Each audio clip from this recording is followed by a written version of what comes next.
Hey guys, I'm Brandon Wicknick, recently returned from Drift Week 4. I've been on all 4 Drift Weeks and I've done vlogs and videos of all of those. This is my S13 2JZ powered. I did a budget build series. That's a whole nother thing on my YouTube channel. Check it out, Brandon Wicknick on YouTube. But for Lone Star Drift, I've compiled all of my videos from Drift Week 4 into one long 7-hour video. So if you guys are interested in watching it, follow along. It'll be right after this segment. Please go give me a like and subscribe on my channel, Brandon Wicknick. And thanks you guys for watching and supporting Lone Star Drift and all their sponsors. Aaron does great things, and I love going on Drift Week, and I'll be on the next one. Thanks for watching, guys.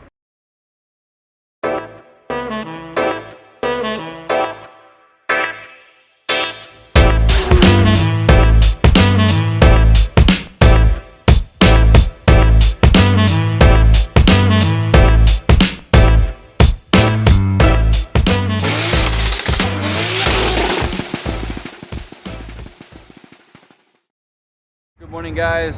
Welcome to another video. We are on the road officially to Drift Week. We left this morning at 2 a.m. We hadn't slept, so we've been trading off sleeping in the truck. We're now in St. George. We've already driven about 4 or 5 hours on the trip.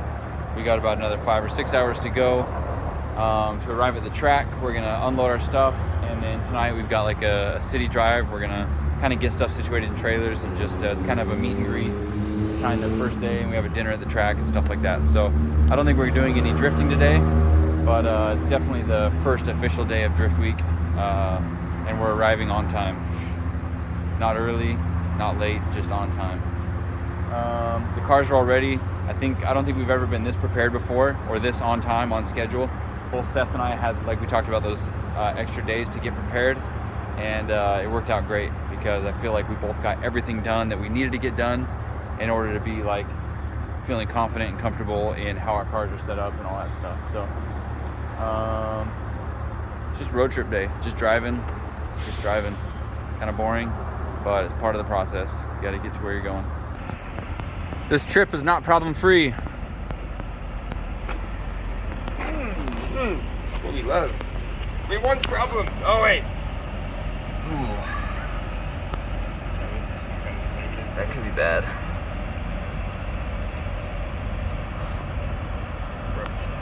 So Seth saw some smoke, thought it might be a tire, pulled over, and it's definitely a bad wheel bearing. But yeah. Luckily we're somewhat close to Vegas. Vegas is that way, like 20 miles. So we're gonna tear it apart and see what we can what we can find for parts.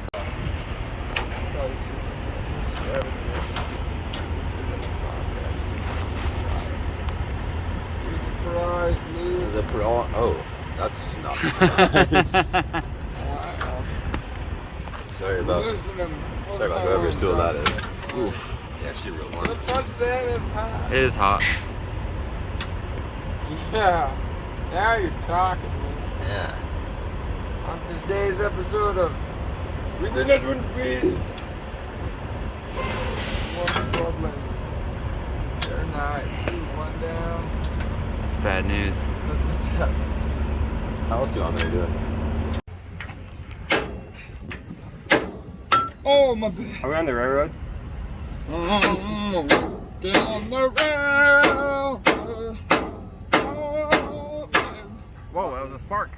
Sparky Sparky. This is how you start forest fires. In a parking lot. In the desert? Yeah.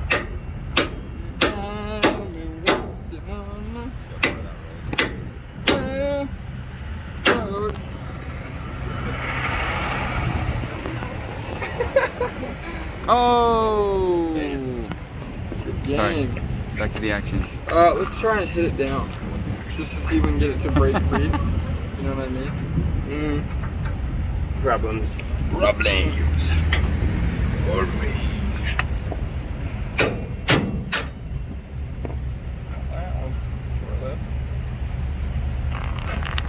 Short lead is sometimes better. Yeah, right.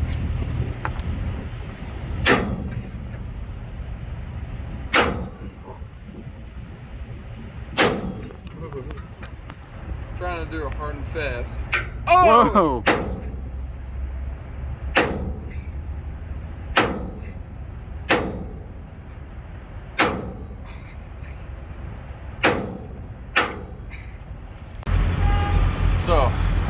nap underneath the trailer in the Love's parking lot just outside of Las Vegas. Seth and Kelly went to grab some parts from town, and there's not much we can do because we don't have the right socket. We don't have the bearing, the grease. I don't know what else we're gonna need, but we're kind of stranded here for a minute, and we're all super tired. So I was like, I might as well take a nap. This is the best spot. I got my blankets. I'm all set up, so I'm just chilling, just waiting. We're about 4 hours from where we need to be, and it's only, I think, 10 a.m. So we don't need to be there till 3. So we're not too bad. I think we'll be able to fix it in time. As long as there's nothing majorly wrong with the axle, we'll be in good shape. So I'm laying under the trailer, and then I just like waiting for Seth. So I keep looking up, and I see a Corvette on a trailer pole, and I'm like, we're just outside of Vegas. Corvette trailer, like, who do we run into?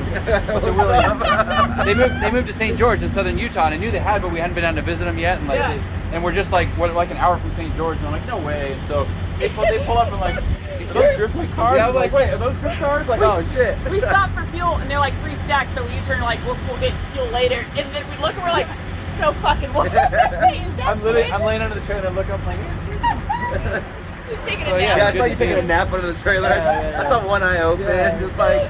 You guys woke me up. Yeah, so it's good to see him. Exciting. Yeah, this is a good start.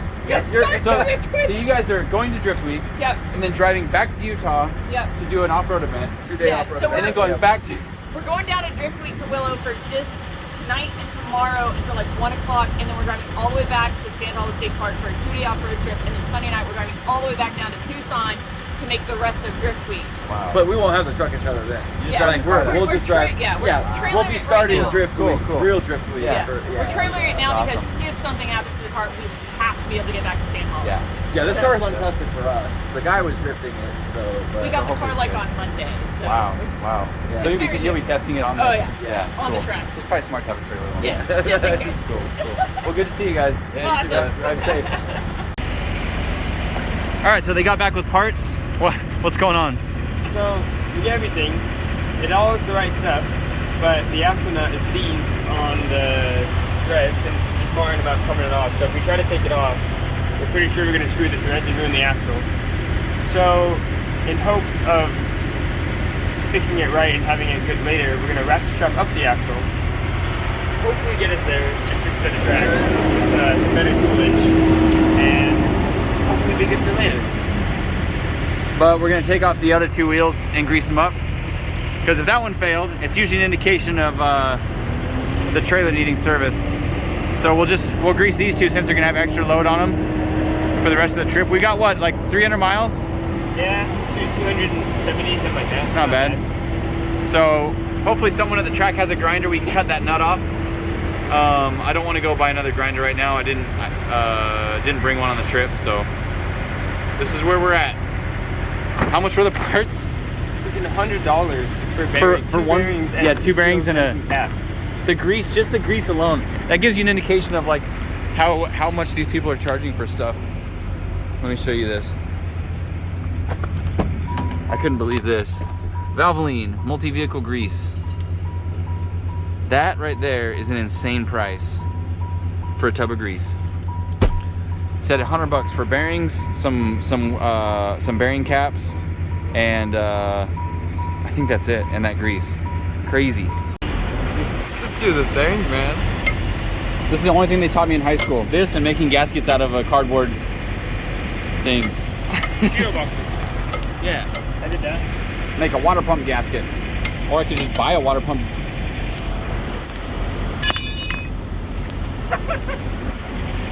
That's like the worst thing ever.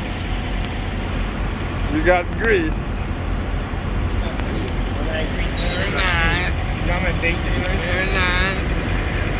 You got lots of rags. Great. That's exactly what I needed. Just rags. Anyways, I learned how to do this in high school, and now I'm doing it on the side of the road 20 years later. No, rags. You've done this many times on the side of the road. Yeah, but I learned how to do it in high school. But you never did it in your shop when you were supposed to do it. Yeah, Dakota did it last. Yeah, I know. You did them on here, right? Yeah. Probably need to be like nice.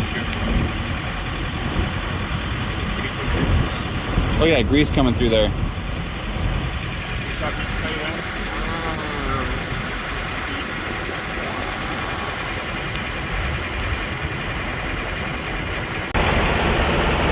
Hopefully we make it. I'm glad I bought 14 ply tires because there's a lot of load on those two right now.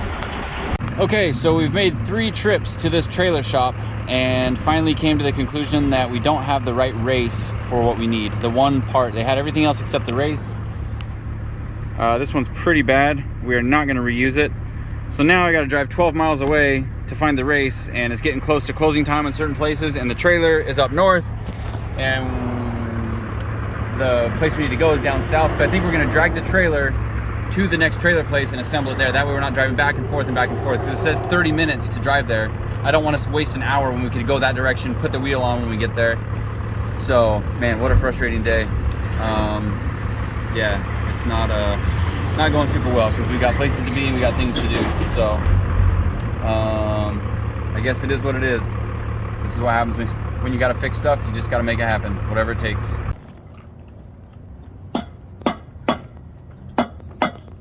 Finally, we found the right part. This thing gets stuck in there. Don't get it stuck in there. We can't double race it. A shop called Trailer Tech in Las Vegas, right next to the library, actually. And next to the stadium, actually. Anyways, finally, after running all around town, we had to get a new race for that one. The other place didn't have it. So now we can grease it up, put it on, and hopefully get on the road. Now that I swear we've been in Vegas for like, I don't know, hours and hours and hours. Way too long for the simple amount of work it should have been. Huge shout out to Twisted Motion for opening their shop, letting us use their tools and stuff that we needed that we didn't have. It absolutely would not have been possible without an angle grinder. Like, it wasn't gonna happen. You can see the hub here. Pretty rough. We're gonna have a hard enough time getting that nut to stay on with the few threads that are there. But like, this was really rough. We had to grind that down because it was raised up. Ooh, even so, it's still kind of rough. I hope it fits on there. But yeah, I think it'll be fine. This is how my Dodge truck was when I fixed it. And it's been working fine. I had to grind down the hub like that, but my threads weren't jacked. I really hope those threads work. That's gonna be the one thing that might hold us back. We talked about threading it on and then tack welding it, but we don't have a welder access anymore. So hopefully this at least gets us to California, where we have access to stuff that we may or may not need. Finally, it's all fixed. A little bit sketchy, but I'm not gonna go into details on that, but it's fixed. Time to hit the road. So we're in Prim, Nevada, and this is literally like a knockoff Buc-ee's. It's a Chevron, but like, this is a Buc-ee's. Just look at the inside here. You've got jerky, you've got fudge, you've got that area that I never go to, but there's stuff over there. There's like cars in here. We're like literally in the middle of nowhere in Prim, Nevada, between Vegas and the California border. And this is a knockoff Buc-ee's. There's like 400 gas pumps outside. Like when you walk in, looks exactly like Buc-ee's. You got the fountain drinks over there. There's stuff going on over there. I don't know what this is, what's going on here. But like, this is wild. Never seen anything like this. California Buc-ee's. This is outside. Look how many pumps there are. 67, 75, 93. There's like 100 pumps here. It's absolutely wild. Never gets old having cool cars on a trailer. Love it. This one a little bit more so, but this one's cool too.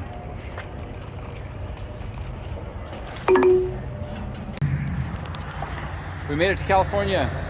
We're going to Don Gus. This is a Mexican restaurant we went to when we were filming the Icon commercial, and Dan wanted to come here, so we're meeting up with Dan.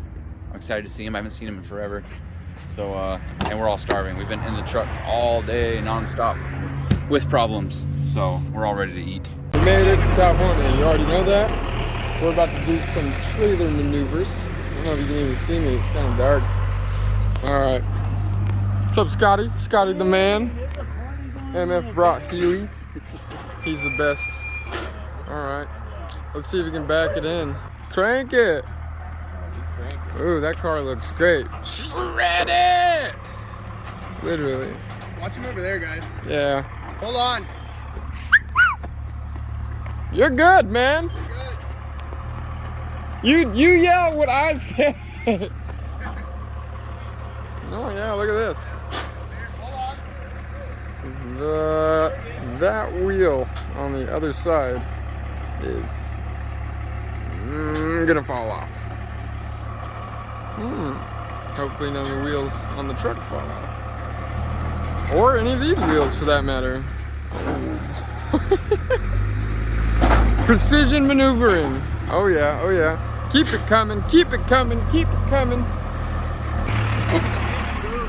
Look at that. Look at that. That's not hard to steal. Put a W in the wagon, and then you could swing out into that spot right there. I would do it. Okay. Swinging it out. Alright. Can you run it? Fast.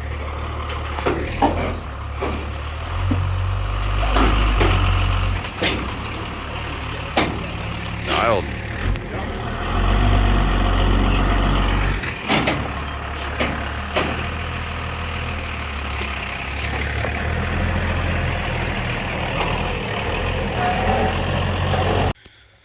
So we backed this trailer down the street. You can see the marks of the curb.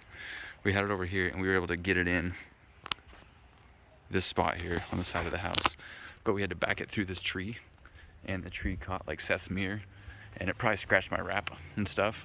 But we have all the stuff. We weren't able to unload it at the track, and I didn't want to park like down around the corner because there's no street parking for a 50-foot vehicle. So we were able to put it on the side of this house. So I'm pretty stoked on that. Definitely smelled like clutch. In fact, I can still smell it. It's been like an hour since we backed it in. I can still smell clutch. So ugh. There was a new South Bend clutch when I first did that swap. So I hope it's all right. So here's our first Airbnb. Oh hey, Airbnb group. Sai. That's all. I don't want to talk to you yet. I can't even handle you. What a group of guys. This guy's from the other side of the country. Did you drive here? Yep. Hello, Brandon. It's this guy. I haven't seen this guy and for a your while. audience. Hi, Dan. Hey. I say hi. Hey, Brandon said Say hi. hi. Hey. Brandon. Dial. It's Mark. How many shirts you sell? I don't make them anymore because I'm so traumatized from Dan harassing me nonstop. It's just once. Yeah. Once per shirt you sold. Yeah. One. Not one. Those shirts are gonna be collector's items. Yeah. Especially once you become the judge of clutch pickers. Upgrade. Like 3 judges? No, it's just Bewick. Just. I vote BWIX for 2022. Oh man.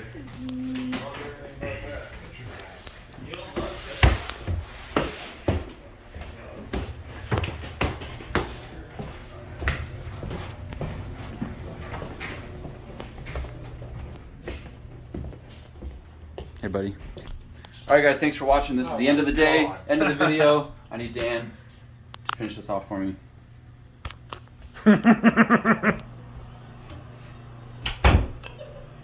I'm just kidding. Brandon's awesome.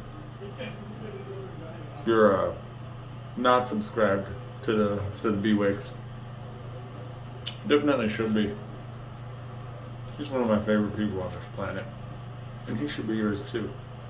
So, like, share, sub. Are we really doing this right now? No, we don't have to.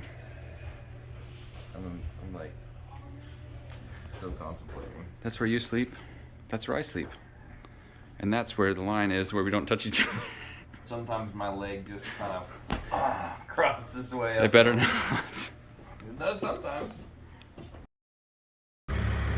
Good morning, guys, and welcome to Drift Week. This is our first driving track day today. We're about to head to Willow Springs and drive Horse Thief Mile, a track that I love. I'm really excited for it. It's gonna be me breaking in that car, the first time I've ever driven it on track, and I'm super excited about that. All the work, 2 weeks of straight work to get the car ready, and then like finally the redemption of getting to drive it for real on the track for the first time, see how it does. I'm really hoping that it just works. I don't want to really have to make adjustments or anything because like there shouldn't be anything to adjust. It's tuned, the alignment's done, it should just drive like a good S13. So I'm really hoping if we did our job right and everything is done properly, that will make it so the car just runs great.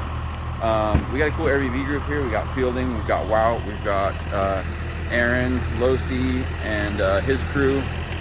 We've got Dan Brockett and Dustin Miles, Trenton, did I say Wout? Yeah, some cool guys. And then Seth, and then our buddies.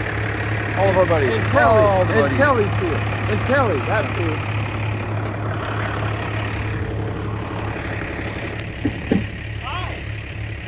Hey neighbor. And last night we had to put this the truck in the backyard at the Airbnb. We backed it down the road here, up and over the curb, and we were able to fit it in the backyard in this narrow space. It's really similar to how my house is laid out. I have a narrow gate and a narrow driveway that I got to back this trailer into off of a big street, so it wasn't super hard. It's just jumping this curb was kind of tough on the clutch with all that weight, so the clutch started to smell a little bit. Do you still smell it in there? Yeah, it smells like the hopes and dreams of every good car. Oh man. So we're about to take off, get breakfast, and then go to the track and get going. As per usual, we're one of the last ones here. Everyone else has already taken off. Yep, definitely. So we're gonna rally up the gang and get going. I want to drive. I want to drive. I want to drive this car.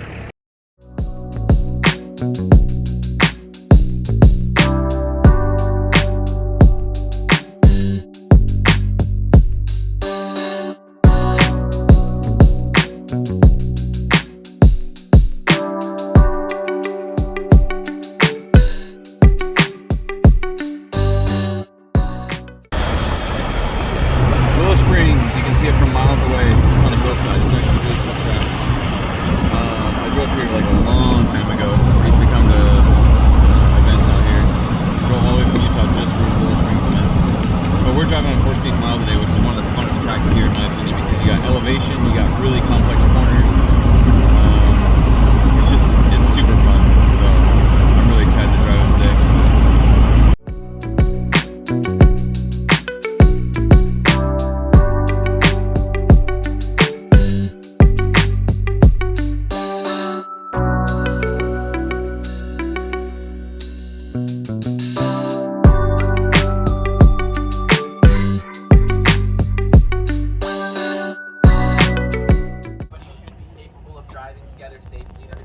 Remember, you still need to know tandem etiquette.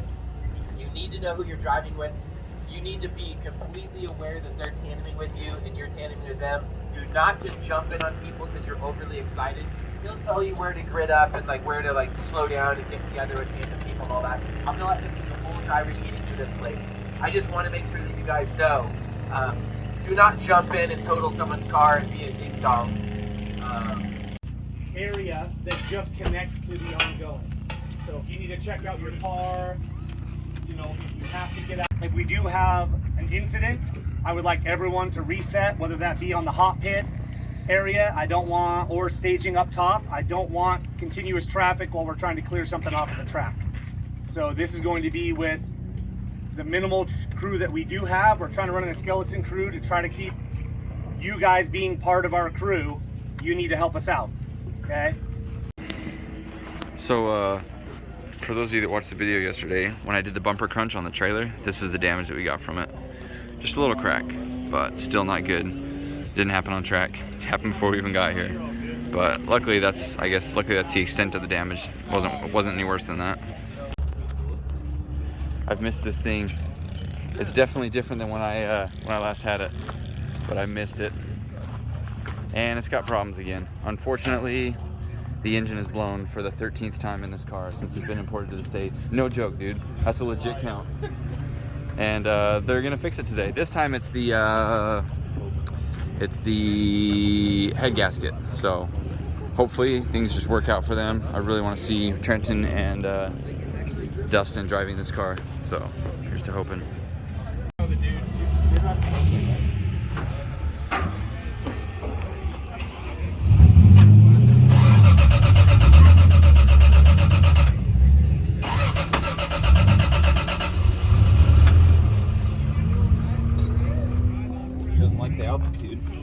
No altitude. No lack of altitude. Yeah. low elevation. It's all that fresh California oxygen.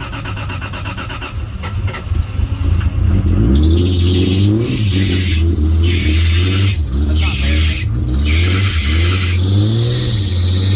I'm just warming up my belt.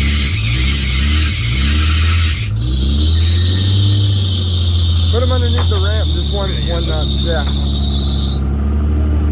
Not the wood, the metal.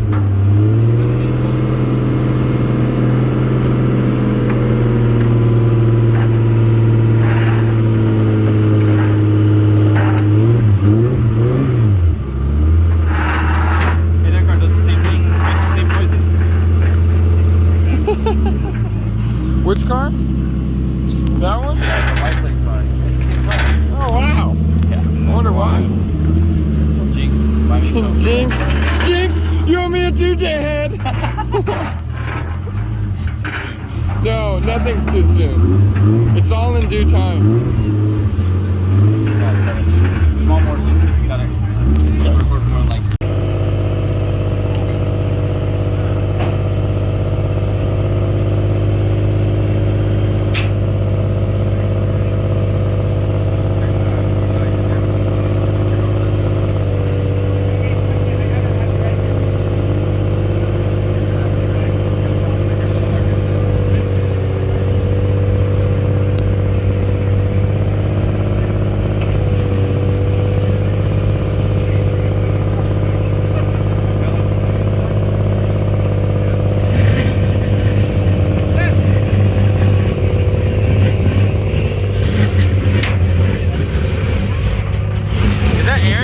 On Drift Week? It is. I'm excited. Is it overheating yet? Yes.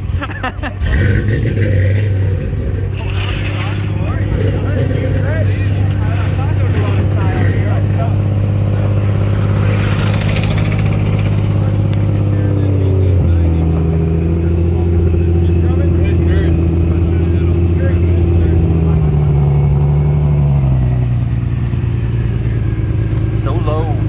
Too low. Does not go. Too low. Too low, Seth.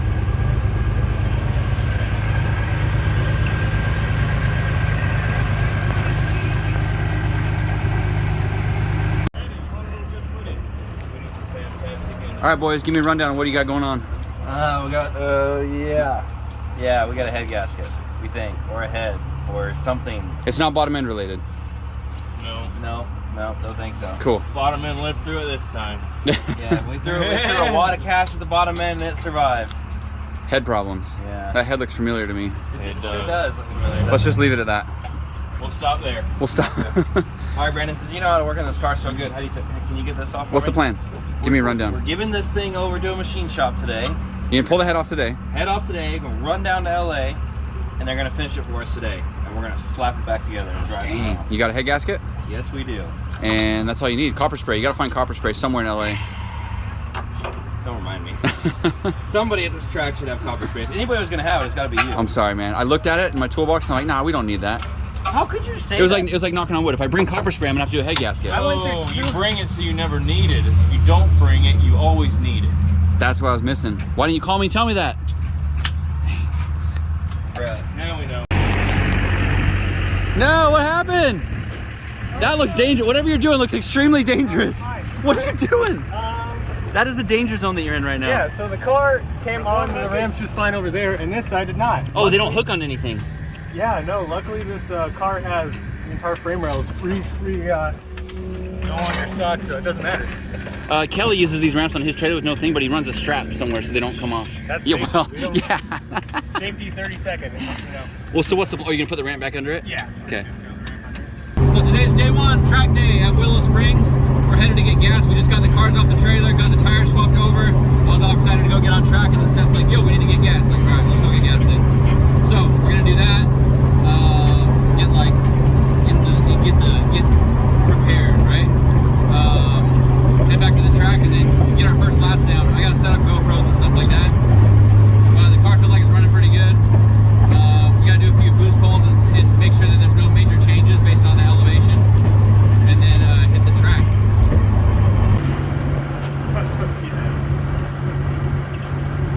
Nice car. That old C car? Yeah. Yep. You going to the racetrack? Thank you. Thank you. It's a real race car. Look at it go.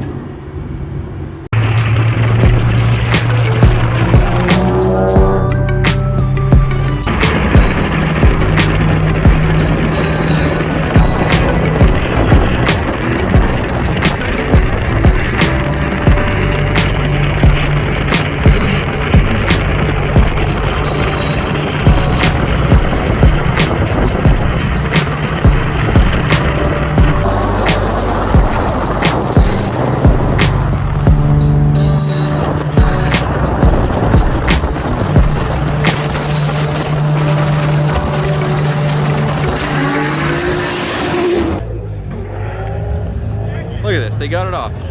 Can't believe it. What'd you say? You need to go higher? You need to go higher? I would check those injectors. Very nice. I don't see anything wrong with it. Just put it back on. Yeah, go look at this block. What? Yeah, look at this. Take a look at number 6. Just send her down, bud. That's wild. I'm going home. No, you're not. What am I gonna do? Go get the fucking Z.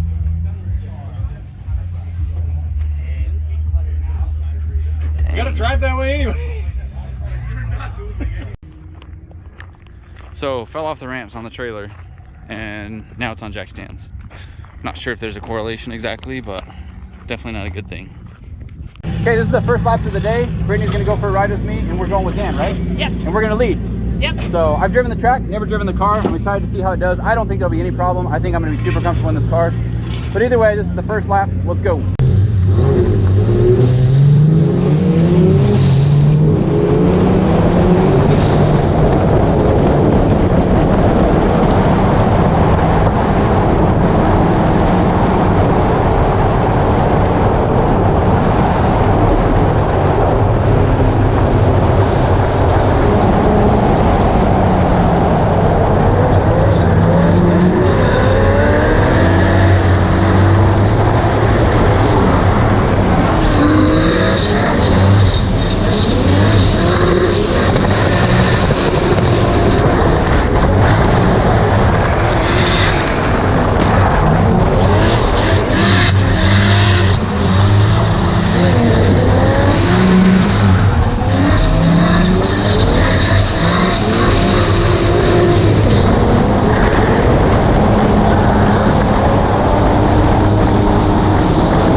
So I just took my first laps in the car. Dan Brocco was behind me.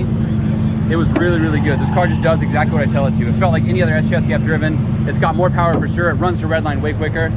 I actually did some third gear stuff. One time when the tires were warmed up, when I got to third gear, I did a little bit of a clutch slip. So I know that this clutch can't handle like full grip.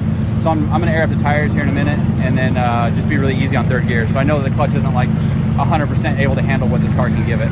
I'm about to go follow Dan, get my first follow laps in this car, but so far, like 10 out of 10, I love this car. So proud of what we did, and like we're able to put it together, and it drives like perfect. Perfect.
you disappoint.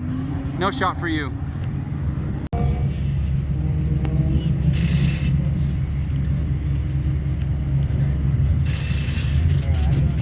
Come on, Dan.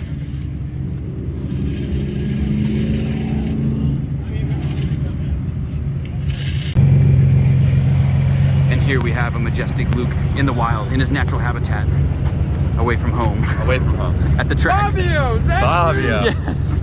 Oh my God, let me get an autograph, brother. So I'm gonna stop vlogging and start driving. So starting now, driving clips. Go.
So we were breaking up on track. We did a lap with Aaron. I was like, sick, we finally get to do some cool tandems.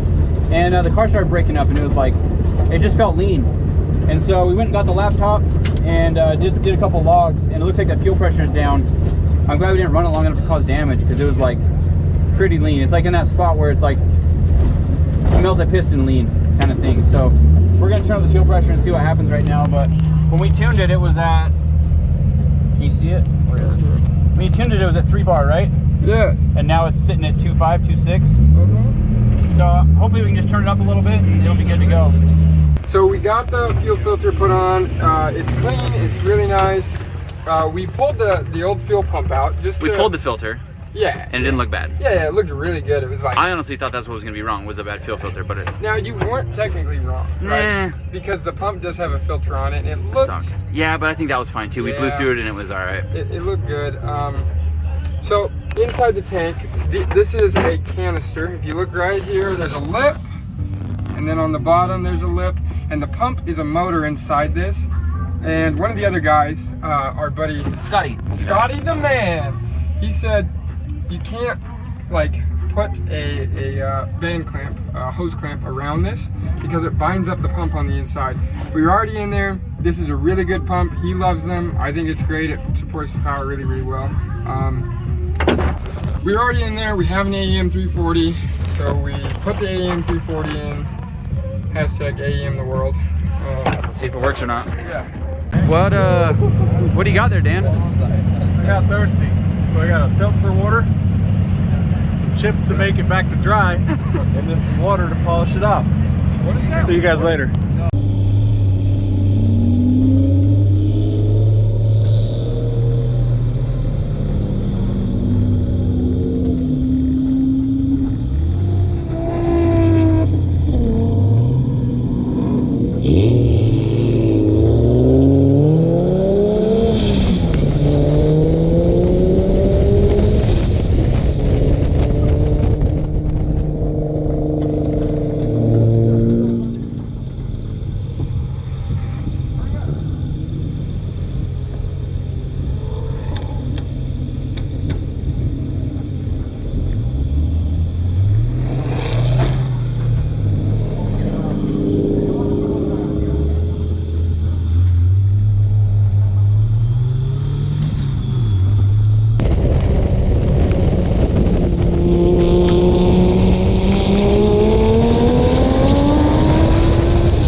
We just did some really fun laps. I got teamed up with Seth and Dan. I guess we've already driven together, but like, I don't know, it's different this time. So we had my fuel problem, we got that all sorted out. It was definitely a fuel pump issue. So car's running good now. It pulls really hard in third and everything. So super stoked on that. But had some really fun laps with those guys. We tried to get in there with Fielding and Aaron also, but we kind of got split up.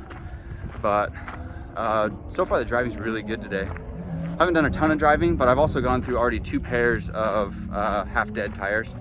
I brought what was on my wheels left over from clutch kickers, which were about half dead FD takeoffs. So today I've been running on the Federal 275 RSR-R, and they're really good. They smoke a lot and everything. So just putting another pair of tires on right now. I don't want to use a ton of tires today, now that I kind of know the car is sorted and stuff. So I'm hoping to make this my last pair before the sun goes down, because I don't want to spend a ton of time mounting tires, but maybe I'll do that tonight to kill the rest of the day, is mount up the rest of my tires. But really I have 4 more mounted, so I could burn them up today if I wanted to. Doesn't really matter. And then I got plenty of Valinos on deck ready to go. There we go. Came up here to grab the tire pressure gauge, which is not here. Why are you not here, tire pressure gauge? Oh, there it is. Never mind. It's here. Oh, I've got gloves too. Maybe I should be driving with these gloves. I bought them and then don't use them. That's stupid. I kind of actually like driving without gloves, but now since I got that carbon fiber wheel, I don't like driving with gloves and a suede wheel. There's something about the grip level between the leaded tip gloves and the suede wheel, but on a slick wheel this might be good. I really should practice getting used to driving with gloves. I may have done it before, but like, I've gotten so used to driving in flip-flops and bare hands. Maybe I should practice using proper safety equipment. But we're gonna turn some more laps. I'm excited. Turn some more laps. And I'm really excited to post some footage tonight because there's a lot of good driving today. And I just met this guy. Hey, what's up? I'm Dave. What's your Instagram? Dave's FPV. _ No? Yes, there is an underscore. Okay. Dave's Underscore. _ 55. Oh, okay. Cool. Yeah, man. So he said he got some really cool shots. He was following us really close. I'm looking out the window like, oh, there's a drone right there. Yeah, you could possibly touch the camera. Yeah, that's better. Yeah. Good to meet you, man. Yeah, Thank you. too. So yeah, I want to get back to it. Put some more tires on the asphalt.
You're gonna go to jail, man. You're just asking for trouble. Check it out, check it out. What? You did not. What does this do?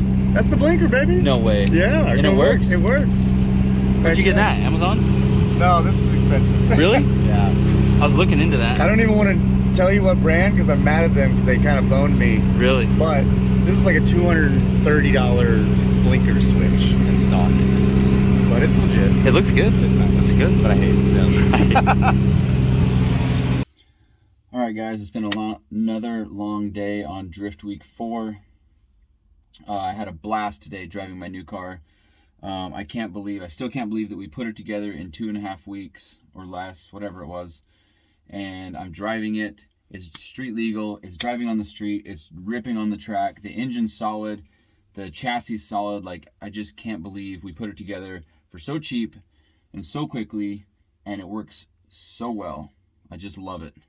I get tempted at this point to sell a car because like when everything's working really well and I know it's a good car for someone else, I'm like, oh, I could build it again. Let me just pass this one on, make some money, and move on to the next one. But I built this for a purpose. It's to go to Clutch Kickers. So really, this Drift Week, not only is I'm trying to have fun, but I'm also trying to test the car out to make sure that it can handle the abuse of Clutch Kickers, because I leaving it on the East Coast, I can't afford to be doing a lot of maintenance to it all the time. So well, we did find out one of the weaknesses today. The fuel pump failed, so we got that swapped out. I'm looking for things like that just to get it, some of the kinks worked out, get some new parts in it that might need to be put in it,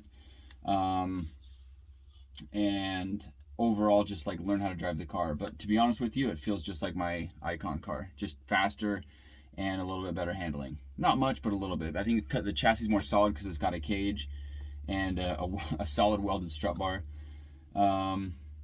But yeah, that's a wrap for today. Thank you guys for watching. Thanks for following along. I very, very, very much appreciate the comments, the feedback, the views that I'm getting from you guys' interest in what we've got going on.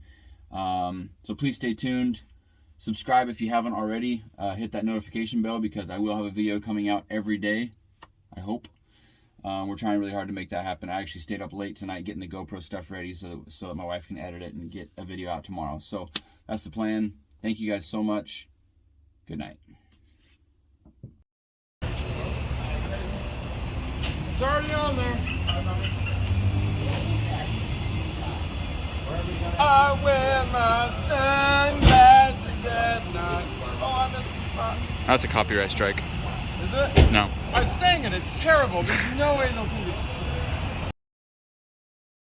Alright guys, welcome to another video. Today we're headed to Willow Springs for the second day. Yesterday was a blast. Today I hope is also a blast. Both my laptops died, and that kind of sucks.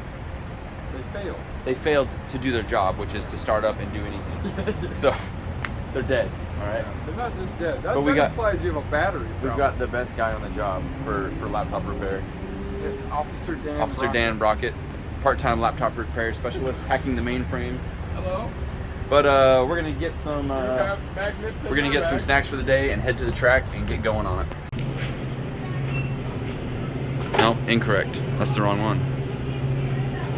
Yeah. Thanks, buddy. Up 3. There's 3 for $5.49. You gotta get a third one. Yes. Let's mix them. Yeah. We'll make a mixer. A coconut pomegranate delicious artery clogging drink. A cup of ice.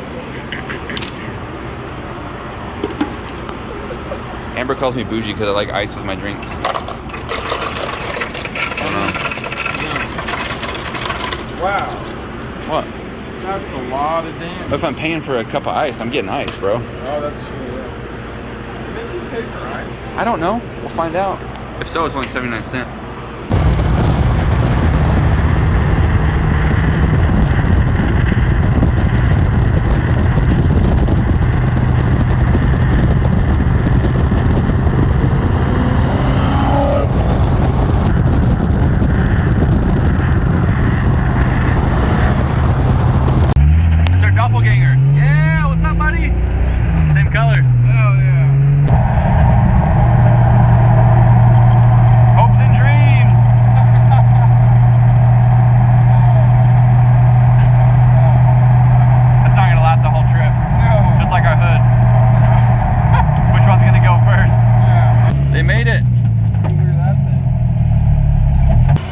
decided to start mounting tires early on in the day so we can get things knocked out and just get on track. We have 8 tires that we used yesterday. They were all half scrubs, but we're trying to get them all mounted up. That way when we get to Arizona, if we have leftover tires, we're not stressing out to get them mounted before we get there. So hopefully we can only burn up 4 today, but we'll see how it goes. The other nice thing is that since Valino is covering most of the guys' tire stuff, we're some of the people that bought our own tires and we're doing our own program, so that there's no line here at the tire machine. In the last trip, this was the only tire machine, so there's a huge line. People were always waiting and we weren't getting our stuff done, but now we're like the only ones here doing it. I think it's us, Fielding, and Dan and someone else, and so it's not gonna be a competition to who can get the machine fastest, so that's super nice, but just knocking stuff out and trying to get it done. It's Rob Goodwin, the man with the camera. How was the drive? Long. Yeah? 2,400 plus miles. You guys drove that truck? No. We finished in the morning, we left. Seriously, no problem? Overheating coming up through the mountains, but we didn't really overheat. We just got warm. Yeah, that's normal. That's normal stuff. How many miles was that? Like 2468. How many times did you stop? 2? Every hour and a half. Oh, I mean to sleep. Oh. Yeah, I know. We tried to get one 3 nights before this and couldn't. That's a long drive. Has Dustin driven yet? No? He's out there getting worked out. Nice. So, Good to see you, man. you as well, bud. Look at this distinguished Toyota. Are you looking for a motor? Huh? You looking for a motor for your car? Well, this works. Every car has 2 kidneys, Dan. Yeah. Except this one only has 1 kidney. Except this thing ain't gonna work in my car because for some reason there's a curse. I gotta take it to the gypsies to Take let it. it curse. You got to do the. Yeah. Let Oscar do some. Or bless it with holy water. I don't know. Whatever we need to do, we're gonna take it. Whatever I did didn't work. If it doesn't work when I put a new motor in it, I'm gonna take the car out to a field and burn it down for cloud. Okay? That's it. New wiring harness, new motor, new everything. If that doesn't work, then that car has a curse. V8. Put a V8 in it.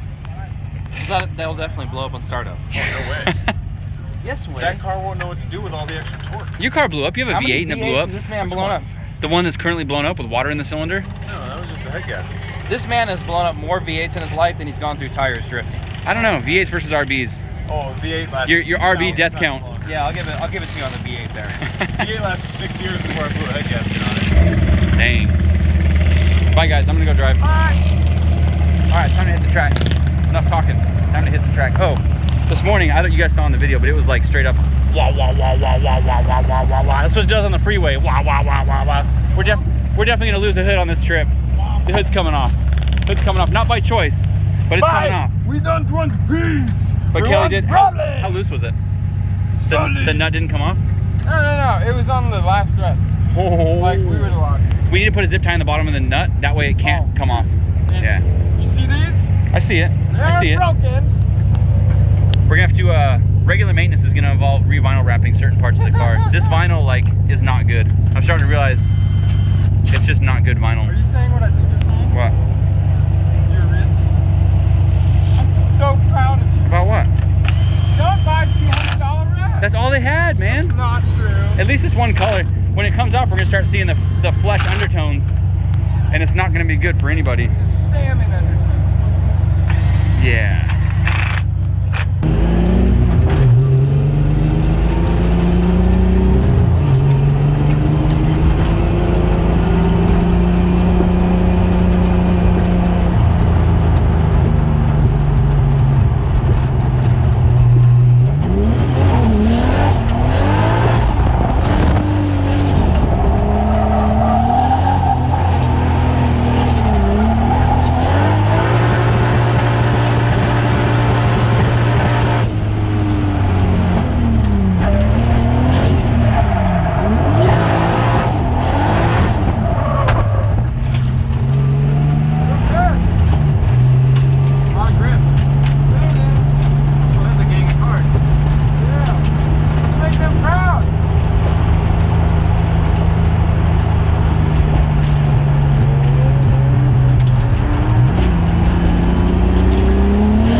Cazzo! Porque! Brazilian. Oh, is it? Yeah. What? Something break? No, I was just letting it cool down. Don't get out of your car. Oh, okay. Everybody freaks out. Oh yeah, something did break that time. Oh, we fixed it. Sorry. Don't get out of your car, okay? Okay. And like something happens, like try to wave that one. Yeah. Something like Okay. that. Red flagged. I'm sorry. Sorry. Am I forgiven? I'm forgiven. It wasn't funny. He didn't like it. Nothing. Nothing.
So Dan broke it. Dan broke it. Dan broke it.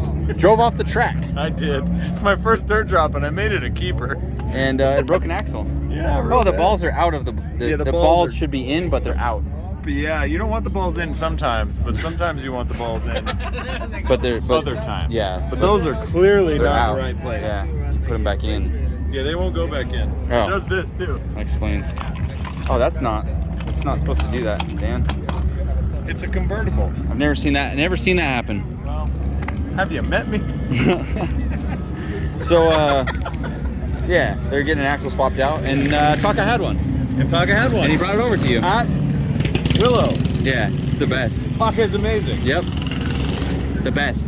Thank you very much. Yep.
Started to bind up. Yeah? No, that was like the perfect. It was.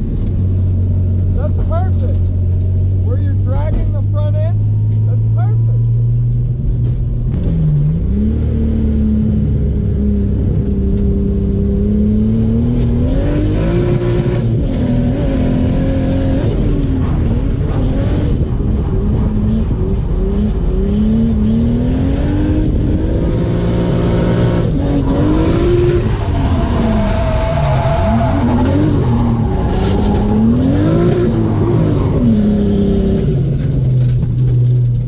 I bent a tie rod.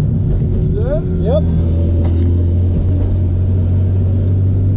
Too much. Too much, please. No! Too much. The last runs of the day. No! All right, no more backies. No more backies. All right, it's end of the day at this track. We had such a good time today. We had minimal problems until end of the day. I was like, all right, I'm gonna do some solo laps. I got a little bit more tire left. I used one brand new pair of Valinos. I hate to talk about it, but they're very expensive. I just can't get that. I can't get over how expensive the tires are. It blows my mind. But put one pair on. I was like, all right, I can't use more than one pair. I've got to budget one pair all day. So we get to the end of the day, having fun, and I was like, I'm gonna go do some solo laps and try and throw it backwards down the hill. Like I really wanted to find the limits of the car and just like build some skill, trying to throw a little bit of a backy, not like crazy, but just like a nice, good angle coming down that hill. So I did these solo laps, third gear, just wah, full throttle down the hill.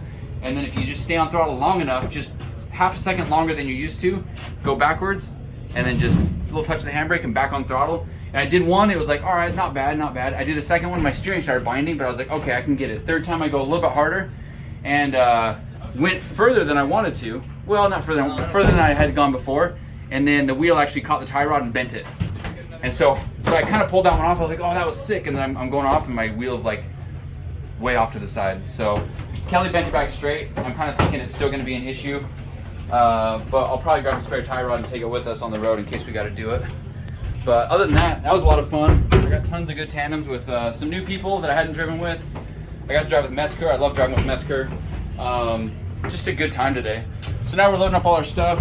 I forgot to show it, but Trenton had all of his whole JZX90 taken apart out there, and we ended up making a deal. And so I'm taking the cylinder head, the turbo, wastegates, all sorts of stuff from that car. I'm taking that with us. Ended up buying half that car back.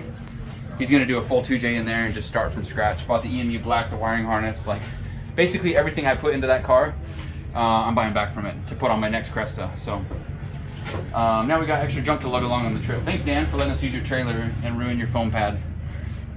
We're gonna hit the road tonight. No, we're not. We're going back to the Airbnb. It's kind of a relaxed trip. And then tomorrow we drive to Tucson. So kind of a relaxed day also, but it'll be the first time street driving these cars for a long distance. So we'll see how that works. I'm a little bit nervous about having a bent back tie rod driving on the freeway.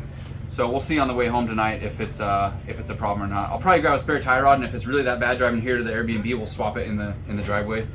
And then probably need tow plates also to do that. Is your car all good? Yeah. Did you have fun today? Yeah. How'd it go? I was working on the line at this track. It's not like every other track you can just drive whatever. Getting that line down the hill or what? I got a couple like solid laps that was just like perfect, and then flipped with like no weird corrections or anything. Nice. So I was like, stoked on that. Yeah. I was trying to challenge myself to go down the hill with no handbrake. And then I realized I was with Luke and I was telling him like, dude, I'm trying to do it with no handbrake. And then there was one lap where I just didn't do the handbrake and pushed the foot brake instead. And it's like, oh, I've been doing that all day. I literally just pulled the handbrake out of habit. But like it is a line too. If you set the line up right, you can just butter down that hill and do it. Is your car good? Yeah. No problem? Damage thus far except for someone hit my exhaust. Move it or lose it, pal. Was it a Corvette? It was a Corvette. What do Corvettes do to people on Drift Week? Aaron's talking about banning cars. He needs to talk about banning Corvettes. Yeah, let's ban Corvettes. No Corvettes. No Corvettes. Done. That's the next Drift Week shirt. We'll just No Corvettes. Drift Week, no Corvettes. Make your own Corvette week. Can't tandem with them because they're too fast. Yep. They're always on the wrong line, and they like to run into people. Blame the car, not the driver. Yeah. But it's a stereotype now, But I mean, and it's perpetuated. yes, absolutely. Stop it, Corvette guys. Change yourselves. Before Brandon changes you. No, that's Dan's job to change them. I will change you. All right, back to work. Oh, that's a good answer. You know me, Ron. You know me better than that. Hey, Fielding. Yes, sir. What's going on here?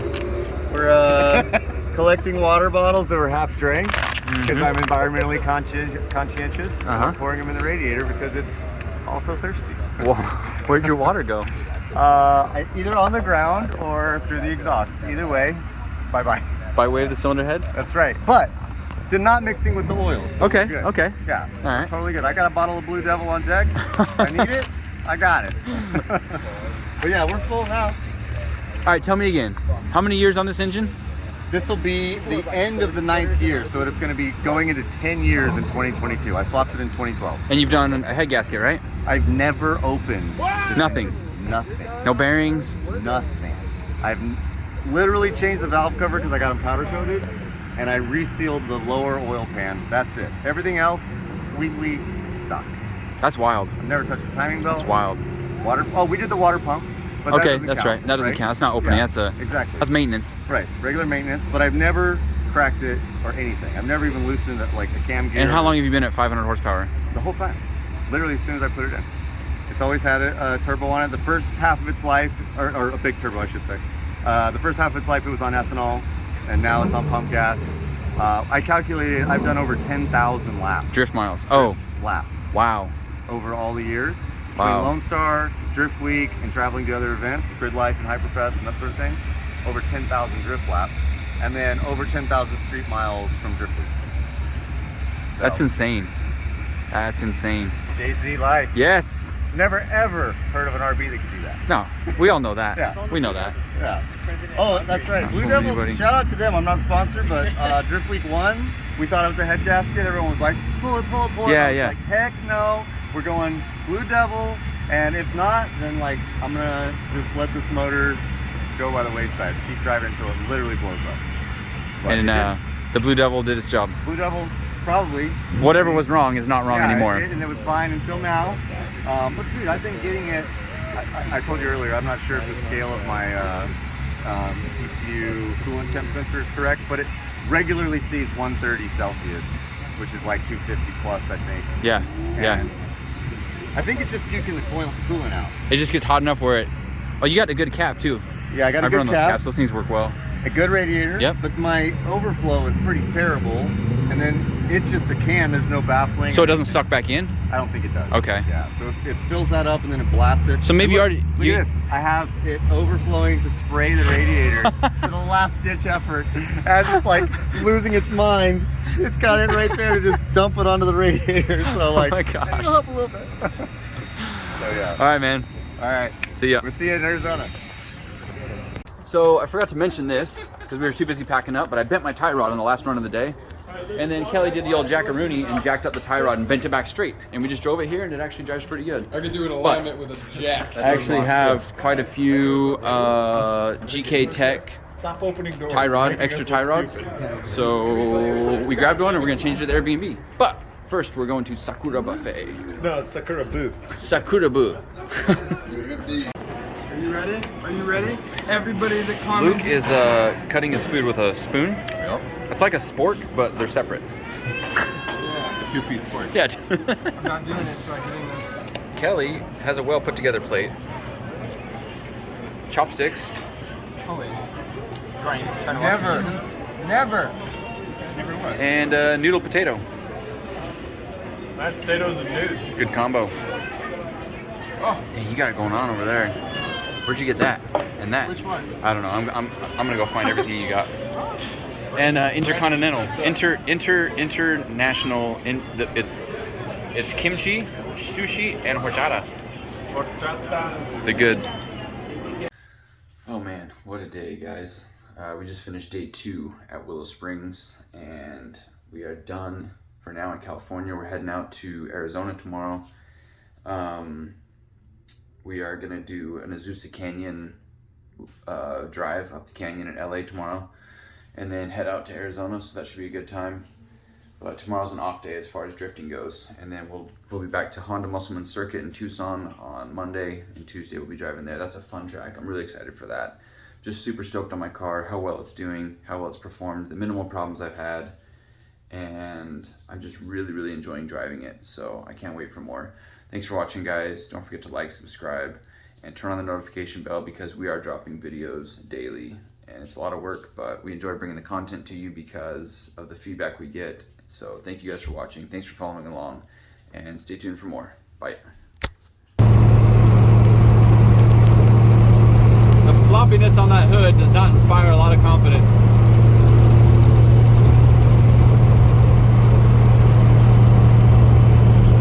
We're gonna have to put a GoPro on the front of Seth's car, on the back of Seth's car, and follow him and see what it looks like.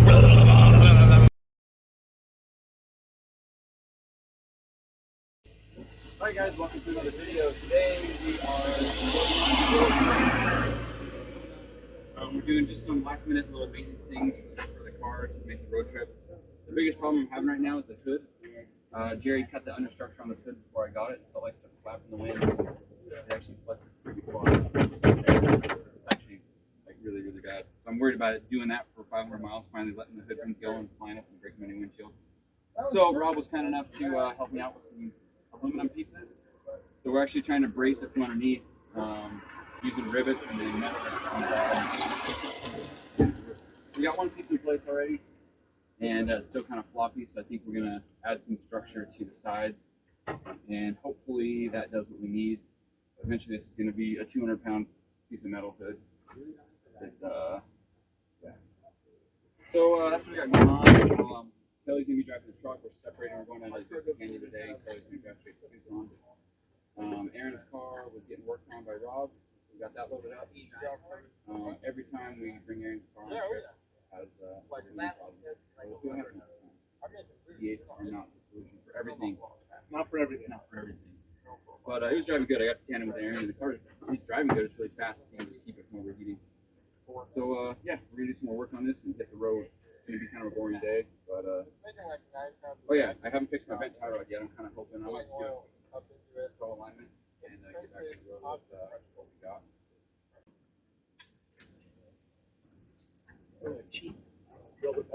Oh, okay. That's good. Yeah.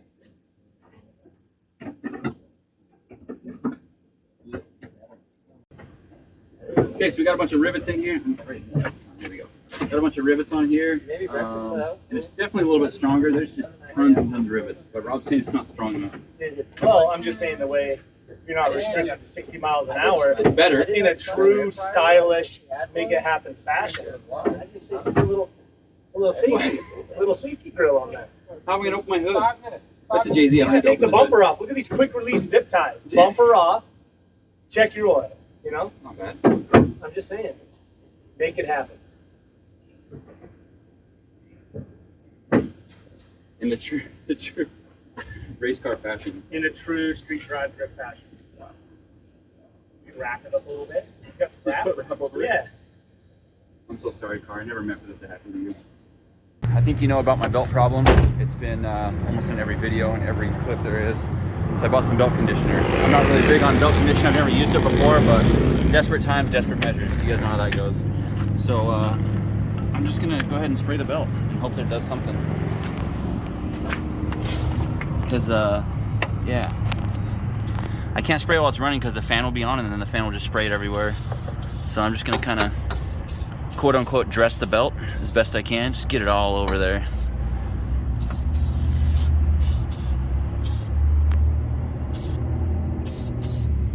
It says right on the thing, it says don't spray too much. The belt can only absorb so much stuff, but that's what we're gonna do. Let's hope for the best. What does it say there? Apply to clean dry, okay. Hold can upright, yep. Apply sparingly. Was that sparingly or was that not sparingly? Do not use more than belt can absorb. Repeat application as necessary. All right, there's still plenty in this can, so we will be repeating application if it doesn't fix it. The other thing I was gonna do was adjust the tie rod. I didn't change the tie rod. Kelly bent it back, but it's not perfectly straight because the wheel's not centered.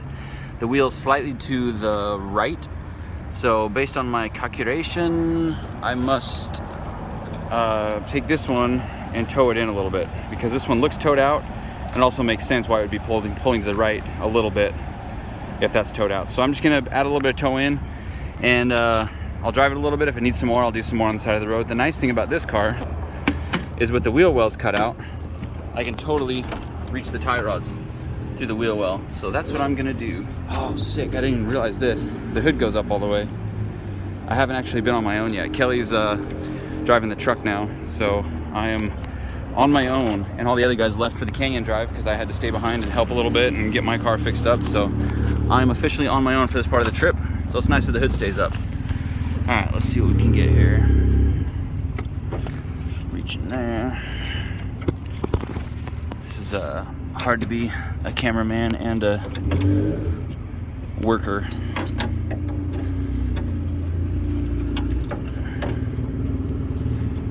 Loosen, loosen, loosen.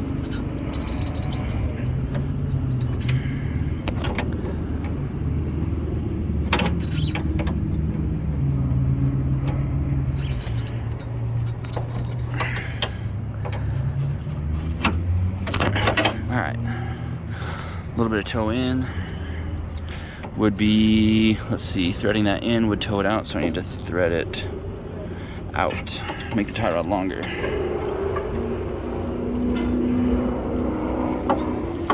Oh yeah, that's bent for sure.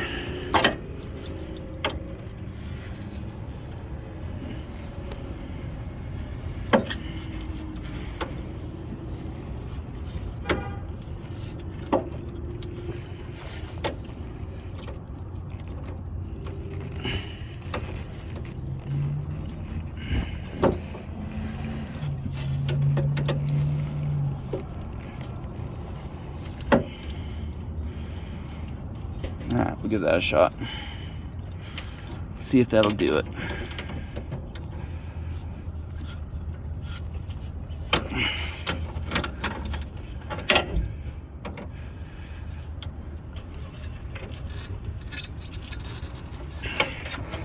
All right, time to hit the road again. Close the hood. Yeah, the hood's so much better now that we put those rivet plates on it. I guess I'll show you the finished product.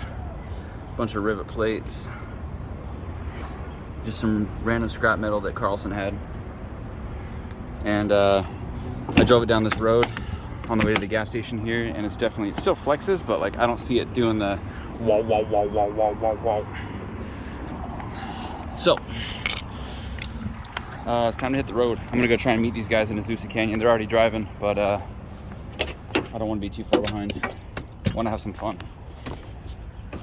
Let's go! Actually, I'm curious if the belt's gonna squeal. Ah, crap, I took the key out.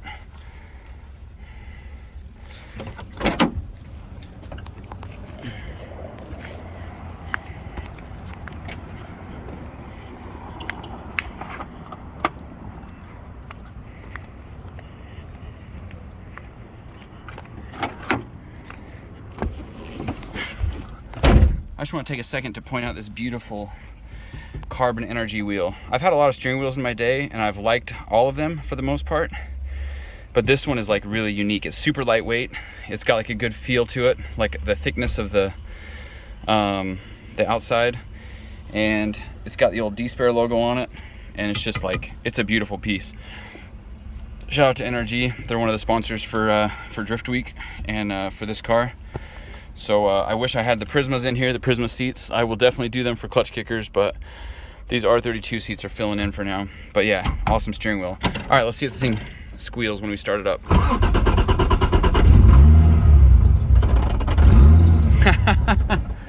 Belt dressing. You have done me no favors. I guess it's slightly better. We'll see. Power steering on. This is high beams, power steering, wipers, and low beams. Low beams are pretty worthless, so I pretty much run high beams all the time. Also, shout out to JR, because this tune is incredible. It has such good drivability, good throttle response. It's working really, really well. And this cool heads-up display from Amazon. Taylor let me borrow it after he did the wrap on my car. He was like showing it to me when we went to the gas station, and I was like, that is really cool.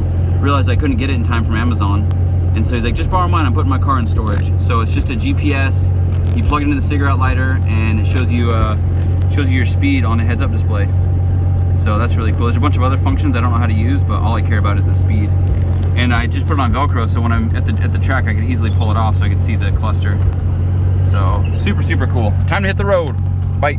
So we're supposed to be doing a canyon cruise today. I was a little bit late. I was behind because I was helping Kelly and them up north. So I just drove down to meet up for lunch. Man, this wrap is getting really bad now that the car's heating up in the sun. And luckily, I mean, nobody was really talking on the group chat, so I thought these guys were all at the canyon, but it looks like everybody's pretty much here. Seth's car's over there. Spotted. Fielding's car. Spotted. I don't know who all is here, but I saw him eating when I drove up here. So we'll I'm gonna grab some lunch and maybe we'll go up the canyon, maybe not. We'll see. So these guys went for a drive up the canyon while we were eating lunch, and it looks like we've already got problems. Hey, why are you taking off your good tire? That's a rear. Oh, this is a rear? Yeah, and I mean, Ellie gave me a spare, but it's a black wheel, so I can't run it, you know. You can't run it because it's a black wheel? Yeah, that's got to come off immediately. I don't care if it holds there or not. I don't know. I'll run the cracked wheel all the way to muscle man. So, Fielding is borrowing our spare. So now if we have a problem, I will definitely update this video with some choice words. It's not going to clear that brake. There's no way. Look how big that brake is. That's a nice brake. I'm not saying anything. That's a really good brake. You just can't fit wheels. That brake. Script writers What? got to stay wrong.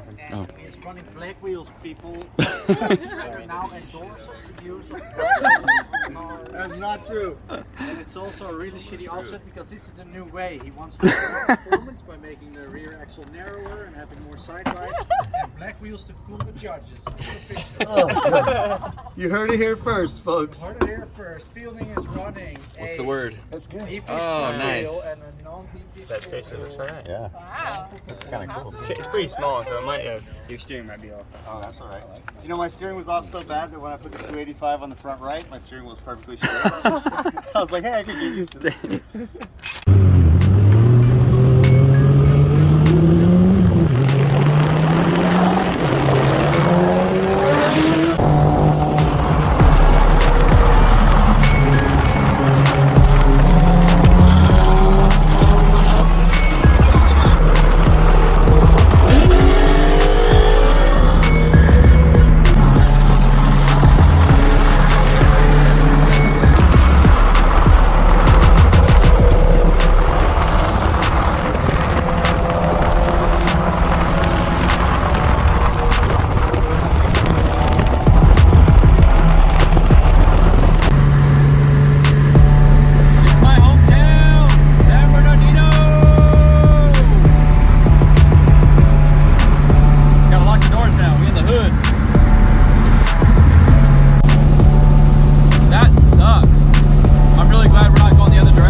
So stopped in Palm Springs for fuel, and we took over the entire gas station. Everybody's got a pump to fill up at. It's about to get dark. We still got about 5 hours of driving. It's just kind of boring, like monotonous. But we did some freeway pulls, some cool rolling shots and stuff, but just a boring drive tonight. Look at this, my coconut Red Bull poured over ice. Same color as the car. Same. Slightly different shade, but come on. It's like, when the wrap peels off, I can just pour this all over the car and it'll match. But yeah, look at this. Going 90 miles an hour doesn't do any favors for this wrap that doesn't stick to the car. It's pretty rough. But on a side note, this is holding up pretty well. No more wow, wow, wow, wow, wow, wow, wow, wow, wow, wow, wow. It's more like just like that. Oh, and this is how I aim my headlights. Whoa. Just bend it down a little bit. And bend it down just a little bit. Bend. I'm aiming my headlights. Bend the bracket. All right, now we're good to go.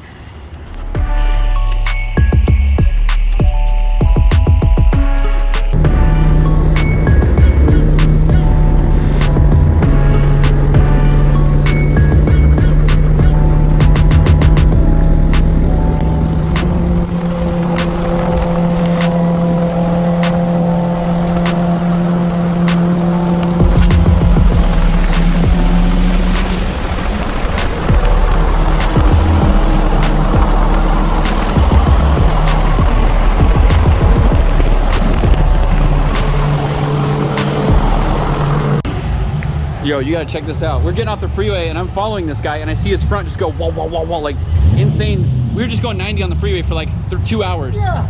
And he gets off the freeway, we pull up to the gas station and we open the hood to see what's going on. Look at that. Oh my. Dude, how were you alive? Castor saved your life? I don't even know. I think it just fell off. That's insane. Because I had steering up until we exited. Why is it always you that has problems? That's so lucky. Are you kidding me? We were about to press on and go. I was like, I can drive another hour, no problem. How did you turn off the freeway? I don't even know. That's why I think it had to have just fallen off. Like, I'm probably going to go look on the on-ramp. Oh, yeah, it's a shank, huh? Yeah, it's a shank. That's gone. Did you see this? You gotta look at this. You gotta look at this. This is wild. I don't understand this guy. He's lucky to be alive. Lucky to be alive. Always something with fielding. Go look at that. All right, it's time for this leg fuel economy challenge. We weren't hyper miling by any means, but we definitely all filled up at the same place last time. I'm at 5.53 gallons. Next up, LS1, 6.4 gallons. 6.5. That's not bad. All right, Wout. 5.5. Not bad, not bad. All right, next up, Mustang Coyote 5.0. Yeah. You didn't use that much fuel, did you? No, not really. Did you fill up at the last stop? You're asking if I did you? since last time? I only went to 3/4 on the last one. Oh, okay, okay. That pump was just weird. Just qualified. I'm comparing everyone's fuel economy. Well. Next up, E36. What engine do you have? LS3. Great motor. You're not doing great on fuel economy. No, it's that 4-speed. Did you fill up completely at the last stop? I'm at like 4,000 RPM. Cruising. I think you're losing by a large margin. Like 2 or 3 gallons difference. Not bad. All right, on closer examination, he's requalified. Turns out that did actually fill it up. 8.1. Doesn't really matter because he lost by a huge margin. 4-speed LS3. 4-speed LS3. 4,000 RPM at what, 85 we were doing? Yeah, 85. Yeah, that's pretty bad. It's fun time, it's loud. Yeah.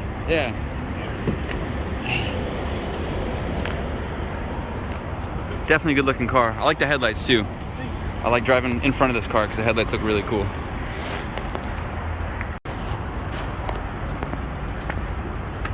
All right, E30, don't know what motor he's got.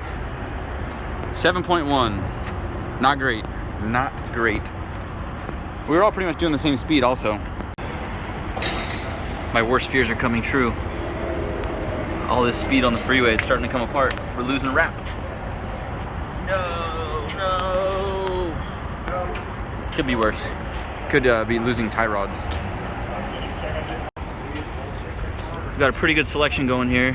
I think Fielding found something that might work. He's just gonna straight up nut and bolt it right through because the shank fell out. And gotta have something to fix that. Something will go through there, but not the part that's supposed to. What'd you find? That's gonna fix it. And I think it'll do just fine. TBH, it'll be fine. It's only 1/3 the diameter that it should be. All right, So but here's the thing. You made it here with no bolt. That's true. Right? This is so definitely that means better than what I got right now. When you're going straight, there's not a lot of load on it.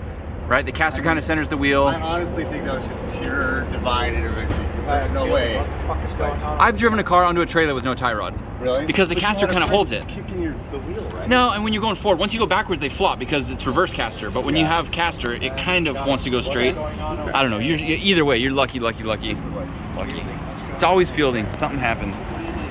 Just an unlucky guy. This is my go-to. Top quality road snacks. And you never want to forget the extra flavor that comes on the top. This is hard with one hand. Well, either way, if you had two hands, you could get all that stuff off of there. But this is the good stuff. All right, last up is Fielding because he had to fix his tie rod, so he filled last. It's filled up. Is it full? It's full to It's the full. brim with a little bit of spit out the vent. That's how I know it's to the same level. All right. And it's Satan's number. You made a deal with the devil, and that's why your car's gonna break. I sold my soul for my tie rod, I guess. Jeez. All right, you are not the winner. Nope, not the winner. What is this? Okay, until the fat lady sings, I guess. All right, so it was 128 miles. So you do the math, 128 miles, 5.5 gallons. It comes out to 23 miles per gallon, which is hard for me to believe because I was going pretty fast, and at one point I was going like triple digits for a second. So I definitely wasn't taking it easy or hypermiling or trying to get maximum fuel economy at all. But the math doesn't lie. So 23 miles per gallon between Wout and I can't remember which order it was in. We'll have to go back and watch the video to see.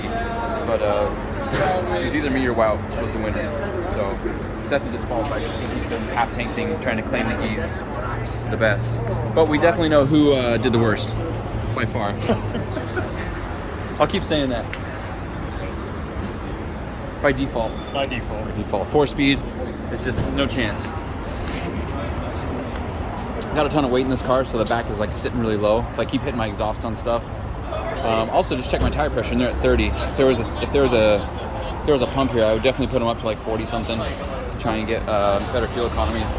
But it is what it is. We'll keep on trucking. All right, so this situation is absolutely insane. I can't believe you made it here. I can't either. With the stuff that you've got. Flat tire.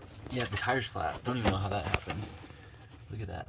There's just a bolt through where there should be like a shank, tapered shank. It's a tiny bolt too. It's like an M12 and like an 18-over hole. How was it driving? It was terrifying the whole time. Kept me awake. Yeah, just white No knuckle. problem, just Yeah, like, that's so insane. That's so insane. And And that now- was like 150 miles, wasn't it? It was Or 3.5 hours. Oh my gosh. Yeah, so I don't even know how many miles. It's 2 fill-ups. That's so crazy. It's awful. Who stayed behind with you? Nobody. It's just you? Mm-hmm. Hoping that. I mean, I knew Kelly was Right. 3 hours So if behind something bad me. would have happened. Yeah. Gosh. Because you have parts in that trailer, right? Right. That's where your parts, your That's where wheels. my parts, Yeah. everything are. So. Yep. Dang. And then it just went flat, I guess, pulling into the neighborhood. That's crazy, dude. This So- is, it wouldn't be Drift Week without something, right? Seriously. It just happens to be always with you, the something Yeah. on the road trip part. The scripted part. It's never an engine. We always have the engine problems, but you have the road trip problems. I have the dangerous problems. Yeah. You have the expensive problems, and I have the dangerous problems. Life threatening. Yeah. Oh. Okay. Dang. Well, I'm glad you made it. Yeah, me too. This guy never has problems. Just bought a stock BMW. Boring. Yeah, boring. We finally made it to the Airbnb, but not without problems.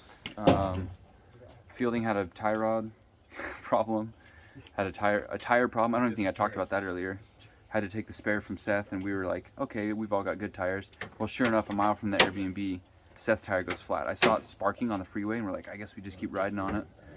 And so then that went flat, and we didn't have an option, so he just drove on his rim all the way to get here. We look at the map, it's like, oh, it's like a mile. Let's just try it. And then what else? I don't know. Dan's like still 100 miles away. Kelly had problems with the truck. I think they had to pull start it or something. They didn't even leave until like 8 p.m. so they're not going to be here till the morning. Just nothing but problems today. But that's how it goes on the road trip part. Yeah, at There's least you always got good luck problems. this time. Yeah, I had no problems. No problems here. So I guess the preparation paid off for me. I mean, my problem is when my wrap is coming off. That's the biggest problem. And yeah, it's wild. But at least we get to sleep in a little bit tomorrow and get to relax a little bit. This is a really nice place that Trenton got. So I've got to go walk around and find a place for Kelly to park that big trailer. That's one thing we didn't consider, is we can't take it to the track tonight, and there's nowhere else to really park it. So we're in this gated community, really nice place, and like it's 2 in the morning. We're rolling up in these loud race cars. It's like got trailers parked on the street. Oh man. But yeah, that's it for today. So thanks for watching, guys. This usually the travel days are kind of boring, but this one actually turned out to have some interesting stuff going on. So don't forget to like, subscribe, and turn on the notifications, because I will have more videos coming all this week and next week for Drift Week. So thanks again. Bye.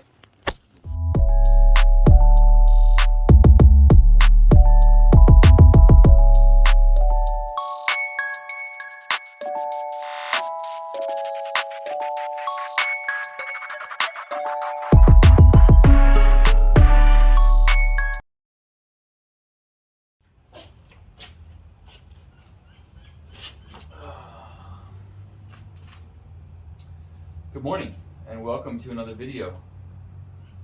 We are on Drift Week 4, and today we are in Tucson, Arizona, in this lovely house on this fake lake in an HOA neighborhood.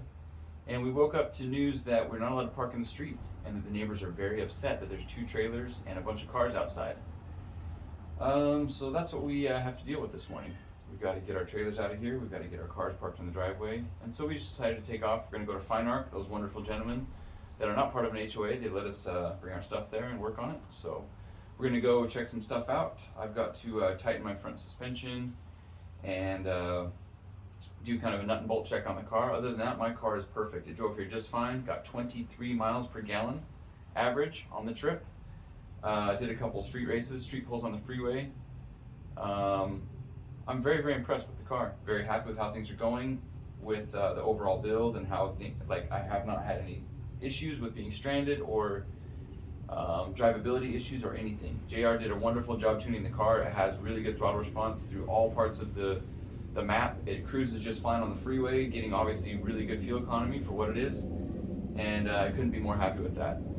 Today we're driving at Musselman Honda Circuit. It's one of my favorite tracks on the trip. It's very easy on tires. It's very fun, very fast, and you can just lap after lap after lap, and there's really good transitions. So you can do these bumper to bumper transitions. There's like 4 or 5 corners in a row that are just super fun. There's a fast entry. It's got everything that I love about drifting, and like I said, it's easy on tires. So we used quite a few at Horse Thief Mile, but I think this track will make up for it. I believe on Drift Week 3 or Drift Week 2, I literally used 1 pair of tires for both days, driving as much as I possibly could. So I look forward to that. We're gonna go mosey on out and find some breakfast and figure out a way to get this trailer out of this neighborhood, because it is a dead end and it's a small street, and so we may literally have to back up down the road. Kelly ended up staying behind and helping Kyle and his dad with their car, and so Kelly didn't get in until 5 a.m. so he's tired, and I kind of scoped out the neighborhood and said, hey, how about you park it right here? And of course that turned out to be a problem. So Seth got a flat tire last night, drove to the Airbnb, and then swapped his tire back with Fielding, so he got his tire on, so now we can drive and get him some new tires. And among all those problems, I have none. I just need to get under my car and with a wrench and tighten the front suspension, make sure everything's good. I did have an issue last night where my car started making a little bit of noise, and I thought, this kind of feels like loose lug nuts, and it was towards the end of the trip, and sure enough, the lug nuts had loosened up. Not dangerously, but enough where I could hear a little clickety click click.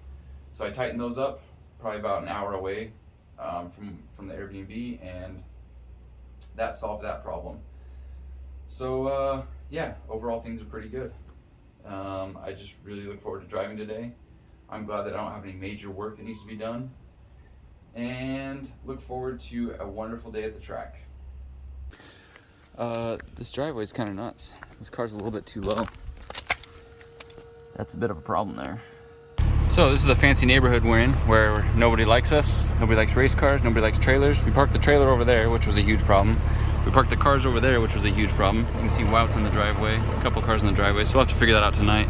This lady over here was watering her rocks. You can see the water on the rocks there. It's kind of wild. And just generally not welcome. People like us are not welcome in neighborhoods like this. So we're off. We got the truck turned around. We're headed off to Waffle House, get the day started, go work on the cars, and hopefully have a good day of drifting. Oh man, what a hassle. Trying to park this thing anywhere is such a hassle. And on top of that, we just drove, it took us like an hour to go 10 miles because we hit every single stoplight through Tucson. The freeway goes on the outside of town, and we were in the middle of town, and it's like, I know I'm just complaining, but like, that's probably what it's like living in LA. It took so long to get here because we hit every single stoplight through town.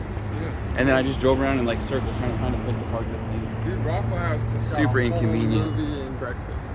Yeah. Oh, we waited just in time for Wout. There's a Denny's across the street. Hope he doesn't find out. Wout loves Denny's. Anyways, Waffle House. I love Waffle House.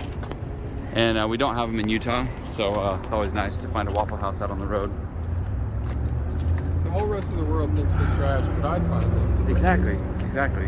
Just like anything. Denny's. Yeah, if you eat anything too much, like whatever. But like when it's a novelty. Yeah. Even if it's gross, like almonds with cinnamon on them. So we're starting a new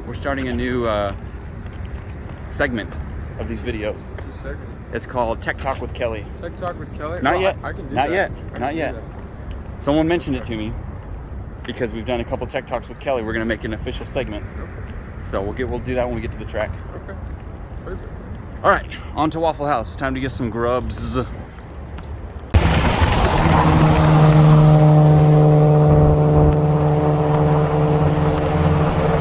right, we made it here to Fine Arc. We love these guys. They're always so accommodating.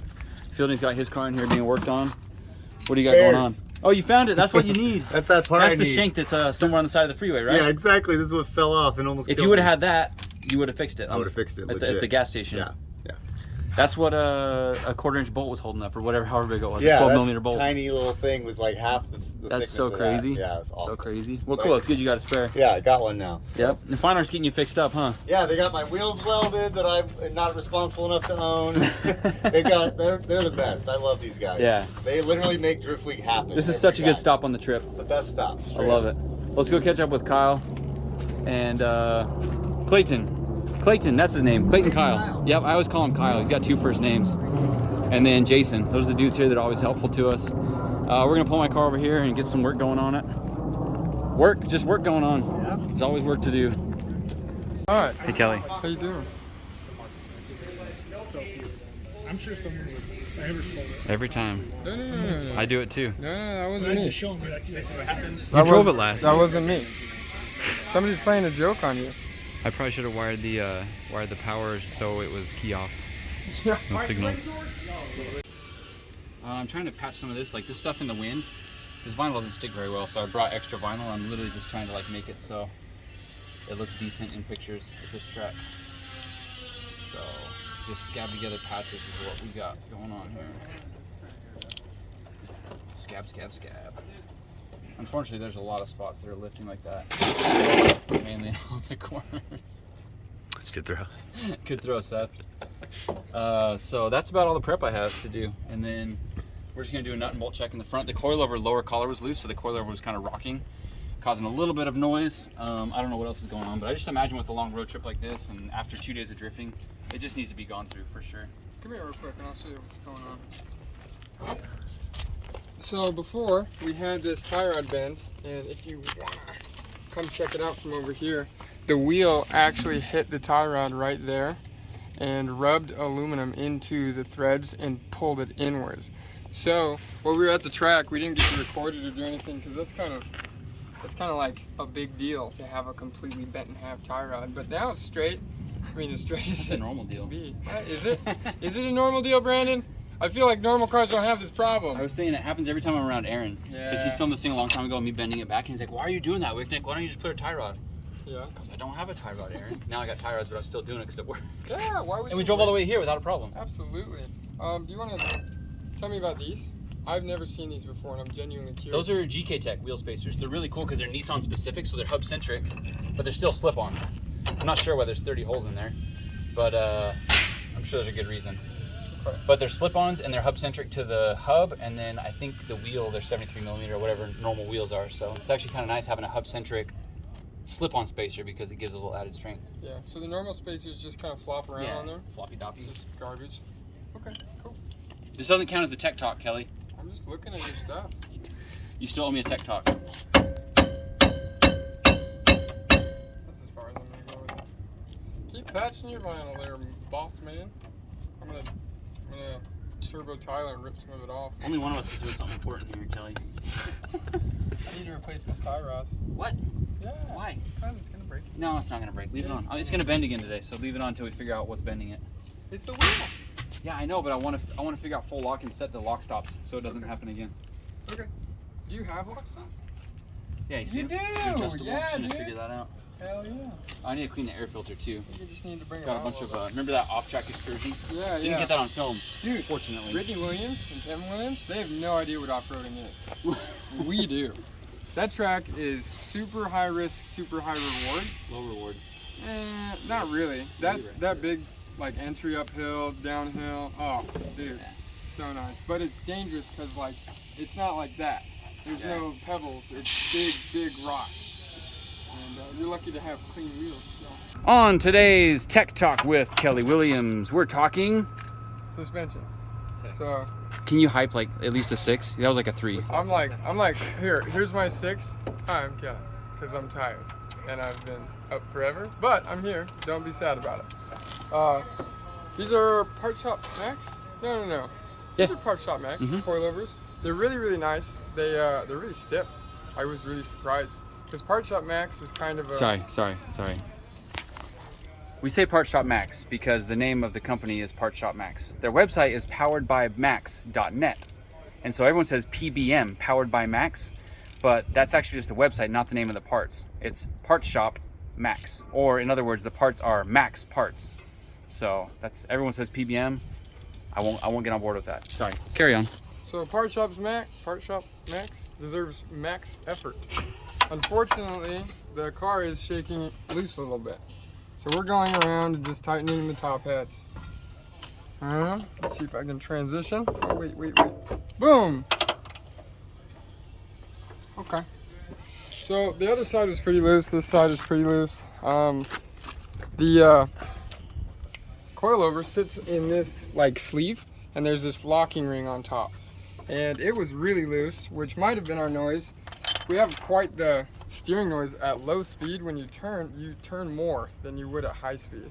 Because at a high speed on the freeway, it looks like a big bend, but you're really only turning a little bit. Around a 90-degree turn, you turn a lot and get less, What's the word? I don't know. Anyway, it was clicking and clinking and doing things we don't want. It's supposed to be tight and race car, big brakes, race car, stuff, race car, So that was loose. Everything on this side is tight besides the bent tie rod. Is it loose? Because it's bent. It can be tight and still be bent. No, I can't. Nah, not even close. I'm gonna put this wheel back on, clean up. We gotta get the other wheel. Oh, I gotta get the other wheel. Is that the end of the tech talk? Doing? No. Just talk We about can't. these We can't wheels. drift on this. So these are Minervas. You're getting on my nerves. I'm gonna be on your nervous all day. They're a 3-piece wheel. They're really hot boy. You can't really take $4,000 in wheels on a track and justify breaking them on a rock. Can you not use that accent? You say hot boy, hot boy. Hot boy. Just say it regular, please. No. It's okay. Okay. Well, we're here. Hot boy. Don't do that. These are hot boy wheels. Thank you. And we will be hot boying them out today to the trailer. I'm gonna put some RPF 1s in the front. I'm sure we have 400 of them because they're empty and they're trash.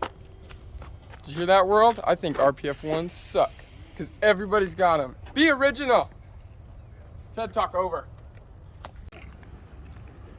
So I'm gonna go ahead and give this a good cleaning.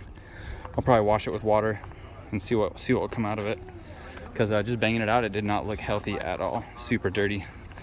So Yeah, I mean, it wasn't new when we put it in to start with. So.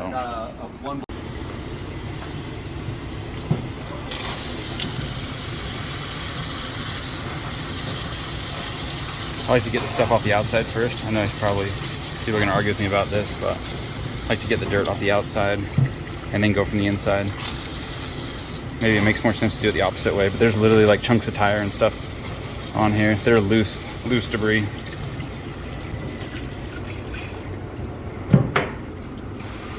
Looks slightly better. Seth, Yep. tell me your theory on S chassis, the chassis itself. The flimsy aluminum that's made from that trailer. The car's jacked up on one corner right now, and the hood is hitting the headlight, and the hood pins don't line up. Get out of the light. Okay, go for it. Car go down, hood go on. But they drive so good. They drive so good. Would your BMW do that? No. Okay. Thanks, Fine Arc, for your help. You guys are awesome. We'll see you tomorrow morning, probably, with more work we need to do. Off to the gas station! Ah, you did it again. You did it again, Kelly.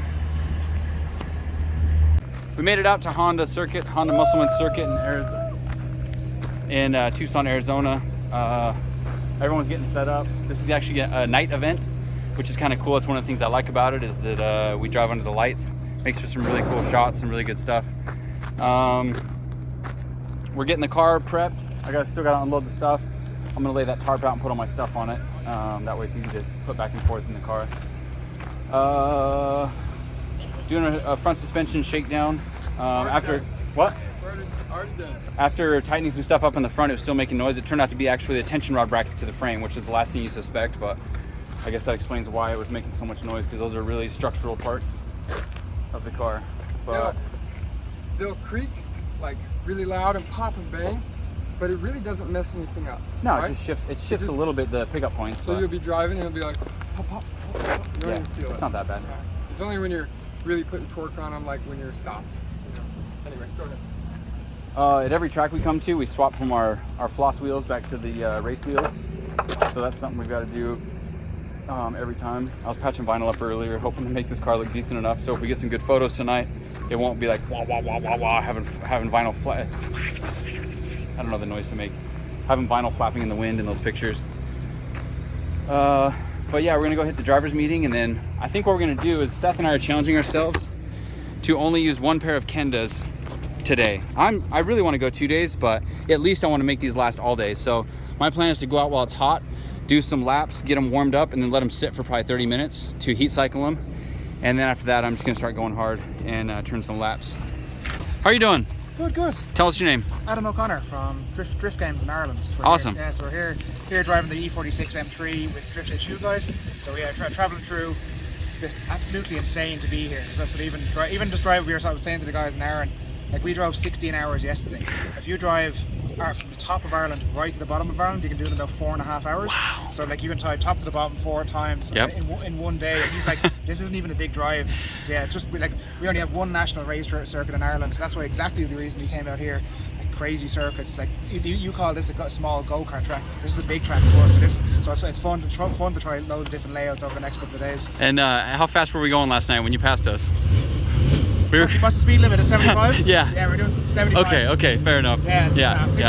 We couldn't catch you guys after you passed us. How about that? Yeah, Jordan Norke Shoons was setting the pace, and we were topping out. Well, the speedo guys was topping out about 105. Wow. And he was like, I think, we were with I'm not sure if you guys were passed by the white Supra. The Supra. Yep. Yeah, Supra was going, I would say, close to 150 maybe. Wow. Like, yeah, because we were 120, and he passed us like we were dead. Wow. So we got here nice and quick because of that.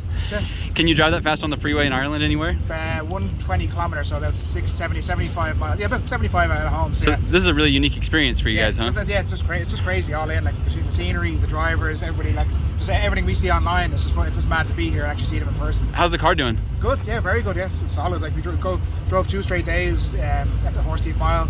No issues. The hydro locked on one day. We kind of loosened it, and then locked on again on the motorway. But like compared to some of the guys that swap transmissions. Duarte's forging an engine as we speak.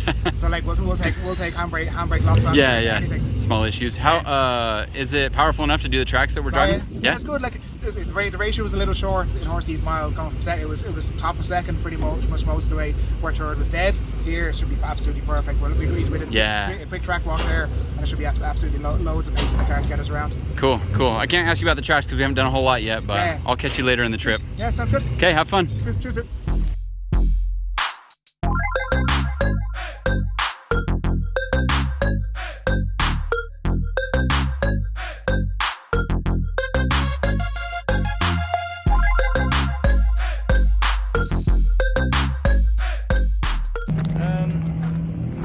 They needed to be pancaked like 2 drift weeks ago.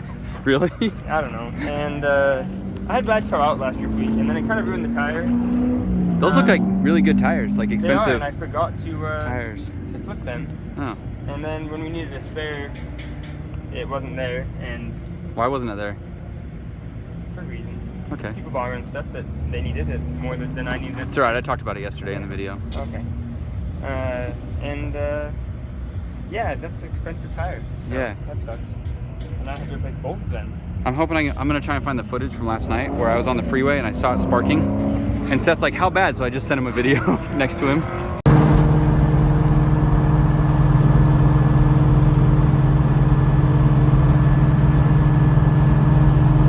I was like, oh, that's not great. That looks like a bad idea. We're gonna make it There's a lot of spikes in there. Oh, no. Use the hips. I can't. Hips don't lie, bro. Hips do lie. Could you fit in a 17-inch? So part of this Kenda challenge is gonna have a lot to do with tire pressure, I think. And these Kendas, right now they're up at 35. I'm gonna go down to 25. 25 PSI. That was bad. That was not bad. Do it again. That's no different than try harder. Hop by wheel. Try harder. I hope that's good because the tires get really hot here, and so running too much pressure is no good. Last year people were boiling tires, and like literally the tread would start to come off, and then like the bubbles would pop, and then it would just delaminate. So if we can keep temps under control on the tires, they should last a long time. Temperature. Oh no, it happened again. Big surprise. The tie rod bent. I did some warm-up laps, like literally like warm-up, not like drifting laps, but just like warming up the rear tires. And then finally someone got behind me. I was like, all right, let's go. Full send on my first one, had someone behind me. I go really hard on entry, like faster than I should, and I'm handbraking. Tires weren't fully gripped up, and I slid off track. And so I don't know if it was sliding off track that bent it, or if I went over center and the wheel hit it again. But either way, it bent that tie rod. And then when I came back from that and transitioned to the next, I knew right away that it was bent. But he was behind me, so I'm like, I'm not gonna stop. So I drifted the whole lap with like all sorts of toe out, and it felt really weird, but that sucks. Because now not only do we have to change the tire rod, but we gotta figure out how to not let this happen again. That way I don't go through the 4 extra tie rods that I have. So these GK arms have knuckle stoppers, or I guess you call them angle stoppers. I don't really ever use those on my cars, but this is the perfect example of why we need those. Thanks, Kelly's finger. Has anyone told you your hands could be hand models? I don't think that's anywhere near true. And your face. Some people are into that. Oh yeah. So yeah, I gotta adjust those and figure out how to get it to stop going like that far. Or the other solution would be to put some extra wheel spacers, so when we're at lock, the wheel's further away from the tie rod. Either way, I gotta figure that out right now, but I'm glad I got that one lap in and bent the tie rod right away so we can figure out what needs to be done.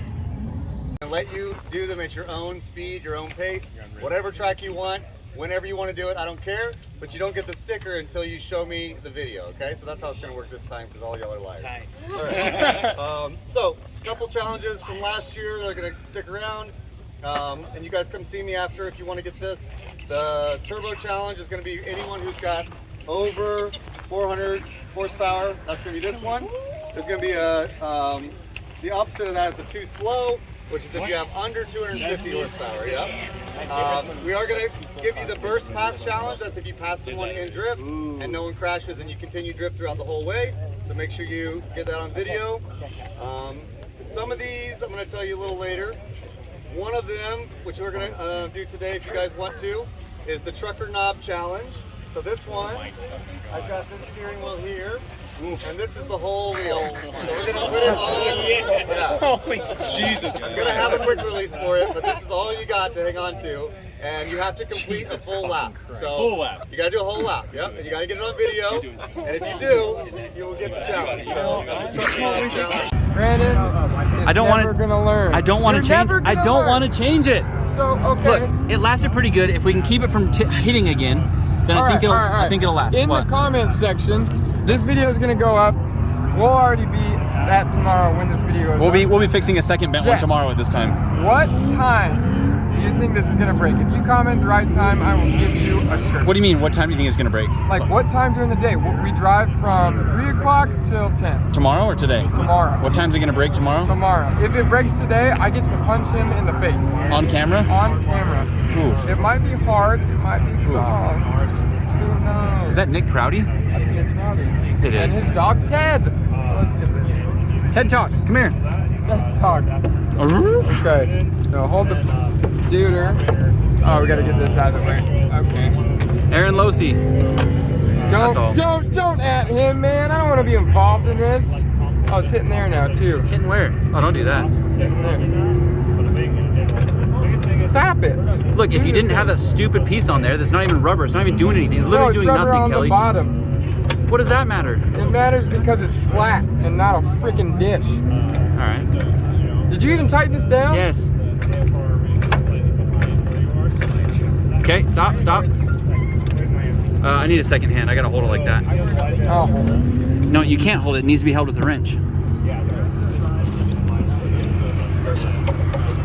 Ready? Nope. It won't go any further. I'll hold it like that. Try it.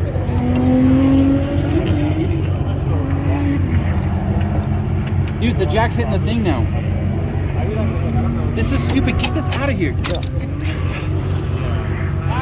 It was fine. I've done this 100 times. I'm like twice your age. You're like, let's do it this way. I've literally done this. It's broken right now. I've literally done this. I don't want to waste any more of my life because I ain't got much left. Put my wrench there. Ready?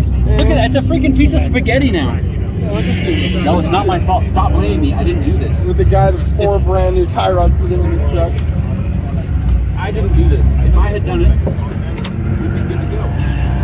Stop! Why are you going down? Oh, give me room to work. I don't need it. Oh yeah, sauce. Spicier than my chili. Ready? Yeah, jack it up on the wrench. When you get it out of the way. Here we go. Hold it. Steady. Keep it going. Steady. Oh. More spaghetti. A little more spaghetti. Okay, too much spaghetti. That's mom's spaghetti. Yep.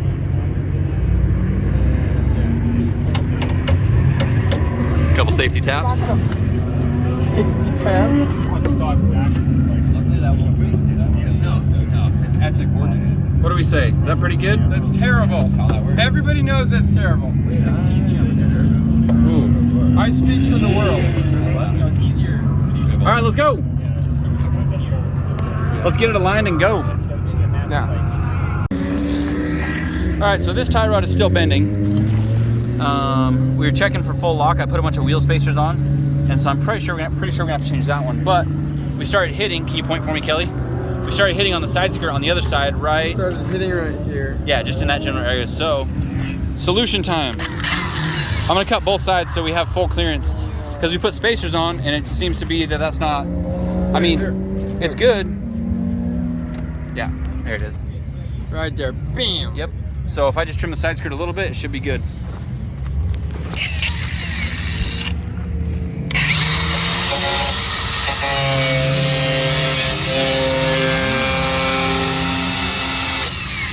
Trim the side skirt a little bit.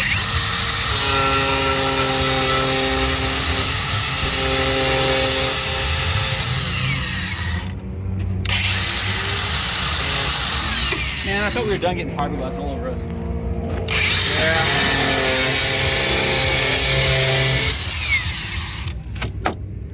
Very nice. I'm gonna cut this corner off too.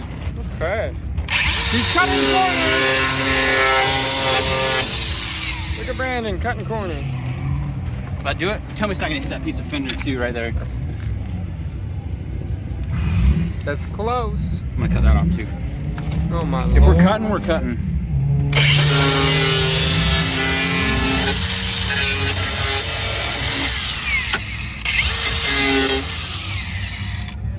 Get to it. We're cutting, we're cutting. All right, now I got fiberglass in my arms. That's gonna be great.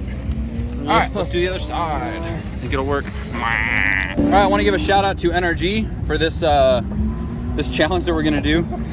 Fielding built this trucker knob, and we're using a Prisma quick release. So shout out to NRG for the quick release, but of course I definitely prefer my carbon wheel to the trucker knob. But we'll give that a shot and see what happens. I think someone's gonna lose a hand. So these are my second laps. I'm going out finally. My first lap's my camera mount broke for my phone, so I didn't get any footage yet. But I bent my tie rod, you guys saw all that stuff, so now I'm ready to go out and try my second laps. But I still don't have a phone mount, so I don't know what I'm gonna do. Talk to my camera. So yeah, I don't know. I gotta figure that out. Still on the bent tie rod, but I put wheel spacers on, so I don't think we have nearly as much chance of catching a tie rod to bend it, but I guess we'll find out. I just want to go drive. Let's go drive! So we haven't even been on track that long, and Seth already lost his bumper. Super fancy bumper they spent all that time on. Somewhere out on track. And Kelly was right. It did not work. I bent another tie rod, and wasn't even really doing anything crazy. It just can't handle transitioning with tie rod load. Wow, that's towed out a lot. So I'm gonna replace it. GK Tech tie rod. One straight tie rod is all I need to get back on track. That was only my second session out on track, and I still haven't done a good lap. Bummer. Back to work.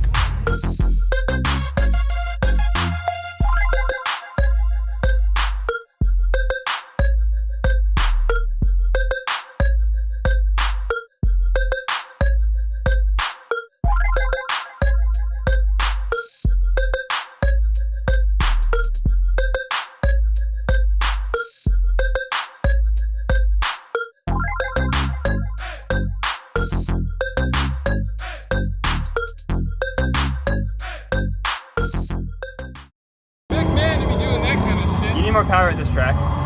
Not sufficient. More sufficient. Is that the equivalent of turning a knob on a turbo car? Yeah. I've already thought about that.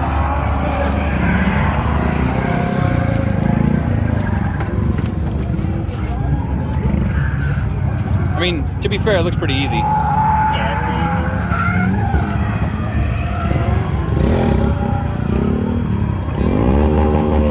easy. What's that supposed to boost to? 6 sign, so it's like 3. It's like super low boost. Child's play. Yeah. It's still on child's play. Yeah. Do you need to change the tune or what? Yeah. What? Maybe. What? Probably. I don't know. The tune I have is it should be cleared of that pressure, but I'm not entirely certain. Jordan! Yeah, I can ask Jordan. Jordan's here. All right, now I'm frustrated. I literally got everything figured out on the front end, on the tie rods, everything. The car was driving really good, and then it threw a belt mid-lap. So now the car's overheating, it's steaming. I don't know if I have a spare belt. Now I'm upset. Oh no, my radiator cap's gone. And my belt. Everything's gone. I don't think I have a spare radiator cap. Not sure how that happened. So now I gotta find a belt and a radiator cap and some water, and awesome. So sick. I love it. Hate this stupid radiator belt, or the freaking serpentine belt setup. It's the worst. At least I got a parts car over there. All right, so the track went cold, so we parked here for a second. I was talking to Forrest, we were just BSing. We go to restart our cars after like 5 or 10 minutes. My car wouldn't start and his car wouldn't start. His, they were able to push start. Mine just cranks. Sounds like it doesn't have fuel pressure. So that's where we're at now, more problems. I didn't want problems, but today's a problem day. Not happy at all. All right, so we're walking back to the pits to get tools to fix the car because I really don't want to push it a mile to just to fix it. We're gonna pull the pump out of the fuel tank, and we're gonna see what we can do about that. What's a screwdriver? Not bad. It's pretty much what we were coming to get. Thank you. Right now we're currently sharing a radiator cap because I lost the one when my belt came off. So now we're back and forth between the same radiator cap. I'm gonna run over to Drift HQ and see if they have a spare one. So Kelly brought us tools. Hopefully this is enough. We don't have to walk all the way over there. But yeah, this is frustrating. I guess I was lined up with Forrest. I was gonna do some fun laps, but it didn't work out because my car broke. So not only do I have to fix my car, but I didn't even get the laps that I wanted to get. So super frustrating. So I lost a cap on track and had to go buy one from Drift HQ, but they did have it. It was a little bit spendy, but that's the price you pay for convenience at the track. Shout out to those guys for always having the stuff that we need. And also, the silver lining of spending a ton of money on a cap is that it matches my engine bay. Well, my engine bay is dirty, but like it's still the same color scheme, so I'll take it. Now you stay there, don't go anywhere, all right? It's expensive, cost a lot of money. Oh jeez, yeah. We found the problem. I feel like this hose is not like good for this. It's not rated for that? Yeah, it's Show like it? super Can you show it? expanded, yeah. Oh my gosh, oh yeah, it's definitely not. Oh. That was already on there. Or no, Kelly changed it with something else. Like you shouldn't be able to do that. Wrong hose. Show me the brake. Right there. We got to go. Hey, buddy. You guys need anything? We need a hose. We need a fuel hose. What size? I have 3As. That's it. Is it rated for fuel? Yeah, it's a fuel line hose. Okay, yeah, that was just that big. We changed the pump yesterday or 2 days ago, and that's already failed. All right, pull it. Okay. Tell me again, what's your favorite part of drifting? My favorite part about drifting is everybody helping each other. Like, I was perfectly enjoying that conversation with Matt, whom I just met. I seen you guys need this tiny piece of fuel pump. I was like, oh, we'll fucking walk all the way back to the pit, get you this little 2 inches of pump, because we all help each other. I love it. Like, I love it. It really is. Cricket, welding my shit, you helped me with that brake thing, which sort of worked, but now my brakes are dumping out again. Problems again? But again, it's just everyone's fucking The helping community each is other. so good. Look how many people are here. Any one of these people would probably help anybody else. Yeah, exactly. I love it. So, all right, I love it. All right, let's figure this out. We need a little piece of hose.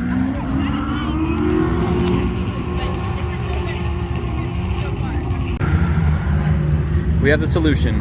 Fuel hose. I'm so glad he had that. If we had to go to the parts store for something this stupid. You already have the right. This is like fuel injection hose too, not just like fuel hose. Yeah. Okay. However, this was on before was not good.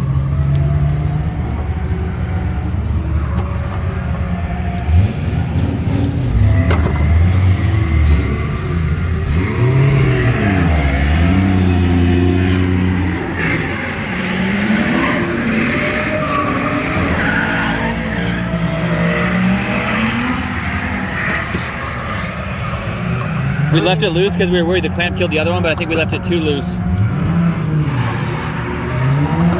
That's some good looking fuel in there.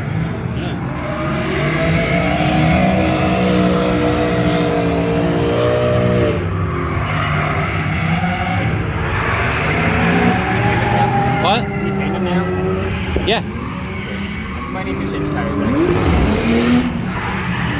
Hey, I lasted longer than you did. My tires did. I let it make like 10 laps an hour. And with higher pressure on the bolinos, they don't like it. I think that's gonna do it. That's gonna work. How's your day been going? Pretty good. Yeah? Yeah. We had some good laps? Yeah, still on the same set of tires from Hursley. No way. Yeah, I've done like 30 plus laps too. What are they, Kendas? Yeah, Kendas. Oh, man. The KR20s. I put on some, the old ones. Yeah. Oh, yeah. How do you keep getting old ones? You got a stash? I had a stash. This is the last one. Oh, really? Yeah. You feel like there's so many drifters on the same time. Yeah. I put on some KR20As and I'm hoping they last me all day. Well, they have because my car's broken, but this track is really good for that. So I'm hoping to get 2 days. Last time I got 2 days on one pair of tires. I was like, good as long as you don't boil them. Yeah, exactly. Just keep it cool with as many failures as I have. All right, let's try later. Good to see you. All right, we got the car fixed. Seth is chilling in the trunk. How do I find Seth? There he is, drinking a Sprite. So we're ready to go get some more laps. I just want to drive. I need some good tandems, need some good footage. I just need some good old times. Today, like, normally it doesn't bother me to work on my car and stuff like that, but like, I finally get out like, okay, let's do a session and then problem. And then, okay, let's do a session, problem.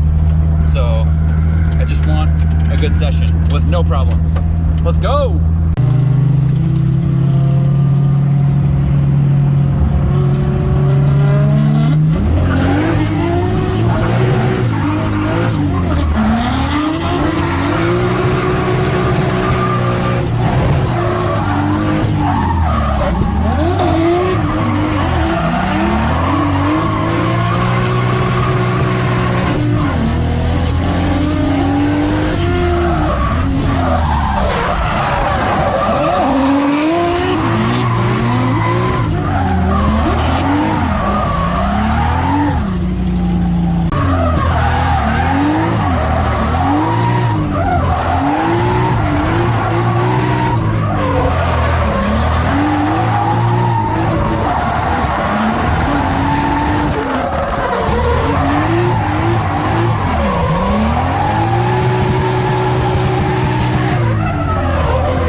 good session. We just had a great session on track.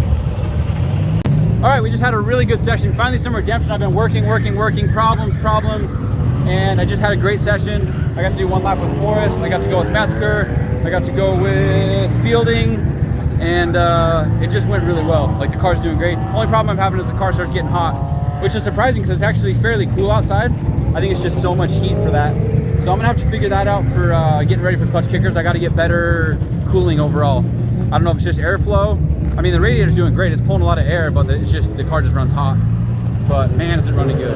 Finally, the steering's good, everything's good. It's time to go, let's go. Another run with Forrest. Did you get your power steering fixed? Did you fix your power steering? No, I was gonna ask you if you had any, I think it's the PK6715 for the drift motion underdrive pull.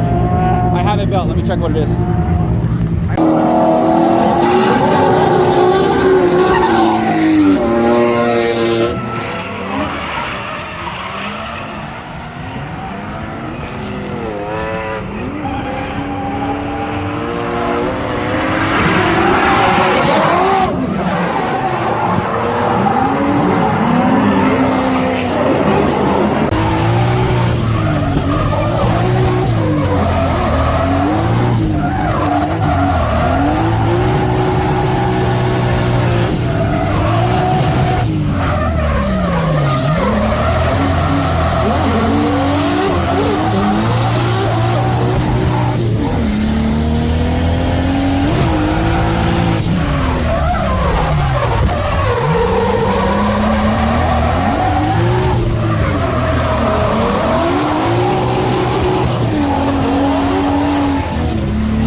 All right, I finally got my tandems in with Forrest. Such a blast, such a blast.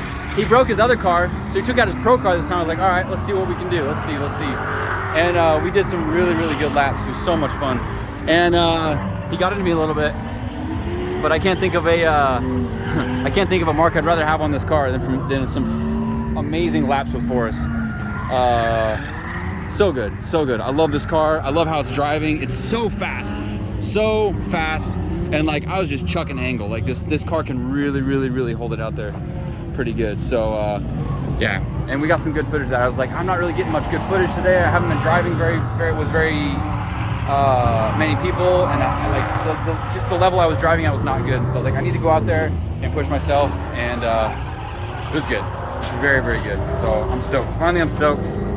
Muscleman, oh man, my tires are still good. I don't even know what to say. I'm stoked. Wow. I'm not sure what's going on over there, but Mark's working hard into the night. Mark! Mark! What are you doing? Pulling a transmission! No! I love you! Love you too! Love Mark.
Seth and I did some laps, and we were going kind of hard, and I spun after I was behind him, and I was trying to match his angle.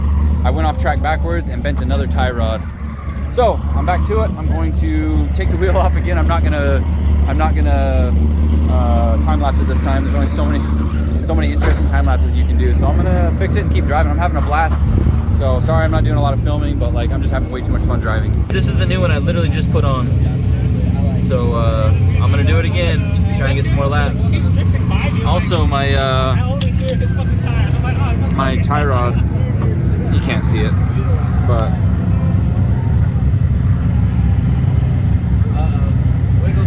this one's bad. So I got to go to the parts store and buy an S14 outer tie rod, and I've got 3 more of these, and Dan's got 2, I think. So hopefully that lasts me the whole trip.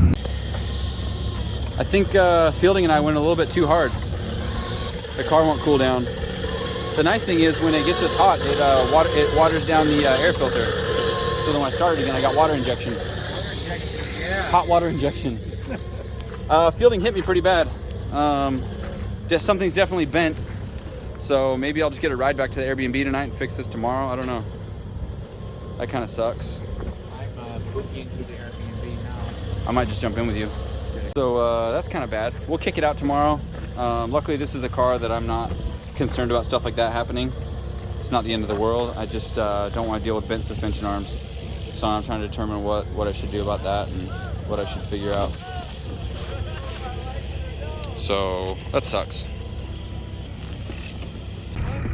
I forgot to do a status report on the tires. Aside from everything else, I'm super happy with these Kendas. They've got about half life left, and I did probably 20 to 30 laps today, I would say. You think, Luke?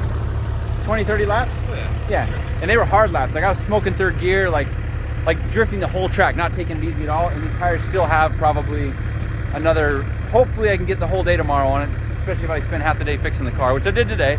So I definitely could have probably got like 80 laps today if I would have gone like consistently hard. But the car also gets hot, which kind of which regulates the tire wear. But anyways, super impressed with the Kendas. I kind of wanted to see how the Valinos did, but it's not going to happen at this track because I don't think I'm not gonna have time to burn off another set of tires. I guess maybe I can save these, put the Valinos on and compare them. I don't know. Either way, I'm tired. We're heading back. We're going to sleep. Bye.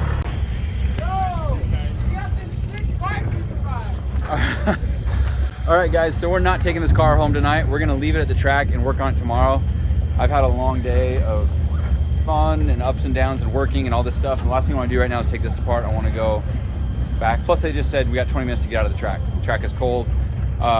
This lap where Fielding hit me was our last lap of the day when they shut the track down. It looks like damage report. The wheel broke.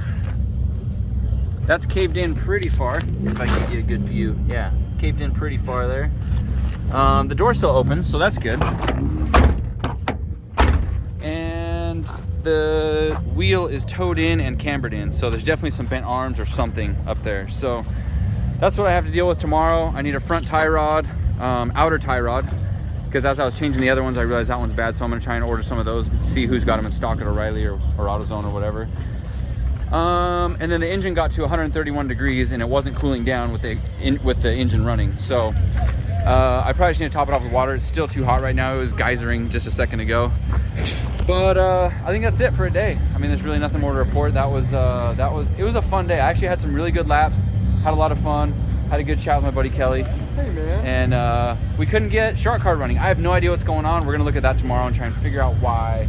Because Kelly was gonna take some laps and he goes out there and what's he doing? Boom, boom, or just like no, it felt like overboosting or like some sort of like fuel thing. You know when you get, I don't know how to explain it. You get on throttle, car feels great, and it gets to a certain point and it just starts to cut. We'll take this boost gauge, we'll put it on there temporarily and see what it's boosting to. See what it is. But I bet it's 1,000,000 pounds. I'm gonna close out the video. Thanks for watching, guys. I really appreciate those that are following along. I know there's some new viewers watching, and I hope you guys become subscribers, so don't forget to hit that. Hit the notification bell because we'll have a video every day. And I'd love to tell you every day. I'd love to tell you it's gonna be the same time every day, but it just kind of depends on when we have time to edit and the footage and uploading and all that stuff. Don't promise them anything, but it's gonna be every day. No promise, every day. Every day. Every day. So that's it. Welcome to the new subscribers. Thank you guys for watching. We're getting definitely some good views, so I appreciate it. Makes the effort worth it. And we're out.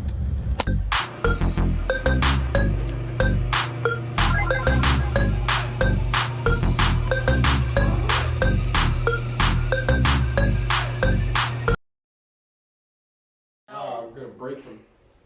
You gotta sit up. You remember how this goes. I don't remember. Okay, put your feet down. Okay, feet down. There's hands on your head. First time I've heard that. Yeah. Okay. Bring your elbows forward a little bit. I need to breathe. Okay, ready? Go. Oh! Did you hear that? Yeah, it sounded great. How do you feel? Welcome to today's video. Oh, that's good. My car's at the track and it's broken, and so that's what we got to do today. We're gonna go get that fixed, go grab some food, and off we go to work. Scotty had Dr. Pepper stocked in the fridge on supply, and I woke up with a headache, and I'm like, man, you know what would be really good is a Dr. Pepper. And Scotty's like, you can have a Dr. Pepper. Cheers. Wait, you got a different one. Good bottle. You know, this is a gas store one. That one's like a regular 6-pack stuff. So last night, Scotty bought all the ingredients to make fresh salsa, and it was amazing, like amazingly delicious. Just all fresh vegetables chopped up, put in a bowl, spicy, good chips. Like, what a way to end the night. Got heartburn all night, but nothing like a Dr. Pepper first thing in the morning to wash down the heartburn. Yeah, totes work. How's it deal with heartburn? Oh no, let's put some carbonate or something that really make it come up. You know, really experience it. You gotta really embrace it. The full experience. Hey, the angry neighbors didn't have our cars towed. I'm actually really surprised. The guy across the street there was super cool. He's like, yeah, just park in front of my house. The neighbor behind me is a bee, so just don't let her, just don't park in front of her house, and we got no problem. Because literally as we were leaving yesterday out there, the cops rolled in, but luckily we were on our way out, so we didn't have to deal with that. The underside of Seth's car is really cool, and nobody ever gets to see it. But since his bumper broke off, we can show a little bit of it. Give us an update on where we're going. We're going to freaking O'Reilly's because... It's just O'Reilly's, okay? It's not freaking O'Reilly's. They're good. O'Reilly's, they're man. good to us. No, they're not. Because we have to go 20 minutes out of the way. 35 minutes out of the way. The wrong direction. Just to get a tie rod in, man. And a belt. Why wouldn't they have a tie rod in? Oh, we already got the belt. Well, I'm getting 2 belts. Oh, okay. We're getting those belts. Yeah. Look, this place is nice. It's got the sunlight. The sunlight? Yeah, the stuff that Utah doesn't have right now. It's got that. It's got the sunlight. It's got fake palm trees or whatever. These aren't fake, man. They're native to this habitat. No, they're not. Palm trees grow in the desert. You're telling Cactus me, and palm trees. You're telling me that a bird picked up a coconut and flew and then landed over here and was like, this is the spot I'm gonna drop my coconut. Boom, palm trees. Because that's how palm trees are made, right? Is that tech talk? I don't know. We'll get to that later. We got lots of tech to talk about. What's with the shirt? Oh, I'm gonna referee for fielding because he's out of here. I can't do it fast enough. Crappy whistle. You're out of here. Yeah. You're out. Safe. Not safe. Not safe. So we came to O'Reilly and they had what we needed. We had to drive to the hub, but they had it: tie rods, belt, spark plugs. Get the car back on the road. Oh, O'Reilly, back to the track. Let's go. I wanted to take a second and talk about my car. I'm super thrilled at how well the car is doing, and I still can't believe that we built a car out of spare parts.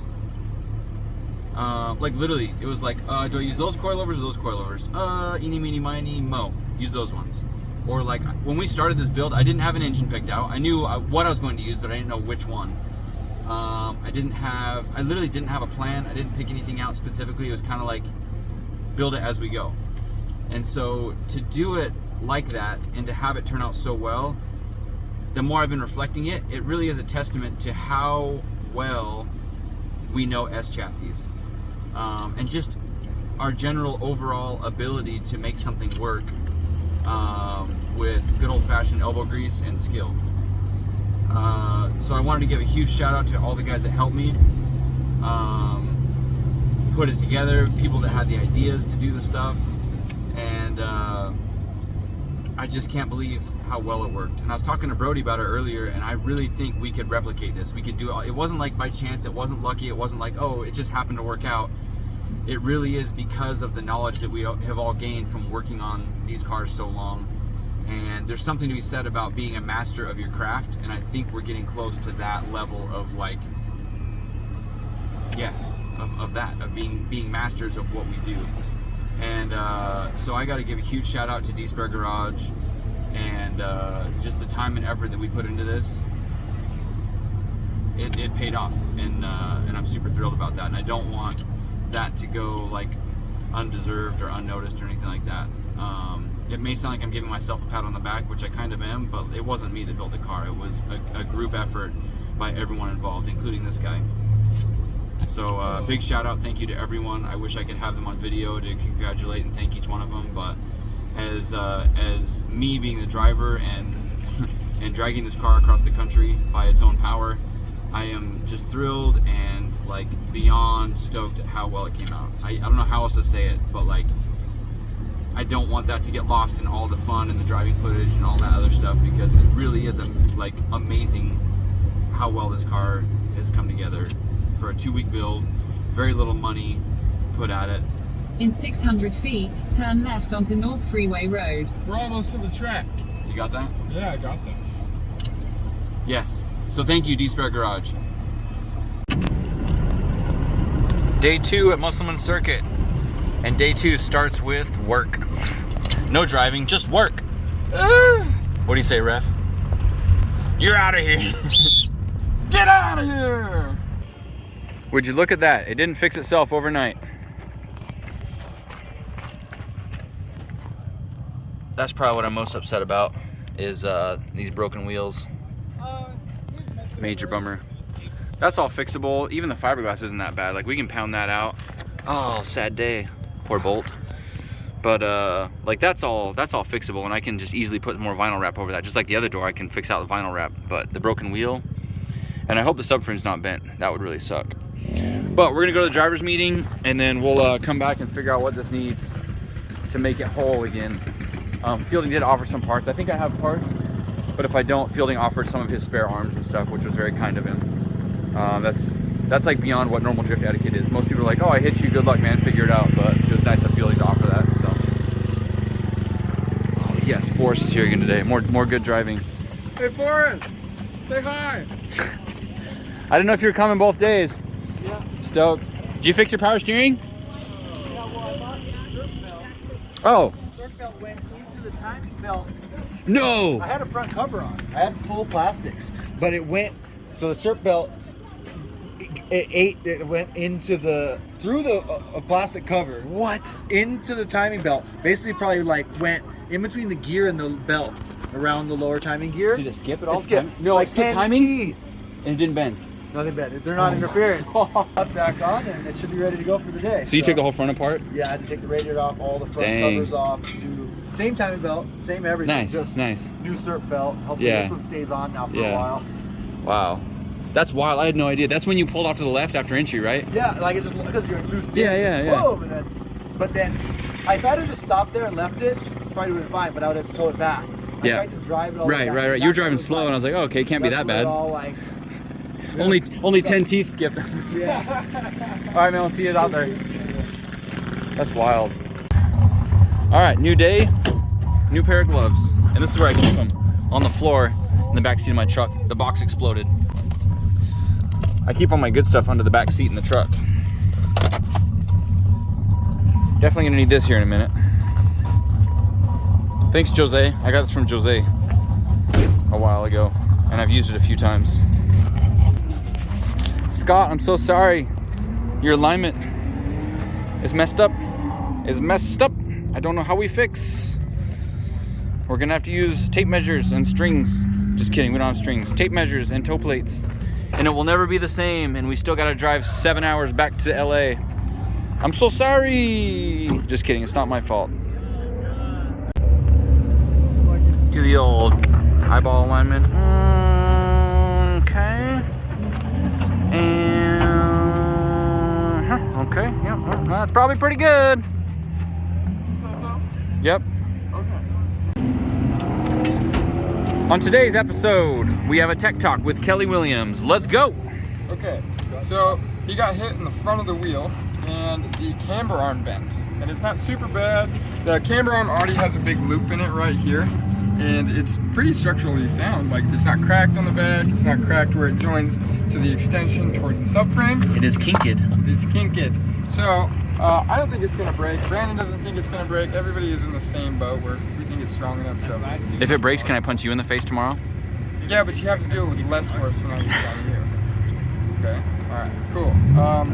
He's got a spare, but this isn't like a good place to be throwing more money at the car. If you've got something that's okay and you can just use it, use it. Everything else looks fine, subframe's fine, there's no cracks at any of the joints, nothing. This is honestly really good.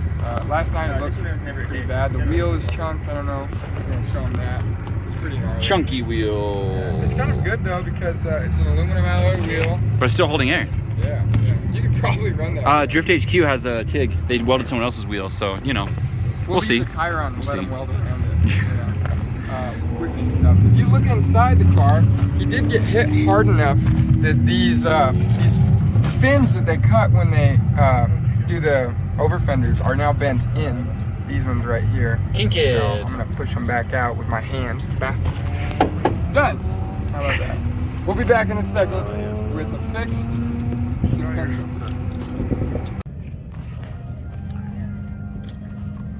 I kind of figure if we get the camber back where it started, as long as nothing else moved, the toe should go back to where it was too, which I care more about the toe than the camber really at this point. So I'm using this as the as our reference. But the car's on a hill, so I had to measure the offset of the tilt. That's about 1 degree. So the other side should be 0, I believe.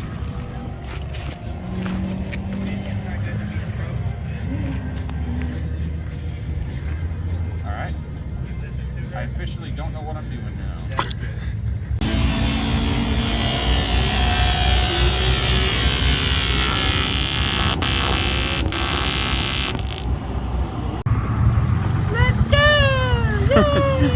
Don't do that. Come here! Oh, it's hot water! I tried to clean it.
trackside update.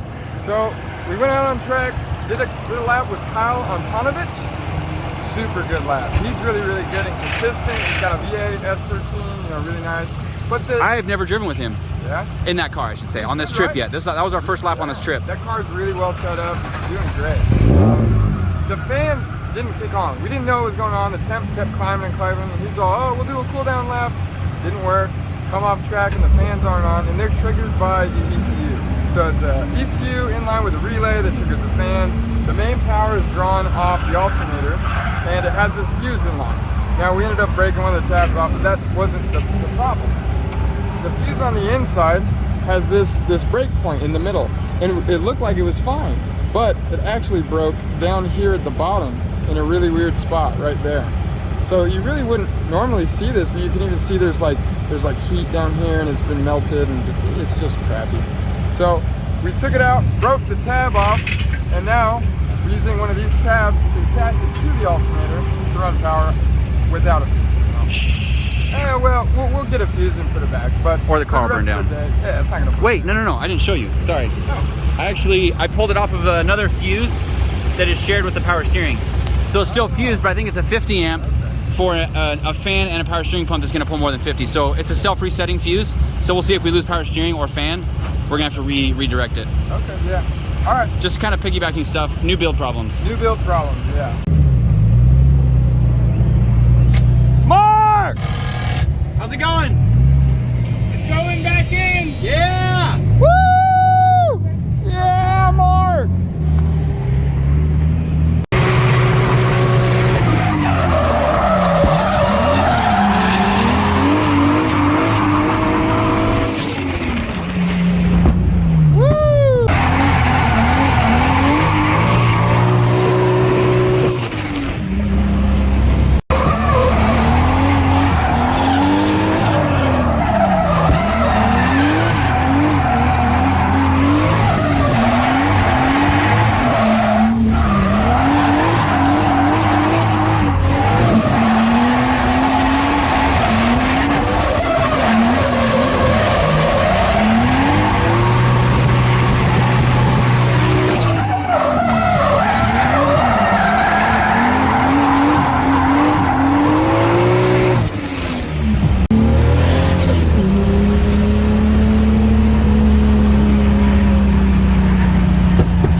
On track, we were getting some good laps in, like really good laps, and then all of a sudden my power steering stopped working, and I immediately thought that it was that fuse because we just barely doubled up the fan and the power steering on the same fuse, and I was like, oh, okay, if the power steering stopped working, then the fan probably stopped working. So I came off track because I didn't want to overheat.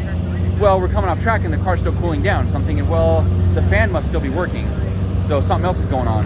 And then we realized that it smelled a little bit funny when the power steering stopped working at first, so like maybe fluid started leaking onto the exhaust or something, because I got that smell. And then we come in and they're telling us that they saw smoke when it happened. So I'm like, okay, let's start figuring that, put the pieces of the puzzle together. Well, then we start looking at the rack and the lines and stuff. It looks like maybe the side that I changed tie rods on 3 or 4 times, it looks like the end of the rack blew out. That's my initial impression of what I can see. We're putting it up in the air right now to check it, but I just wanted to update before we got into that, like what it felt like, what happened. And I was thinking, was it the pump? Was it electrical to pump? Was it you know, the actual pressure from the pump? Was it a line? What was it? And it looks to me like the end of the rack blew out, and it was on the same side that I did tie rods on, so it might be somehow be related. Let's go check it out. Yo, so I caught up with Kyle. We did some laps, dude. It was so good. We haven't driven together on this trip yet. Those were our first laps out there, and it's like, those are our first laps, period. Well, I was pulling out and I saw you, and I was like, oh, let's go do this, you know. So we're gonna do some more laps because I followed him, and then we went to trade places, and both of our cars were too hot. Yeah, you have a V8, it shouldn't get hot. It gets hotter as long as that's hard. So yeah, let's go do it, man.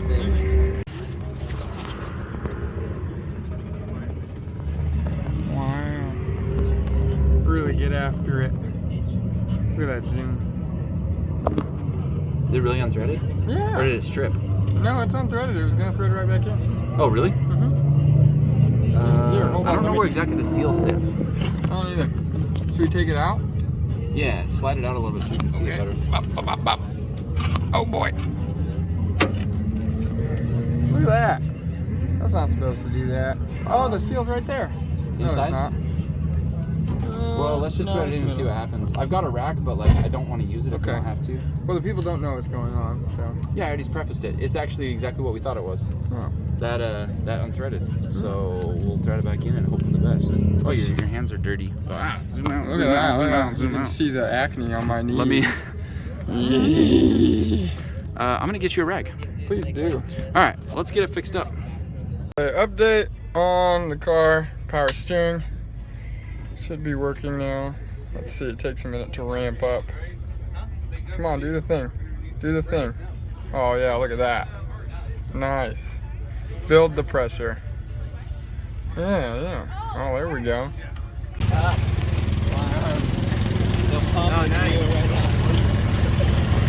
Dude. Oh, there's a big crack. Bad things, bad things. Yeah, better one day. Yeah. No, dead. Huh? It's good right here. It's Yeah. good. Yeah, it ain't making that bump. It's good right here. Got 5 bolts. Shit, you're fine. 5 bolts stuck in there. That's great, yeah. That's a bad day. Hey, Man. everyone get the cameras out. Well, both your cars are. I didn't damage the fender at all. Whoops. I know, right? Yeah, that's impressive. Yeah. It was impressive. Yeah. I don't know how that happened, and the wheel was wedged in there. You said jack of all trades. You didn't say break of all trades. First corner went out. Yeah. And then we were going to say we take out for one more session. Did it wobble at all before it came off, or just snap? No. Just. Literally first corner, and then it went. I was like, what the fuck happened there? And then Adam was like, the wheel came off.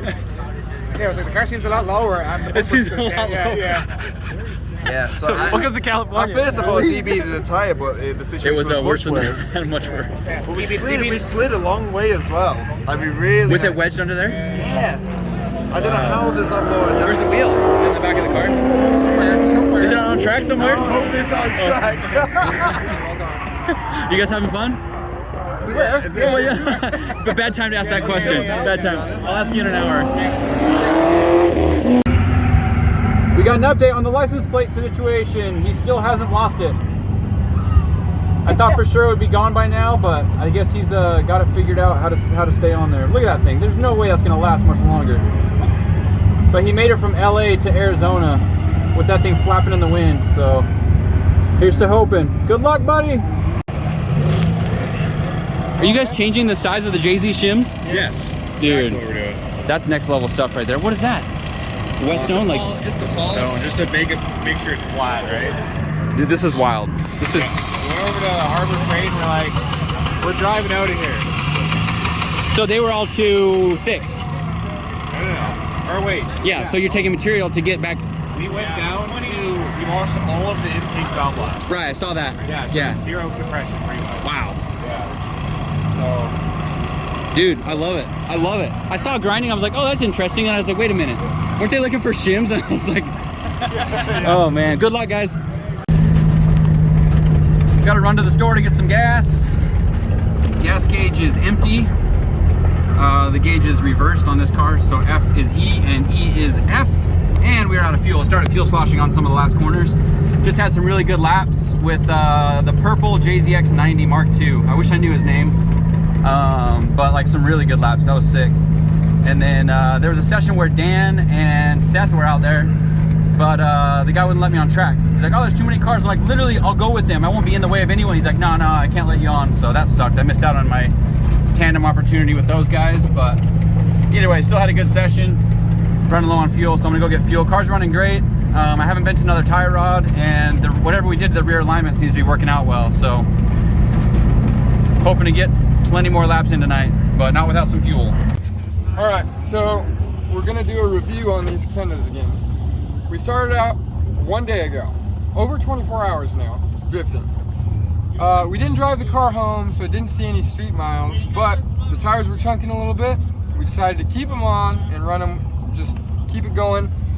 They are quite chunky, but these have probably, what do you think, 50? Yeah. Oh yeah, 50 laps? 60 laps. 56 laps. So, in my scale, that's a 10 out of 10 Oh, yeah. tires. You know, if 2 you full can get days. your hands on a pair of these, you'll have way more fun than going through, Walmart specials all day long.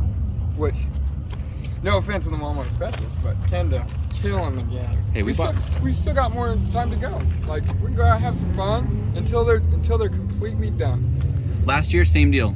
Yeah. We did two full days on one pair of tires. So I was kind of looking forward to that.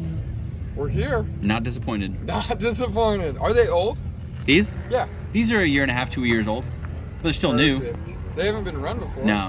And they got grip, dude. I'm hooking. Yeah. Hooking Oh my God, this from a car dig. It's a missile. It's not a rocket. It's a heat-seeking, Forrest Wang-seeking missile. Coming for you, Forrest, with my Kendas 140 piece. What I'm talking about. Achievement unlocked. Thanks, Fielding. A little bit crooked because it's not a good sticker. Wasted.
right, guys, that's it for tonight.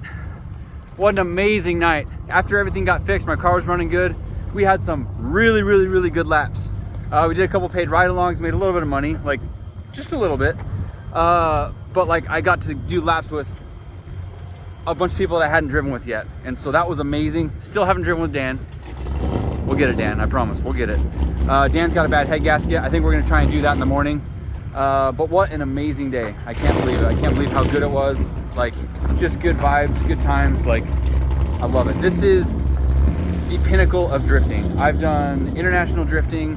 I've done Formula D for multiple years. I've done Pro-Am. I've done clutch kickers. I've done a lot of different stuff.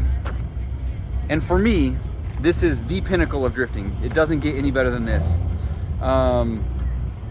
So much fun with such high-level drivers, and everyone's just here to have a good time. There's no competition. There's no like, I'm better than you, you're better than me. It is literally just like the best, the pinnacle. I love it. Drift Week is the best. Thank you so much, Aaron, for this being your brainchild and like putting this together. Like, you do such a good job. Thank you so much. I hope it goes on forever, because this for me is what I look forward to the most. This is Drift Week 4. I've done all 4 of them, and I can't imagine not doing another one. So shout out to Aaron and Lone Star and everything they do, and all the sponsors that help put this together. Thank you so much. Thank you guys for watching the channel. I appreciate those of you that stuck through the 55-minute video yesterday. I know that was a lot. I was kind of curious how many views we would get on that video, because it's a big commitment to watch 55 minutes worth of footage. But I felt like yesterday was such a good day, and there was so much stuff in there that I wanted you guys to see. So thanks for sticking it out. I don't think today will be as bad. But then again, yesterday when my wife told me it was 55 minutes, I was like, I didn't feel like it was 55 minutes. So hopefully today's not the same. But if you're watching this, then obviously you've watched whatever is before this, which hopefully isn't that long. But don't forget to like, subscribe if you haven't already. Thank you to the new subscribers that we have, and we'll see you guys tomorrow. Bam. Gloves go in the glove box. Hey guys, welcome to today's video. We are checking out of Tucson and headed to Apple Valley, Victorville, California. We got a 6 or 7 hour drive. If everything goes well, but everything is not going well, because we need to try and figure out what's going on with Dan's car. Scotty's gonna pull the head gasket and try and figure out why it blew. Because obviously you don't want to put something together and have it happen again. You got to figure out why it happened, fix the problem, and move on with life.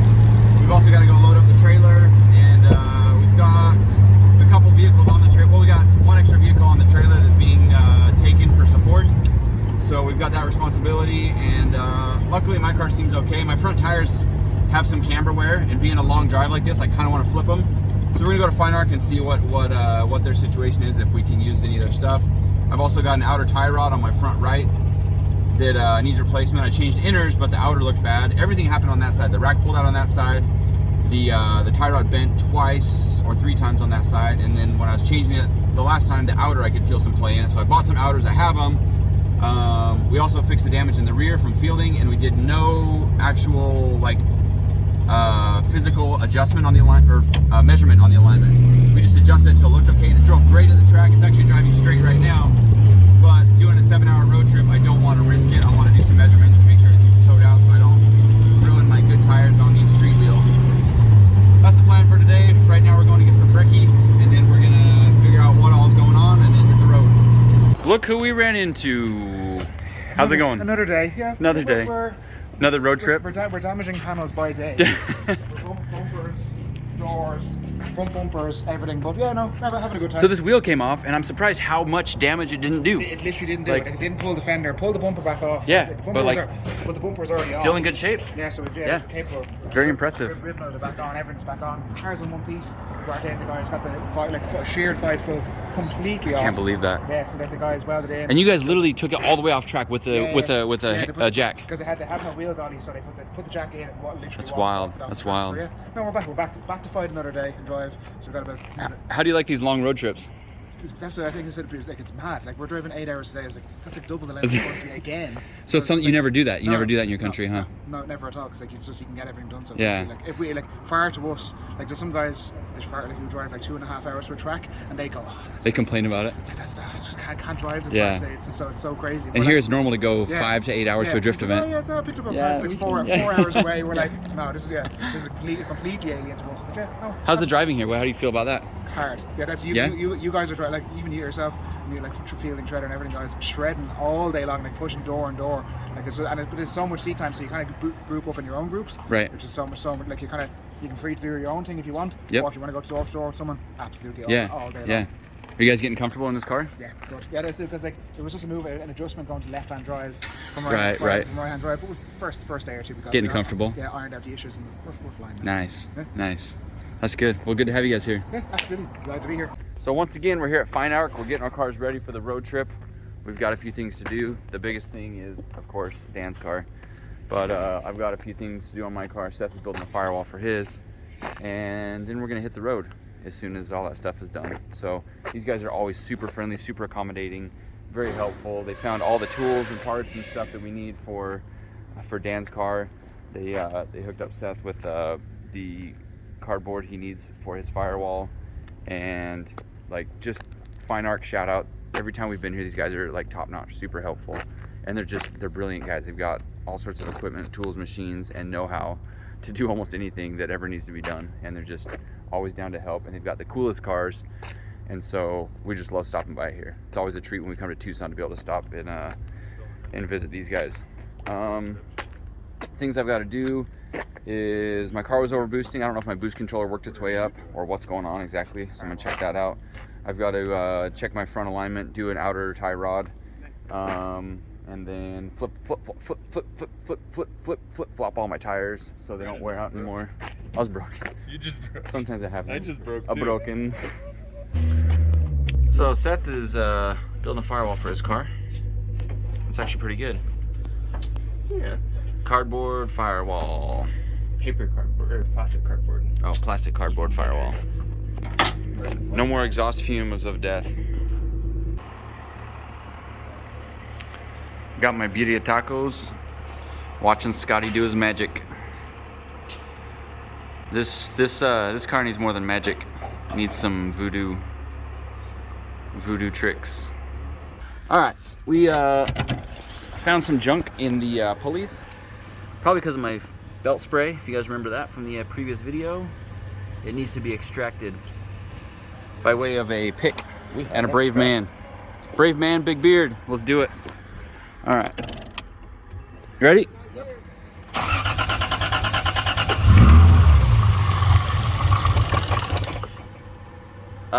Engine, why you do this? Hold on. Before you get going, Yeah. do you have an X-Acto knife, like a box cutter style? You're putting sharp things next to moving pulleys. Danger zone. You ready? Yeah, thanks, OSHA.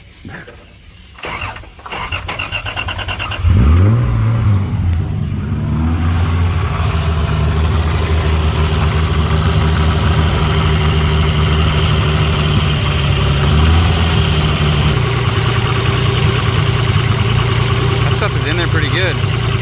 Yeah. Well, it's these outer ones. I got the inner ones pretty good. There we go. We don't want to run it too long and not have a water pump. Oh, look at all that shit flying out of that. Oh, that's not a noise. This is a noise.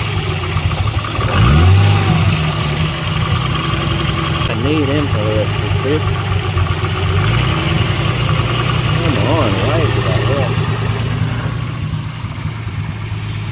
It's dangerous. Oh, I'm getting some chunky. There we go. We got full water circulation. Let's charge it a bit too. Good. You got chunks coming off? Yeah. These chunks flying.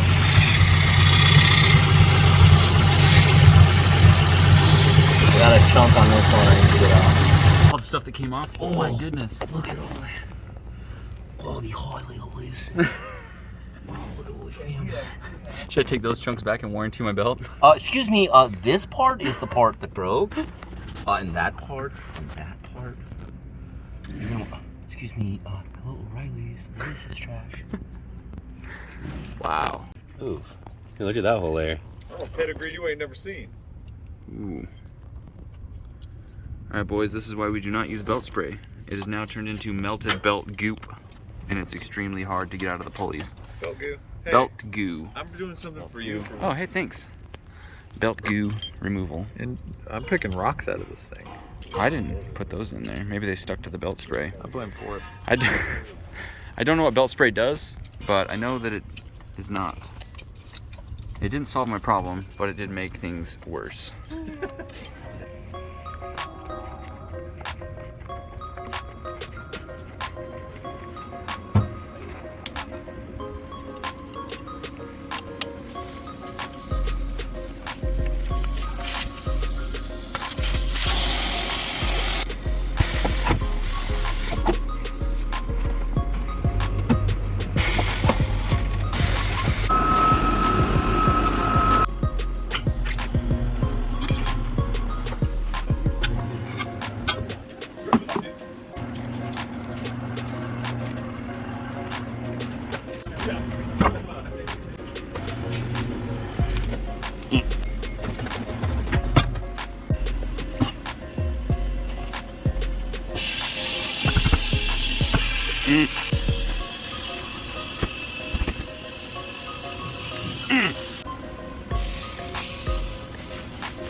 There's a firewall. We're not gonna call it a firewall because fire will destroy that. Plastic wool. It's a plastic wall designed to keep exhaust fumes from coming in and killing Luke.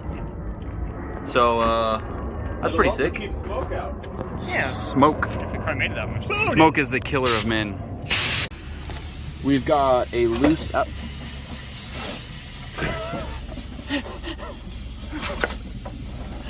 Don't need the hammer. Anyways, what I was gonna say is we got a bad tie rod, and I was about to smack it with a hammer, but I didn't need to because it just came out. Anyways. Oh, thanks. Pit stop.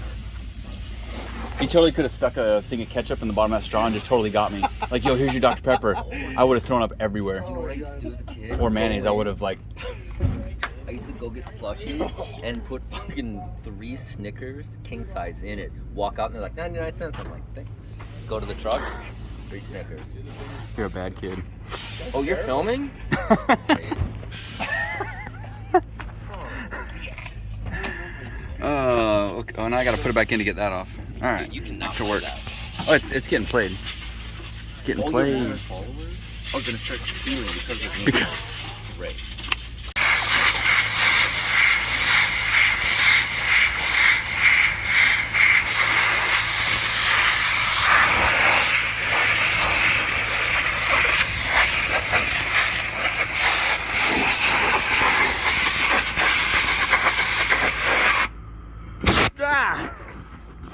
Thanks, Kelly. You're welcome. My high school teacher said not to play with the air.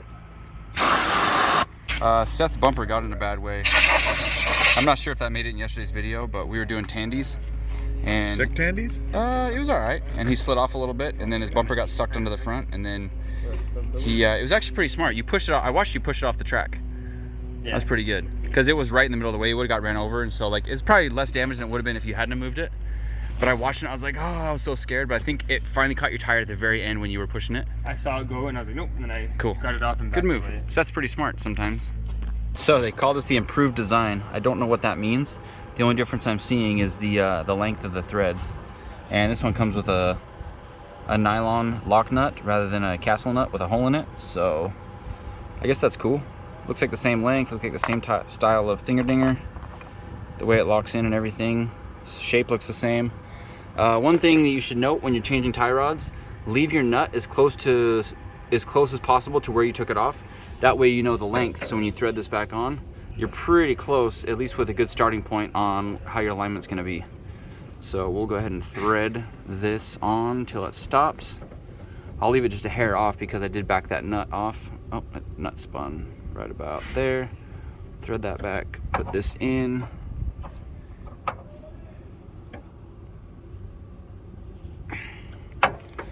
Yeah, just like everything, this is really hard to do with one hand.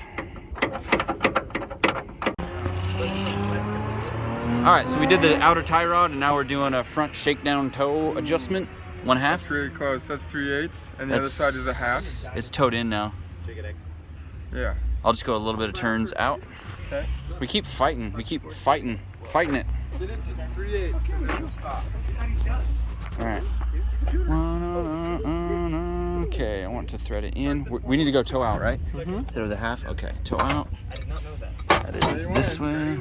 Scotty was on the Venom Import drag racing back in the day. He was what? Yeah. That's wild. We need to do an interview with Scotty. 110%. He's got some stories, man. Here, let me help you with this too. Look at that elbow clearance now. I also have 2 arms. No way. Yeah, dude. Stop. Give it a shake. Stock. So we got the alignment all dialed. I don't know how in the world, but we measured the rear from what Kelly did last night when we just kind of eyeballed it, you know, with the thumb and the thing and the alignment, and it was spot on. Like, that never happens. But I'm not that surprised because it drove great all night and whatever. We just towed the front. We did the outer tie rod and tightened up a bunch of subframe connection points, and everything was like just not loose, but like it went a little bit tighter. So I think it was kind of just friction sliding, because when you turn it, go and creak. And so we got a lot of stuff figured out. They got the head off of Dan's motor.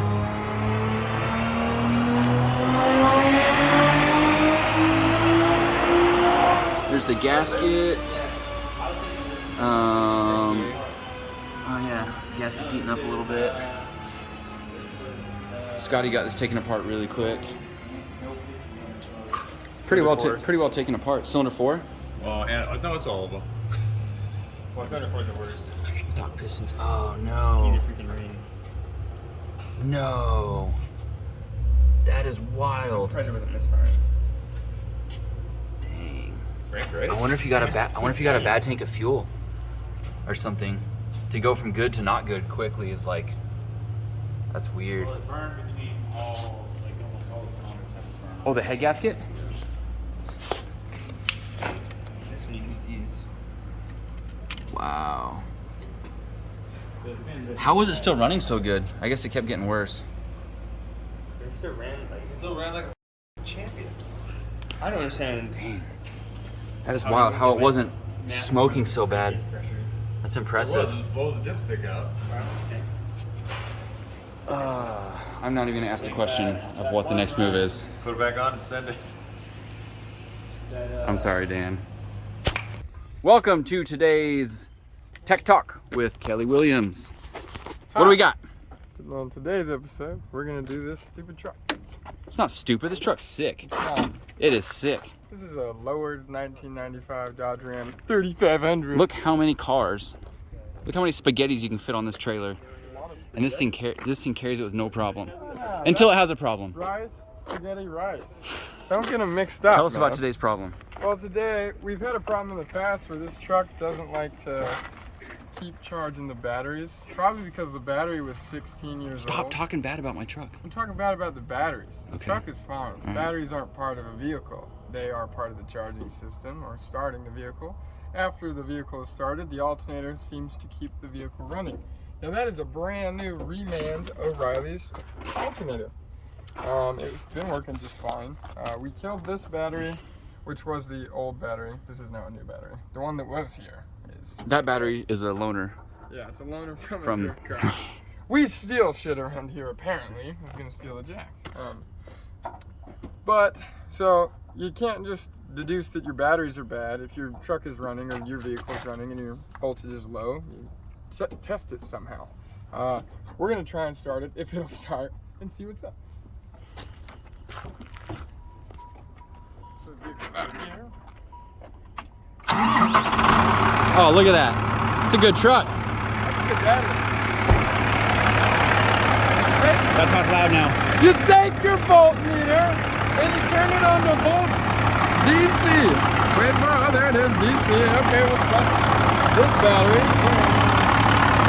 Positive red, negative ground. Oh, that's not very good. Wah wah. Yeah, okay. So we're gonna come over. Get this one on the back of the alternator, on the power, and then you ground it out somewhere. We're gonna go here. Yeah, look at that. Wait for it. Wait for it. Wait for it. What's going on here? Hold on. Oh, sorry. Ground. Ooh. I want to see 14 volts at all times.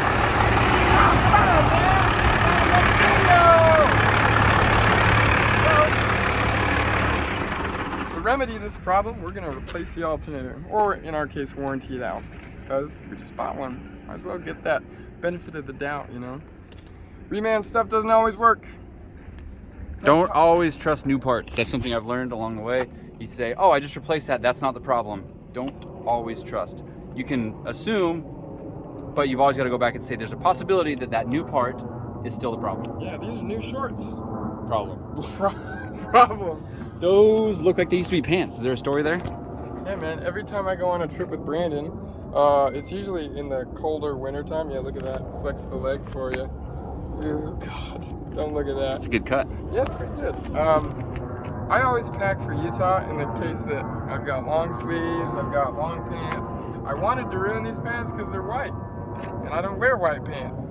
So we got here, and it's 90 degrees all the time. So now I have shorts, cutoffs, or whatever you want to call them. They're jorts, bro. Jean shorts. Get on my level. Let's go to the parts store. You are the cause of my problems. Why you do this to me? So we just left O'Reilly with our new alternator. Well, another reman. We'll see how long that lasts. A new belt, because this one shredded yesterday. And some headlights for the truck. What we're trying to do is I want to see if we can get Dan to drive the shark car, put his car on the trailer. That would be ideal. And then Mikey and Joey would follow us. And then we have 7 drivers for 4 vehicles essentially, because it's going to be a late night. And it would be nice to have pinch hitters for when someone gets tired, we can swap out. If it's just me and Kelly by ourselves, it's gonna be really rough. Right now it shows we're gonna get there about 1 or 2 a.m. depending on how many fuel stops and how fast we're going. And like, I know we can do it, but it's just gonna be rough. In the truck. In the truck. It's like... The truck will do 75, I'm not worried about that. Yeah, but it's still, you can't go 90 in the truck. Right, right. A comfortable 90 anyway. So that's kind of the plan. We'll see how exactly that works out, but yeah, things aren't going great, but this is how Drift Week goes. This is part of the process, is like figuring out all these logistics and making things happen when it's inconvenient and stressful, but we always make it work. This was a bad time for this engine. Yeah, it was not, which is just insane to me. Surviving the Dan Brocket. There's no surviving that. There's just... Every time, Dan. Surviving that. Every time. I'm not gonna just go throw Scotty under the bus, but him and I were talking earlier, and he's like, "Man, Dan sometimes does not know the limits." He's like, "Hey, our engine's hurt," and he's like, "No, there's a G35 to race on the freeway. I'm gonna race." And number 4 is like, "Gah!" And Scotty's just like,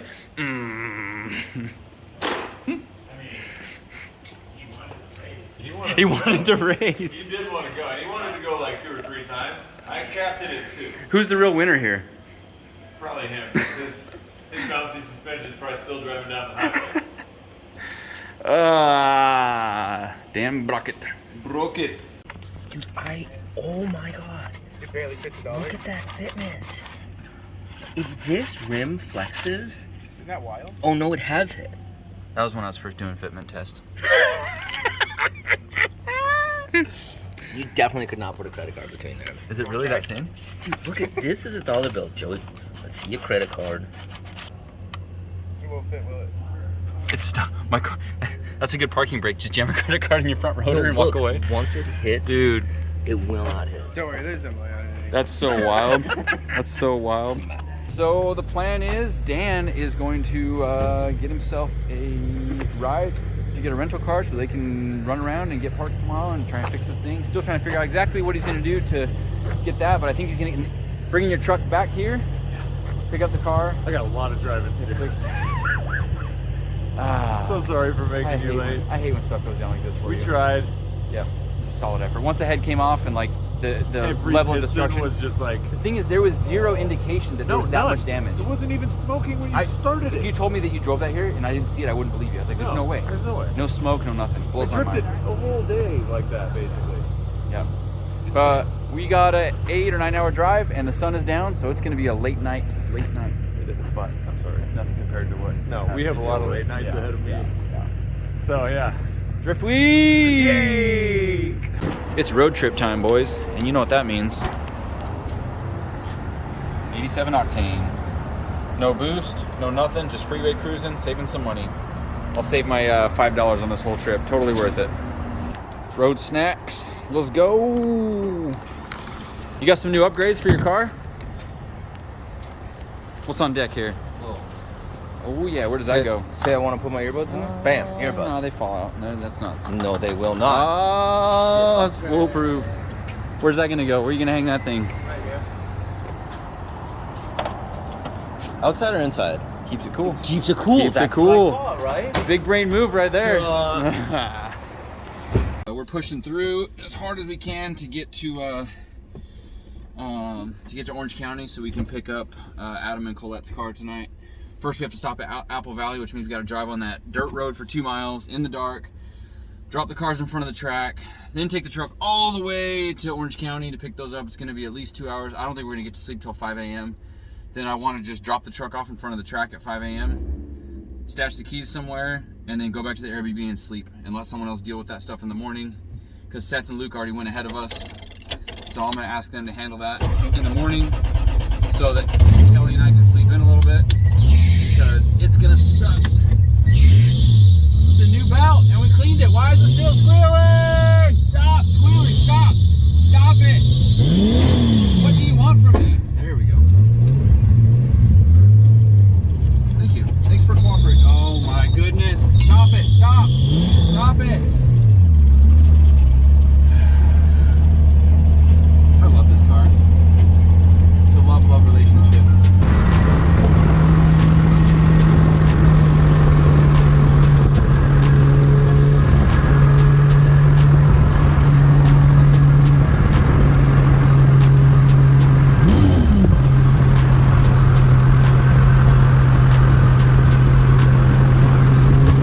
All right, we made it to the track. What a long drive. Mike and Joey stuck with us. We are now gonna unload the cars and leave them here by the gates of the track. We still have to drive to Los Angeles or Orange County, I don't even know where it is, and pick up Adam's car and Colette's car, and then come back here to the track. It's an hour and a half each way. I don't even want to think about it. Tomorrow's basically ruined, but we're doing the responsible thing and making it whatever. But for now, we're gonna get these cars off. We're gonna flip around, drive all the way back. It's so crazy driving out to Apple Valley Speedway. You go on this dirt road that's like almost a 4-wheel drive off-road, you know, what do you call it? A side-by-side type trail. So I can't believe people drive their drift cars down this road. It's crazy. I feel like the road's worse since last time I've been here. But off in the distance are the lights of the city, and that's not even the city we're going to. We're going like over those mountains and down and out by those lights. It's gonna be quite the night, but at least we get to drive on this track tomorrow. It's gonna be sick. All right, so Joey and I made it to Irvine. I don't know how. I took a little nap. I'm still tired, but grab a Red Bull and last leg. We're gonna drive back up to Victorville, get the 2 cars loaded up. Not in that order. Get the 2 cars loaded up, drive back up to Victorville. No, not in that order. Get the 2 cars loaded up, get a Red Bull, drive back up to Victorville, and then go to sleep. No, go to the track, pick up the car that we left at the track, right? And then go to sleep. It's gonna be light by the time we go to sleep. Yeah. This is a wild night, But I didn't know that. I guess Adam bought this car from Quambeck, you said? I think this is the Quambeck car. Yeah, and then there's Colette's car there. So, this one goes back a ways. Yeah, this has been around for a minute. I don't mean, this is a Jay-Z car, must be, right? Sounds like it. So we'll get these things loaded up and get going. I'm so tired, I'm done vlogging. I don't even want to be alive right now, but work, we got work to do.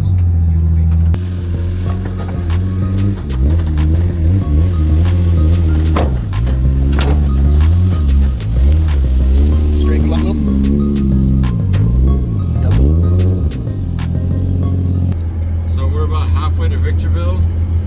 The Red Bull did nothing for me. That's my third one today, and like the first two did something, this one did nothing. And the sun's up, so now we're ultimately screwed for trying to get any sort of sleep. I'm still gonna sleep, but like it's really hard. When you know that threshold where you're like, oh, I can still go to sleep. It's like 5 in the morning, and then all of a sudden the sun comes up and it's like game over. Like no chance of like a real reset in your mind that you actually went to sleep and reset your day. That's not gonna happen. So today, or my tomorrow when I wake up, is just already ruined. But we had a responsibility and we fulfilled it. So check mark. Check mark. Day ruined. I really want to drive this track to what's it even called? Apple Valley. I really want to drive it. I've driven here before. I like it. They've made it wider since I've been here, and they repaved it since Rudy burned his car down. And so I want to like see what it feels like. There's certain spots of the track where it was like hard to link because it was so narrow. So I think it's gonna flow a little bit better than it did before. And this car I've been getting really crazy on entries, so I want to do those fast entries down the straight, third gear, just chuck it really hard. So I'm looking forward to that. But I think that's it for this video. I'm gonna end it. Thank you guys for watching and following along. It's been a crazy day, even though we did no drifting today. It was just work and driving and work and hanging out. And we got to be on the road trip with Mike and Joey and just hanging out. That's the best part. But the sad part is that Dan is not here with us. He didn't die. He's just not here with us. That's what I meant. He's trying to figure out what's wrong with his car and his engine. So if you're watching this and you know Dan, send him a message, send him some love. Go watch his channel. I'm sure he's got an update.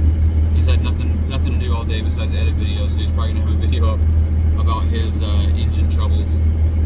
So go give him a like, a follow, a tweet. I don't know what you kids do. TikTok, that stuff.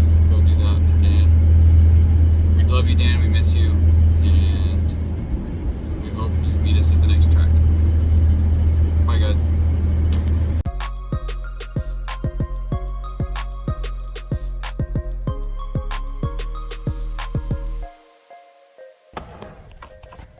Made it. Finally, a long night. Not asleep.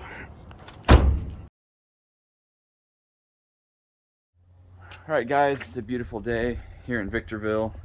We are headed out to the track. Got a very little sleep. If you watched yesterday's video, you saw that we stayed up late and Joey and I made it all the way to I don't even know where we went, Irvine. We went to Irvine and back. The sun was rising as we were coming back and I'm like, this is not good, but actually got some decent sleep. It's what, noon now? 1 o'clock? We're gonna roll to the track and have at least 4 hours of drifting. Careless has some lunch for us, so I'm stoked on that. Fill my belly.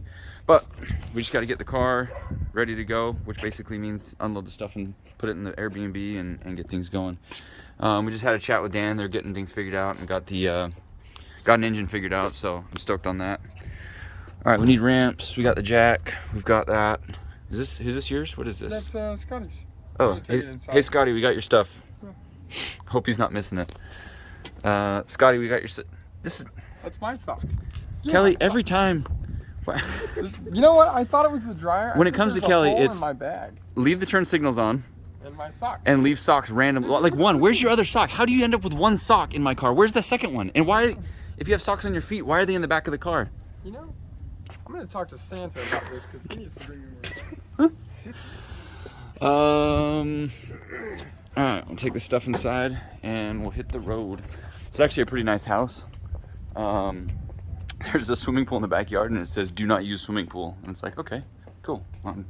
Yeah, great. Another problem we have is somehow we ended up with this is the only car at the Airbnb because we stayed behind.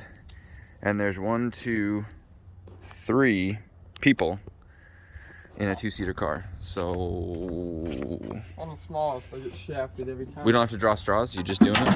I am the hey, smallest. easy, truck. easy, easy. Easy peasy. You're gonna want to go ahead and watch your head on that roll cage. But comes with an extra seat. Oh yeah. Look at that. Shout out to NRG. NRG, mate.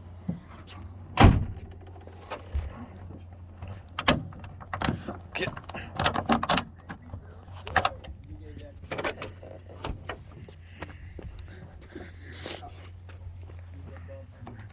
You always sit on my lap. Yeah, I'm alright. We can bond right here. There we go. Inspires confidence. How'd that get scratched? All right.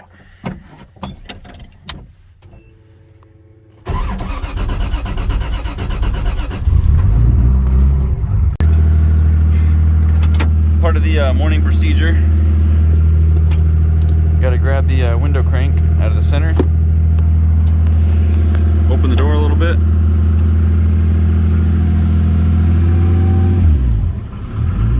Roll the window down. Because obviously you can't fit this on with the roll cage in place.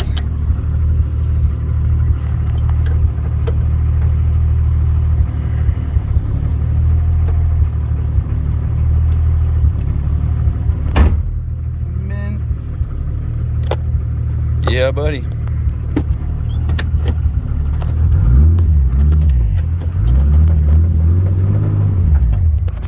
at that oil pressure. 4 bar of pressure at idle. Oh yeah. Low water temp. I still gotta wire up the CAN bus thing and get that all tuned in. I don't have a laptop, that's why I haven't done it. I need to get a laptop. So a couple things about driving this car that I've found out on this trip, obviously being the first time I've driven it, and it's all street related stuff, but as I drive, these mirrors tend to wiggle towards the ground. I gotta put some sort of stoppers in them. That one's always pointed at the ground, so I stopped even trying to make that work. I just use this mirror. Whoa. Anybody know this guy in Victorville? Tag him. What's up, bro? I wasn't pointing at him. I was pointing at those 240s. Everyone's gonna tag you, Joey.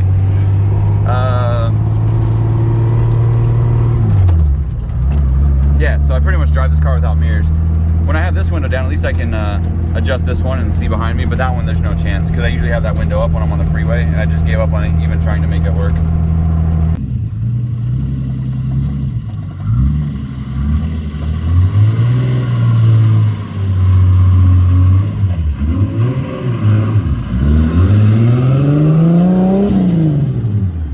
Alright, I just remembered something. I was trying to be clever on the trip and filling up my car with 87 octane so I could save money.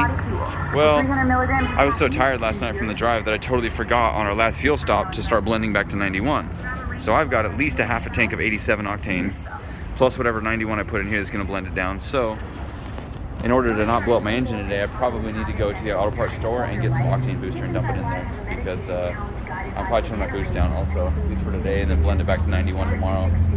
But that was a little bit of a miscalculation on my part, not looking for melted pistons. I don't want to Dan Brockett the situation here. Alright, so I gotta find some octane booster. Fuel injector cleaner. Octane, okay. Get that.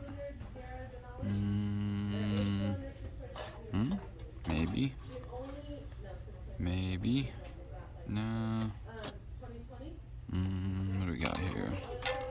I should be up to like 89 octane now, and I don't need to go crazy. 15 to 25 gallons. What do we got? Reduces knocking, that's good. Up to 3 numbers. $15. $23. Well, I know for sure I'm gonna need one of these, so I'm gonna grab that. And man, what should I do? Which one should I do, guys? Which one? I'm gonna go with this. It's my go-to. Hopefully my engine doesn't blow up. All right, Royal Purple Octane Boost, don't let me down. Don't let me down.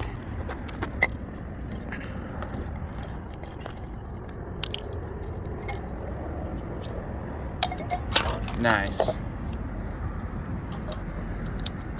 There goes $3 with Octane Boost. Now we're down to 90 octane. All right, what else can go wrong? What goes on there?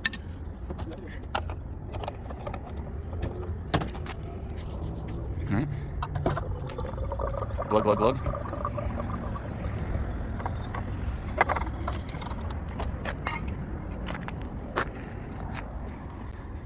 Hopefully it's as simple as that. All right, this is my trusty anti-rod knock fluid. Can't go without it. Hood up. Oh, I haven't showed you guys this yet. See, hood goes up, but it doesn't really fit.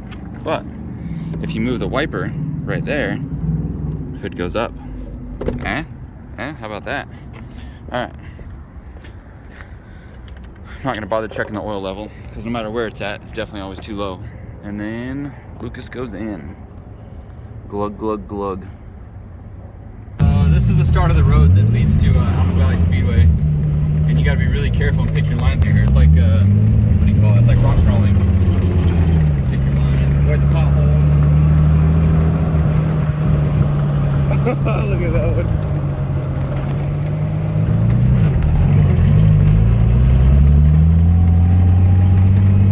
Yeah, there's some wild people. Pretty much anyone with a drift car that goes to the track without a trailer has to drive on this road. There's no way around it. And there's some videos of people doing wild, stupid stuff in their drift cars, mobbing down this road. I wonder if there's any stories or anything. If you guys know of any crazy stories of like anyone crashing or like totaling their car out here on this road, leave it in the comments. I want to find it. Maybe a link to a video of someone doing something stupid on this road.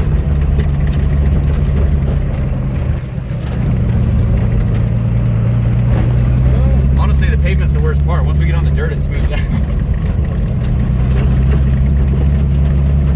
I don't know how Seth made it through here with his low car and his body kit. He didn't? Didn't? No, he got damaged for sure. We lost a good man.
Brandon Wicknick.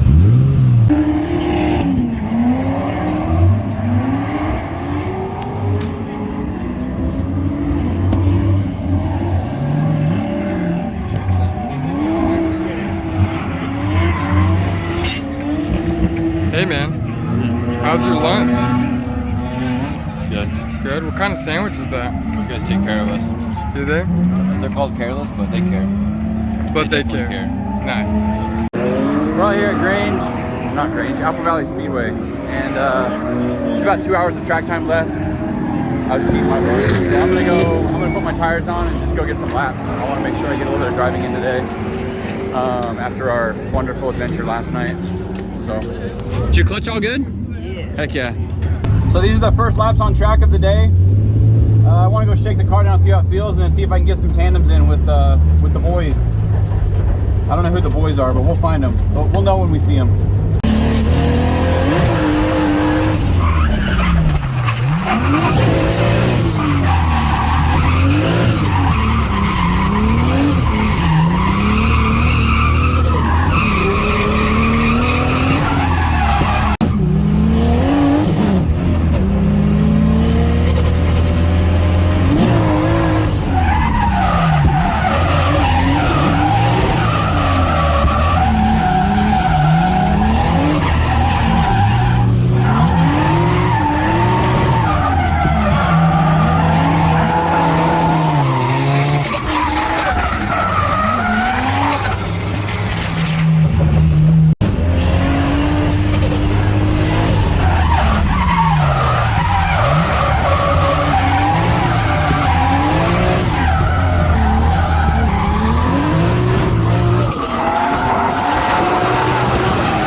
right, it's time to do a challenge. I haven't done any challenges on this yet, except the burst pass. Seth and I just did the burst pass.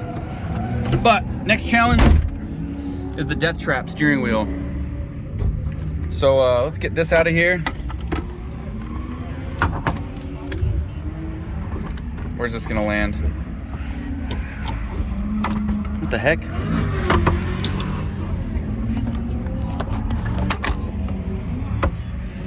Right there. Someone got it all oily. Slobs. All right. We'll see how this goes. This is the trucker challenge. And ironically, my semi-truck does have one of these.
Just video it, we'll help him.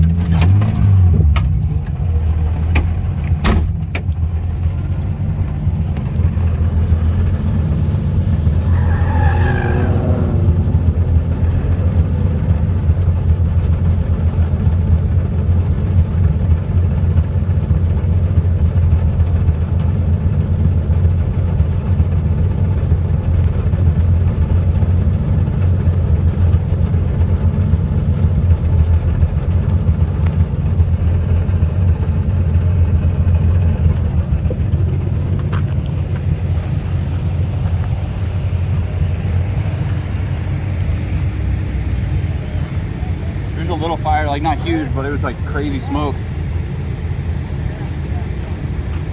Good thing there's fire extinguishers on the track. Last time we were here, that was we weren't so fortunate. Yep. Well, usually people grab their extinguishers out of their car, and there just wasn't enough. So I was like, "There's enough cars here to put it out." But how was that? Dude, like first lap, I was like, "Okay," I started to figure it out. I went down the straight and something was grinding, like my axle or something, so I had to shut it. Okay. But I'm down to tandem with that. Like, has anyone done that? Do you know? No. Hardly anyone even wants to use it. They're all scared. So it's weird, but like once I got it, I was like, okay, cool. Like, yeah, it was good. I thought that the thing snapped off in your hand or something.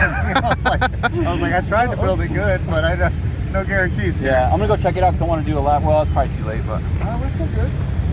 We got 30 minutes. Okay. I want to come out and have you follow me when I do that.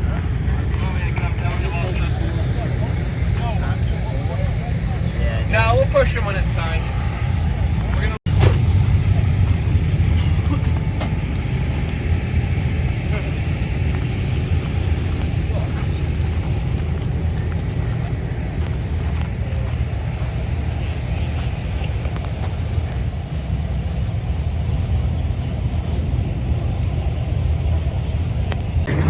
All right, so we did the trucker challenge, and it actually, I didn't do too bad. My first run, I had it about halfway through the lap. I was like, yeah, I got this figured out. And then we go to tandem with fielding. I'm like, fine, second lap, let's tandem right away. And then we're bombing down the straight, and it's like, making all sorts of noise. Like again? Have you ever had that? You're driving an S13 and you get on the... Yes. that, you know what I'm talking about. Yeah. It's the S13 noise. It does it whether it's this or that or the other. It's always the same noise. It is what it is. Until it's knock, knock, knock. That's a different noise. That's not a good noise. No jokes. No jokes. So we're gonna fix whatever's wrong in the rear, and then I'm gonna go out and tandem with Fielding with this trucker wheel. I want to win a challenge that doesn't even exist. Tech Talk with Kelly Williams. All right, what's up, Kelly? Hey, man. Sorry, you weren't ready for this? No. We got stuff going on. Tell us what's going on. Hey, this guy. Oh, dude. This guy is the hero of the night. I don't even remember what happened last night. I woke up this morning. I was like, telling Mike, I was like, last night was a blur. Yeah. I don't remember much of it. All right, we bought you some time. Tech Talk with Kelly Williams. Well, today, you gotta shout. Today, yeah, we're talking about the rear end again. We got some noise, so we put it up on the jack and we loaded it up. Insert clip of Sparks. Brakes. Brake. Do the thing, man. Can you tell what the noise is? It's shaking like crazy. I'm gonna load it up.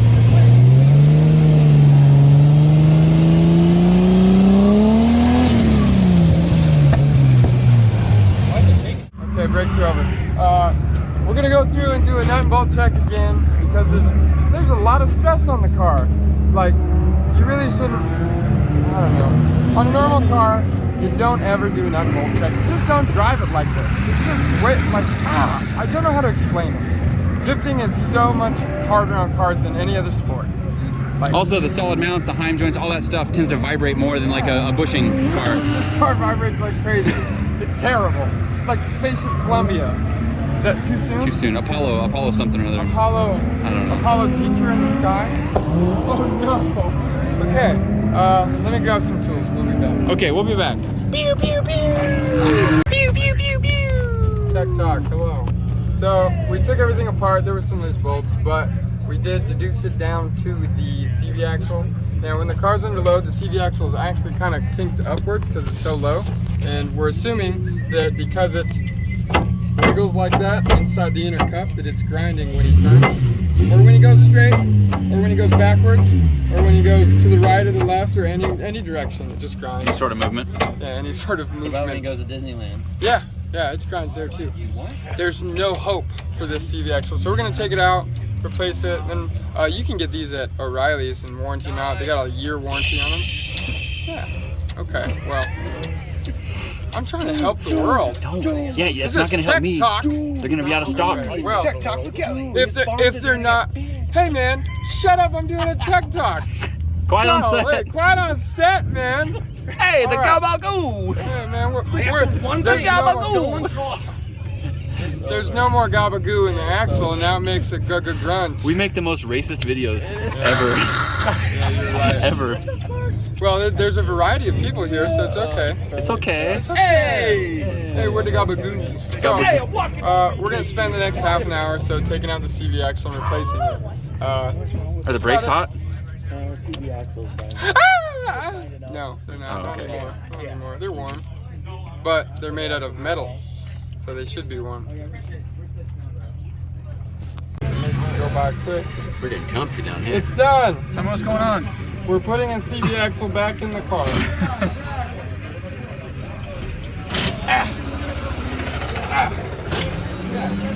And then we're gonna drop the gas tank. You really want to? Yeah. Okay. How bad? It's pretty leaky, and it's leaking onto the exhaust. That doesn't sound good. So, yeah, Simba. Pretty fire. It's pretty fire. How bad was the other joint on the axle? It's right there. I mean, did you feel it? Was it pretty bad? I just felt it in the car, and I was like, Yeah, nope. pretty bad. This joint feels really, really good. Oh no. Oh no. It's not good. I would have showed you that this one is like, it doesn't make any noise, and they're kind of hard to move. Like there's a bunch of grease in the way. Yeah. Which is exactly how you want them to feel. This one's a OEM axle. They're good. They last a lot longer. Cool. Well then, we'll have a lot more fun on this one side. Oh yeah. And then the other side will break. And I'll have to do that one in 5 minutes. It took me 30, I'm not gonna lie. Alright guys, thanks for watching today. It's been an absolute long day, and I'm ready to go to sleep because I did not get a lot of sleep last night after everything we went through. But had a blast driving with a bunch of people today. This trip's been really good so far for the driving, and just like the camaraderie and everything about Drift Week that I love. So we're gonna keep pushing along on this trip. We're leaving tomorrow after we finish driving at Apple Valley. We're heading down to Riverside to go to Adams Motorsports Park, which is also very fun. So another full day of driving tomorrow, and then another full day of driving after that, and another full day of driving after that, and things will keep going until the trip's over. Car's doing great. Everything else is doing great. Thanks for watching. Don't forget to like, subscribe. Good night.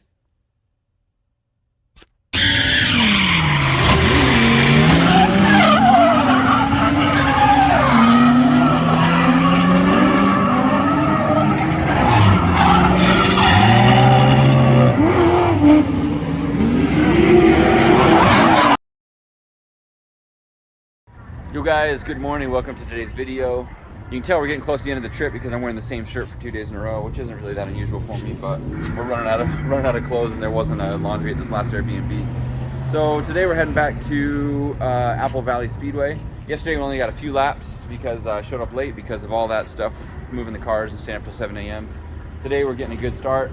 I want to get a ton of tandems. Yesterday I was like trying to line up with a bunch of guys, and like they were either done for the day or they just didn't want a tandem or whatever. I missed out on all the good sessions, so today I want to get like the good stuff. I want to get some really good tandems going. Yesterday I used the trucker knob, and I was gonna do a tandem with the trucker knob. Like I feel like that's an achievement that I could do that I don't think anybody else is gonna do.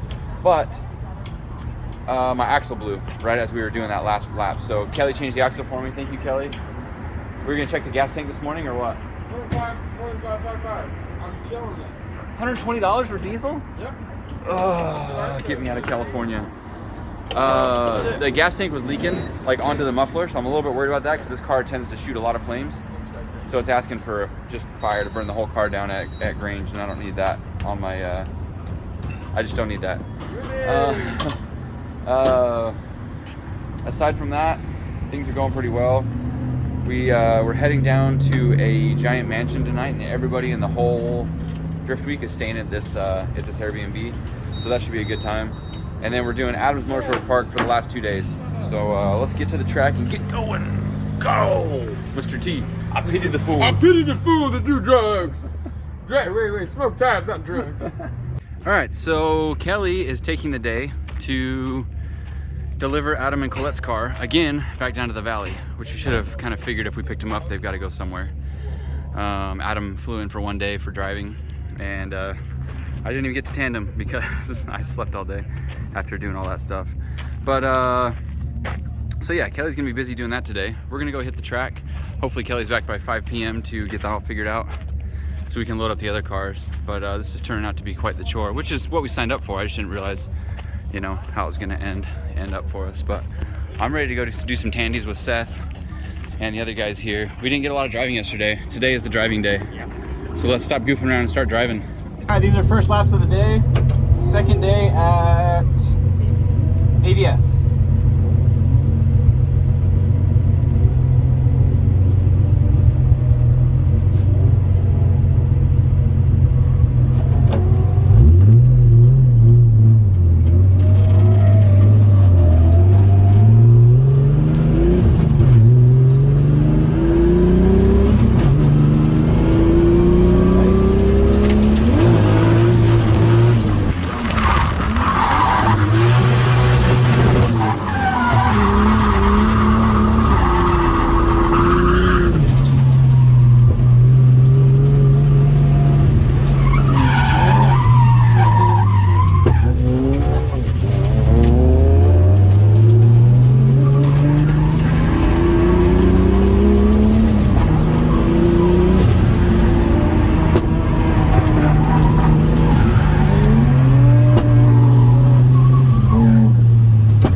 So we just had a run-in with Aaron. I'm gonna blame him. I always blame him for everything. He hit me. This was where I already got in with Forrest, but I guess Aaron's tire was there too, and then taillight was over there. Let's go look at your car. Is it bad? I mean, it depends if I'm trying to resell it right now. Why would you resell it? That's your car. At least $4,000 off the resale value. Look at it. Look at it from here. Well, you just watch. Look at that. Look. Now it's all fixed, Aaron. No, it's not. I'm the fixer of cars. My radiator's back here. You gotta puncture my radiator. That's actually a thing. Look, it's well protected. Yeah. It's a good radiator. Yeah, see? Fixed. Let me grab some zip ties. No, those are held in with bolts. Oh, they were. Correction. They were held in with bolts. You're right, they were. Oh, you broke all the mounting points. Yeah. Look at this. Brandon. That's not that bad. Oh, what happened here? There. Mark! All right, if you reattach this Mark! for me, cool. I'll have Mark do it. That doesn't count. You have to do it. You have to feel the pain of reinstalling a taillight. I'll grab a chain and I'll pull it with my car. Hey, wow. He hit me. We got in a tussle. Yeah. Oh, that's what happens. That's the way I'm gonna put it. This bolt is still in there. We were in an acceleration zone and Aaron was decelerating. Which side did you hit? I can't even. The acceleration zone is not down there. It's this entire thing. That's the acceleration zone. Oh. Well, I was still accelerating at that point. You're even raising your voice. Was it this side that you hit? Or that? Yeah, it was door to door. It's a little hard to tell actually. Yeah, because it's not that bad.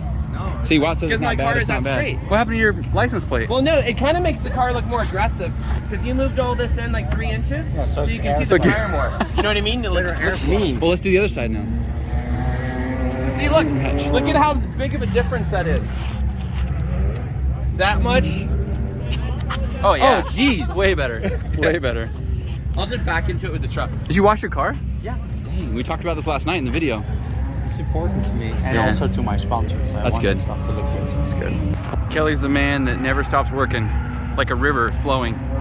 It never stops. He's got to drive this down to I don't know where, Hoonigan, I think, somewhere in LA.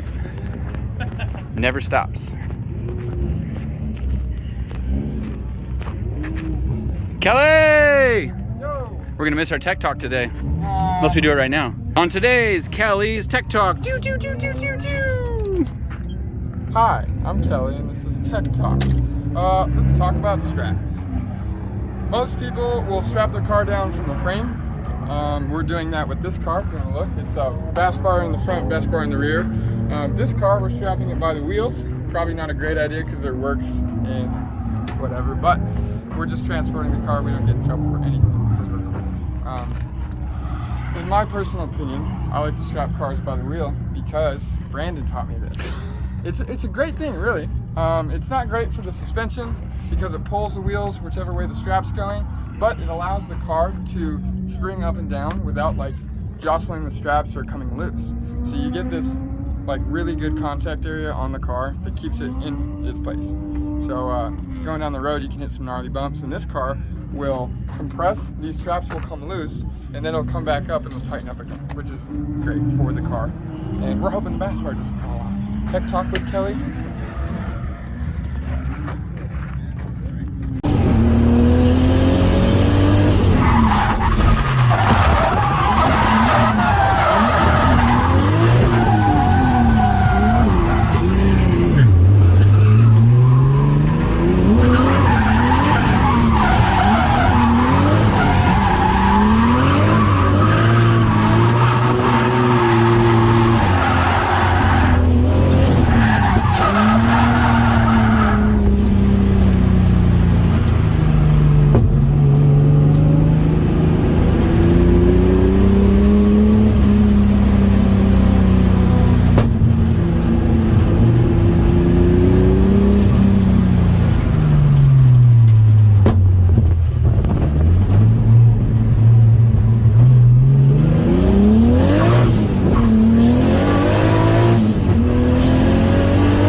suck. I was trying to go really hard on entry, and I did backies yesterday, but today, I don't know. Straight off track, like pretty hard off track. I haven't even gotten down to look at it yet. You guys have seen it before I've seen it. It looks pretty hard. What? That's not bad. Oh yeah, no, you're good. You're good, bro. You'll be just fine. Yeah. A little bit of super glue. Kelly, come back with the trailer. He's driving away. Oh shit. Oh, you're scared.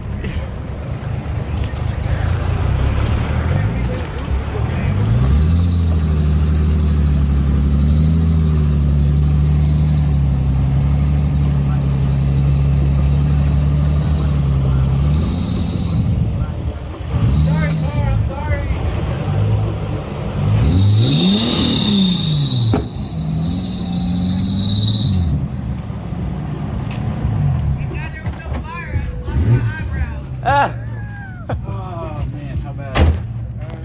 You backed up the thing. I was trying I'm to more worried about the body kit. Well, it's fun. It's a two-piece fender now. Not supposed to be a two-piece Couldn't fender. save it as the tires come in. I couldn't get it backed up. I was trying to bring it out.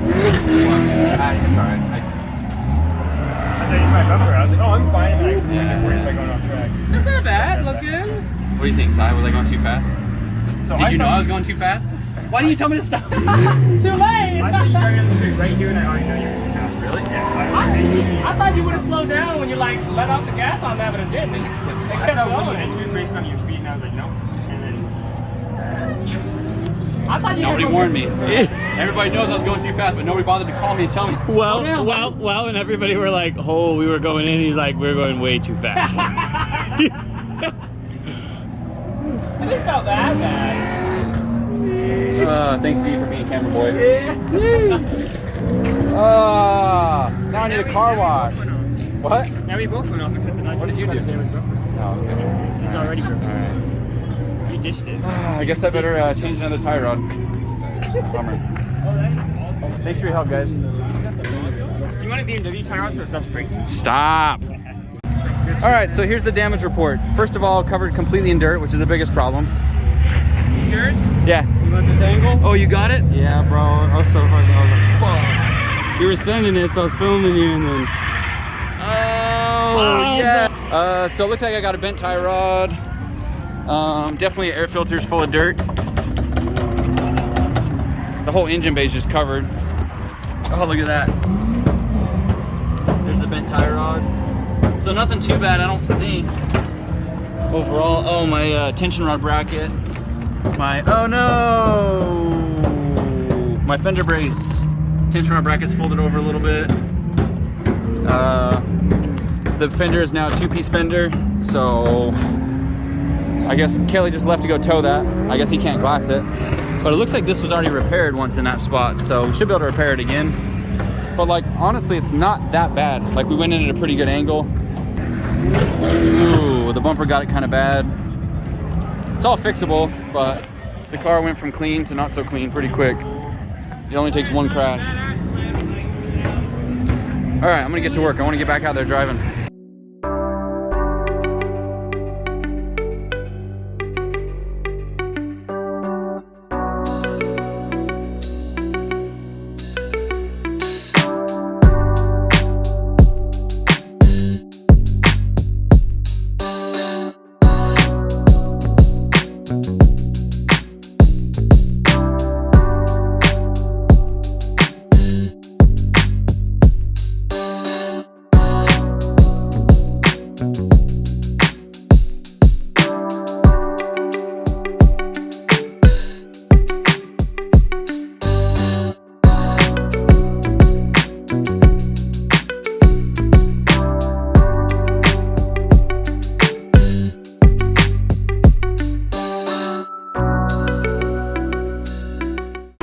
Alright, so after the crash, this is the damage report. We got a bent tie rod. I've already swapped it out to this other one. We're gonna straighten out the front end. I think the alignment keeps changing because the way these GK Tech arms are, well, any arm really that's a one piece, it has to be balanced. When you adjust that, you have to adjust that. If not, it starts putting tension on either side if it's not balanced. So as I pull this one out, it's pushing this in, which is then bending this tension rod bracket. And so what's happened is it's bent so far that it started splitting. And and I'm sure that that's moving and causing the alignment to change a little bit. So before I do everything and align it, I'm gonna move this spacer. Where's it at? Finger, where are you at? Move this spacer so it allows this to relax and not put so much tension on that. Move the spacer over to this side, and then I'm gonna take these off and have them welded up. Hopefully to spare me from any more misery. But I'm almost done. I'm gonna get back on track. Trying to decide if I do this now or do this tonight. I'm worried it's just gonna get worse and worse if I don't address it right now, but I really don't want to sacrifice track time at this point.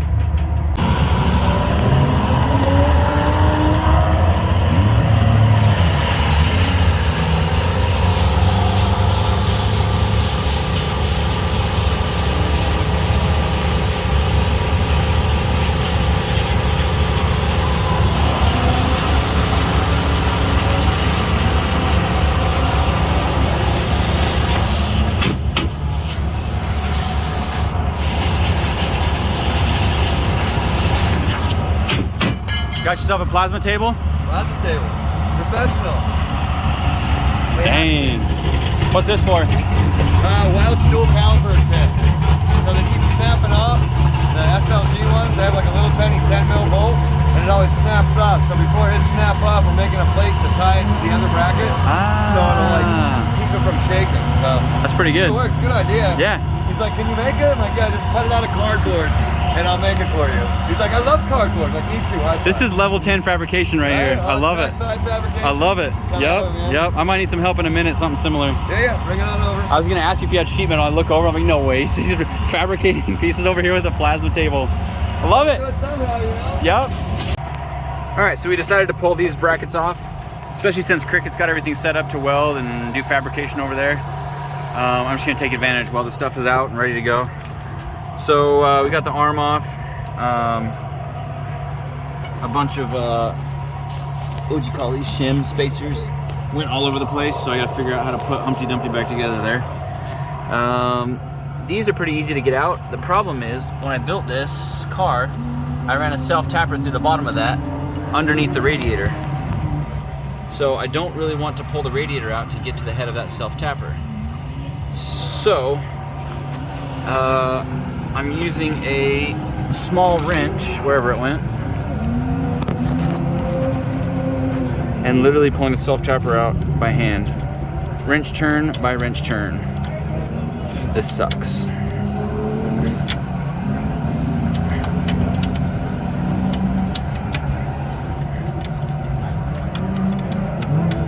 Just kidding, it's actually not that bad.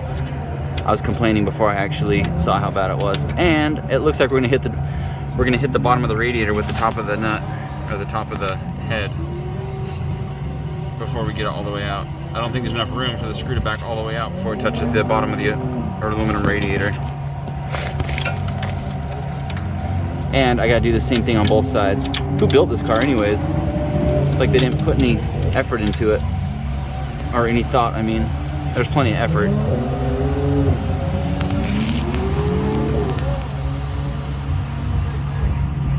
So close. First I was gonna drill holes and zip tie this together, and then I realized we brought rivets, so why not do it the better way? Car's already got tons of rivets in it. Damn it.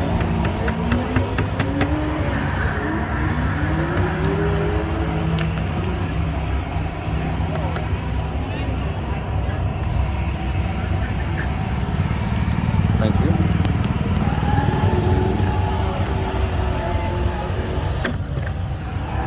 There we go. Now we're in the right zone. Teamwork makes the dream work. Yes, sir.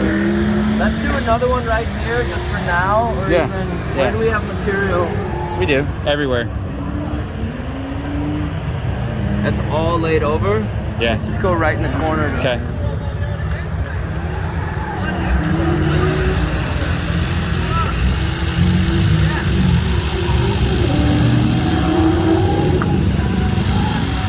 Ah!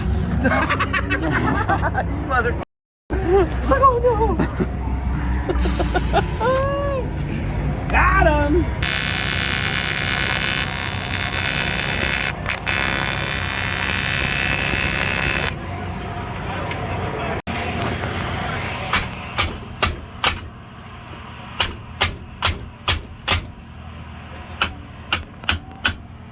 went ahead and cracked this right up, didn't you?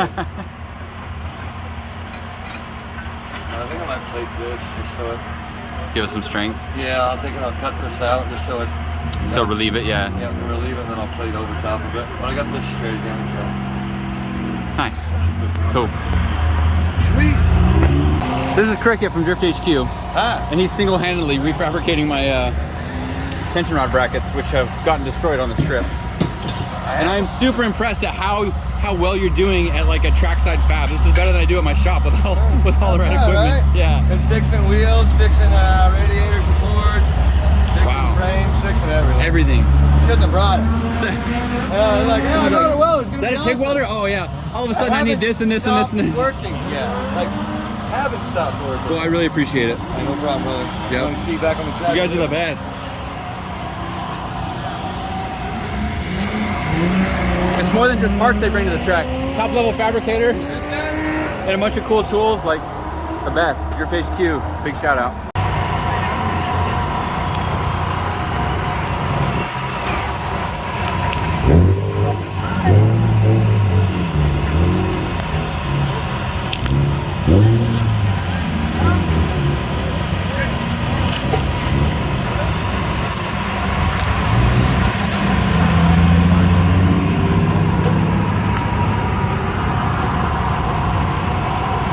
All right, guys, I got the car back together. I just got to do a toe adjustment real quick, but everything worked out. I had Cricket weld these things up, the tension rod brackets, and it looks way, way better. So I should actually make my street driving better. I think I'm down to my last tie rod as far as that goes. So I can't afford to go off track anymore. So Cy can't ride with me. And I can't tandem with this guy. Just kidding. I still owe you a good lap. For sure, you know. Yeah. What do you think about my fender repair? Is it up to standard? I didn't even see. I don't even remember which side the crash was. A couple of rivets and we're good to go. Perfect, man. Yeah. Drift side repair. All right, I'm gonna go back out again. Let's go. I can't go without my bumper, so I got to put the bumper on, do a front end alignment, and I'm ready to go. I guess Fielding and I are doing some mock battle or something. We already know who's gonna win. We'll see. It's a roll of the dice. It's always a roll of the dice with Fielding. Let's see who's gonna crash first. Seth, what are you doing? My misfire, after swapping stuff and doing things, still remains on the same cylinder. So it's either my harness or my ECU. So I brought, DME. Oh, the DME. Motor electronics. Well, why are you plugged in? Because I got to tune my new DME. Are you hacking the mainframe? Yes. 76 3/4. Pretty close? That's a quarter. Quarter in or out? Out. Okay, we'll run with that. We're getting the toe plates and adjustment, alignment, everything figured out.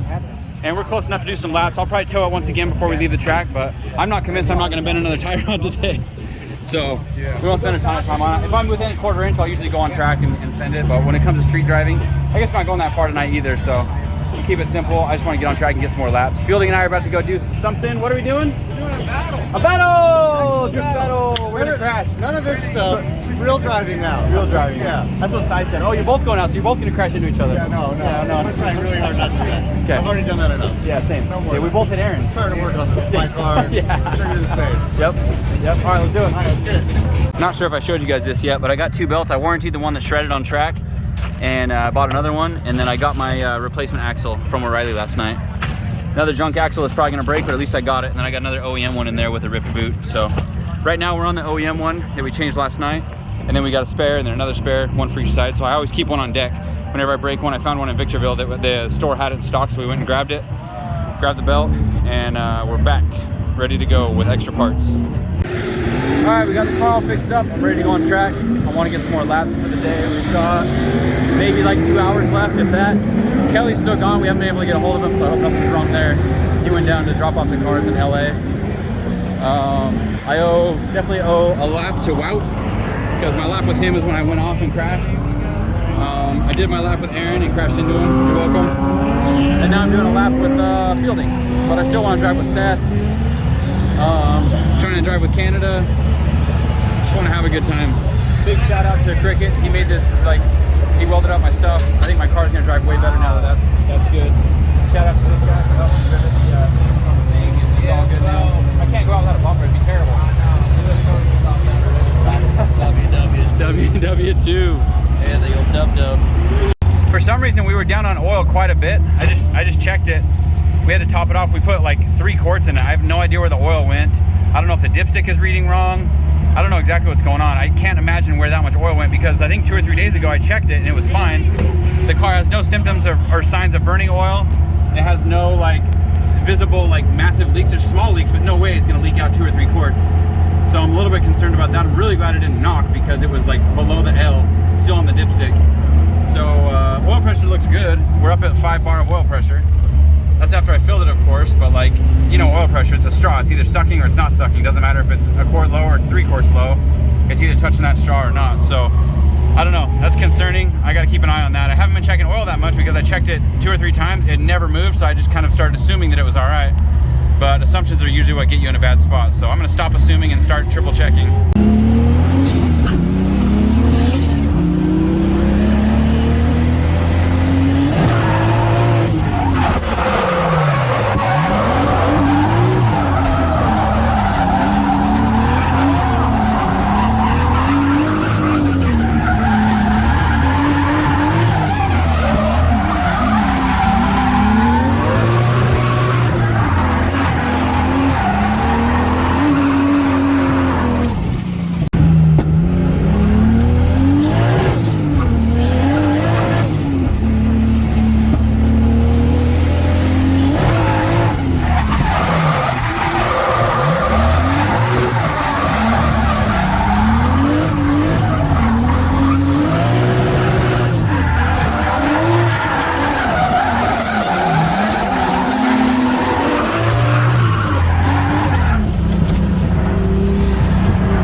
You never want to owe this man money because he does not forget. That's in Sharpie. It don't come It's on the up. back of his hand. You're gonna remember that in a week from now. You're like, ah, wait, he still owes me money. Yep, still owes me money, and I took pictures. Oh man. Took pictures and sent Oh to my man. girlfriend. Yeah. She's like, I'll collect that money. Game. Oh yeah, yeah. What are you trying to flex here? Shh. Leave no debt unpaid. We're good. Don't send the mafia after me now. I won't, I promise. Yo, this is wild. So I saw Mike getting pushed off track, and I hadn't really seen what happened until now. Hey, can you balance? Can you see this? Look. T3 bracket. Wow. This is the one that broke at Willow Springs. Yeah. Cricket welded it. Both sides snapped. Pinion angle fell down. Snapped pinion flange, U-joint. So the drive shaft didn't break first. That broke, and then snapped the drive shaft. These broke. Pinion went forward. Snapped the flange. The shaft flange. U-joints. You just need the Yeah, so we're gonna re-weld these brackets right now. Yeah. Both sides are completely snapped off. You gotta have it brace that up so it doesn't happen again. Yeah. They would have replate them. Yep. What do you guys balance? Strong. Yeah. Did you find the U-joint? Not yet. Not yet. Well, we'll help you guys out. We'll run you around, whatever we gotta do. Right here. This one not fit. That's it. Well, we need this piece. Yeah. Got on too. What'd you say, boys? Build a little strap for it. No, just weld this. Oh, just weld it. Take it out. Hold on, let me just go find that little piece out on the track. And then It's just hot. I can plate it over top of it. He's a little Bottom loose. end. He's a little loose. dude, Mike was shredding today. I wanted to get some laps with him because him and I drove yesterday.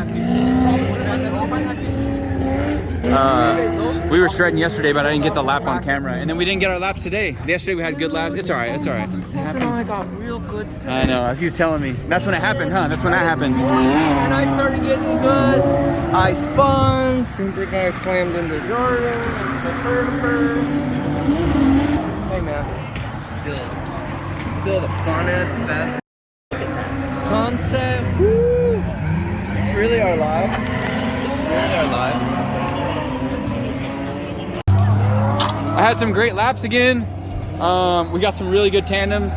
Finally got to have the fun that I wanted to have all day. But when I was doing the reverse entries and like getting really sideways and really backwards, the steering was binding, and I was not happy about it. It wasn't definitely something had changed. I don't know. Did I talk about earlier how we moved the pickup points? What we did, let's see if I can see it. We moved those and changed the spacing on both that one and that one. So it put the control on further back in the wheel well. And so when I was doing my entries, it was like binding. The steering felt really bad. And so like sometimes it would even lock up and I thought I was gonna slide off track, which I obviously didn't want to do for the 10th time today. So it was causing me to, it's just causing like me not to drive well. I wonder if that's where it's hitting. There's some rubber right there, you see it? Yep. Let me turn it while you're looking at it. We hold the camera and see if it hits? Yep. Anyways, long story short, eventually the tie rod bent on one of those entries and like it just was not driving good. So we got some decent laps, but not great. And now we're trying to figure out what's causing it so we don't bend another tie rod. It's not running low.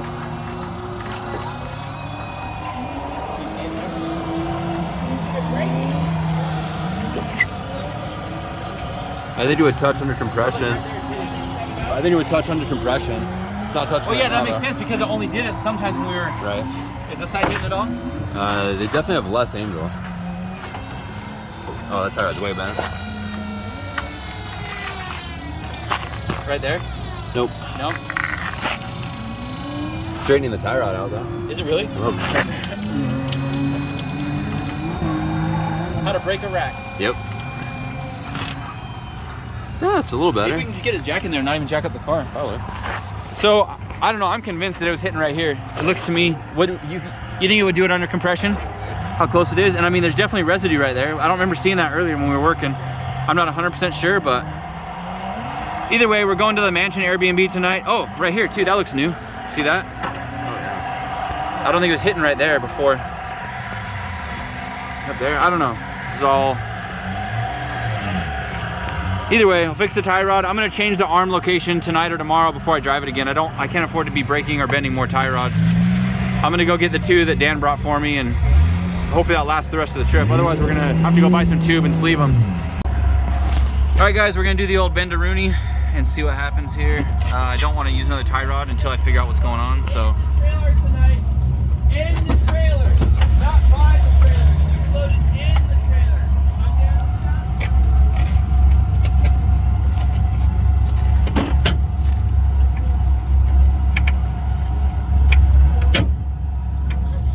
Spaghetti. It's not bad. It's Not great. okay. I gotta turn it and then see what it is.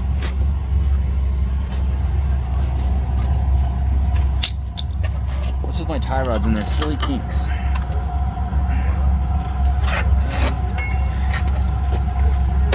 I'm really glad these wheel wells are cut out. Yep. For as much as we've had to work on this.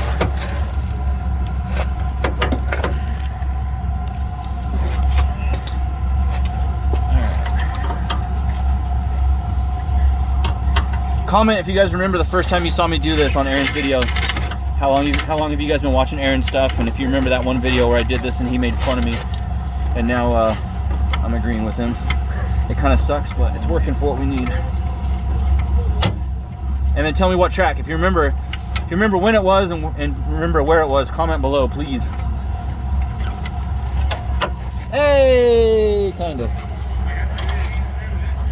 Oh no, it's bent over there. Ooh, we can spaghetti this thing straight. Yeah.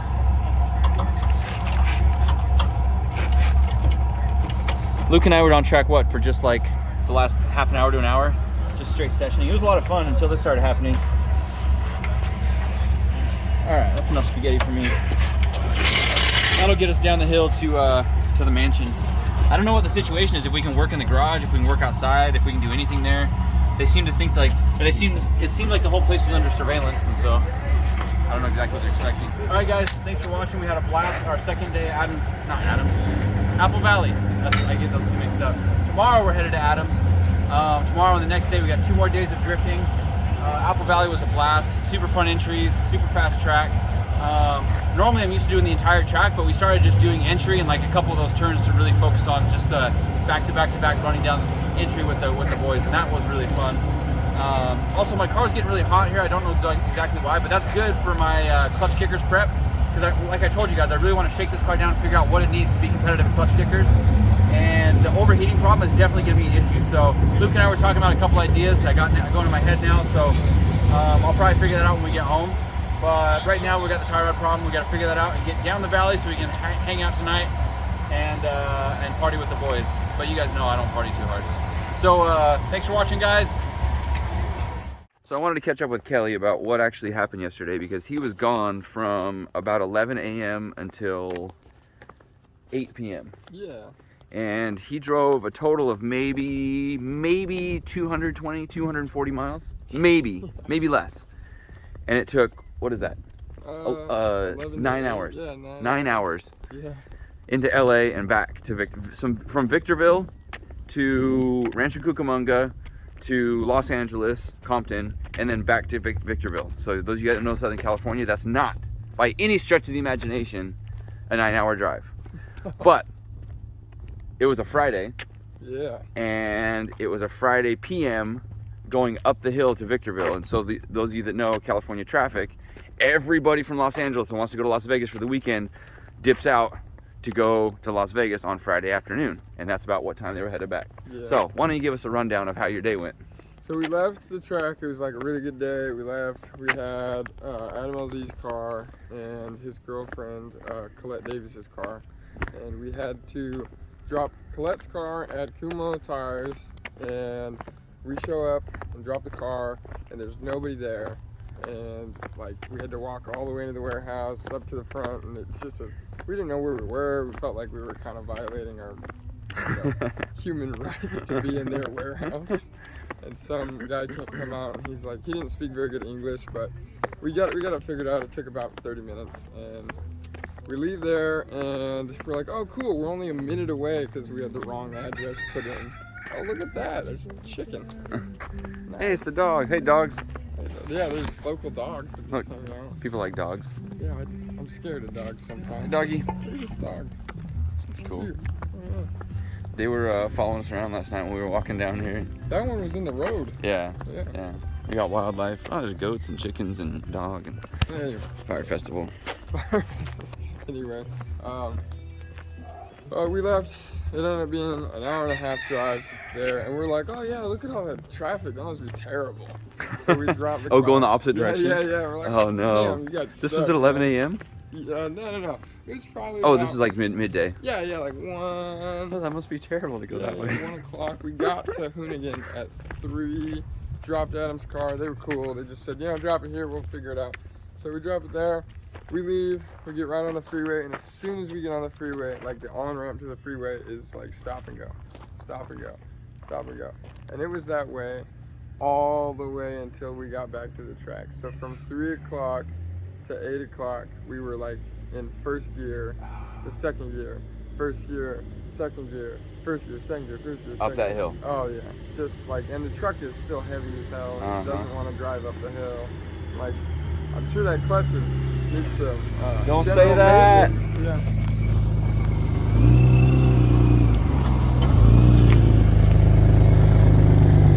All right, well, thanks for getting it done. Yeah. For Adam's sake. Adam, yeah. Don't forget to like, subscribe. We'll have more videos every day. Thanks to my wife for putting them out and working so hard to get them going so that you guys can watch it. Thanks for all your feedback, all the comments. Please keep them coming. I love watching or reading the comments to you guys. I'm gonna go respond to some right now, actually. So see you guys tomorrow. Bye. Where's my tire tracks? Oh, there they are. Straight off, locked up, and then into the weeds. I'm not sure if I talked about this earlier or not, but as I was going down the straight today, my sunroof flew out of the car on track. Did it hit your car, Aaron? What? Did my sunroof hit your car? No, it went over it. Good morning. So, that mattress has air in it, but you're not on that one. You're on this one. What happened to you? My bad. I don't know. Was it inflated when you went to sleep? Yeah. Look, there's another one that nobody's sleeping on too. but you're on this one. Those both stayed inflated through the night, but you're on this one, Kelly. Look, that one's inflated. That one's in. Why did you pick the only mattress in the whole place that doesn't hold air? I don't know. How'd you sleep? Terrible. I woke up and it was deflated, and I was like, I gotta stay here now. All right, good morning, guys. Welcome to today's video. We are staying today at the mansion, which is more like a fire festival of Airbnbs for us, because the idea was, it's this beautiful mansion, and everybody, we can fit 160 people here, and it's great and whatever.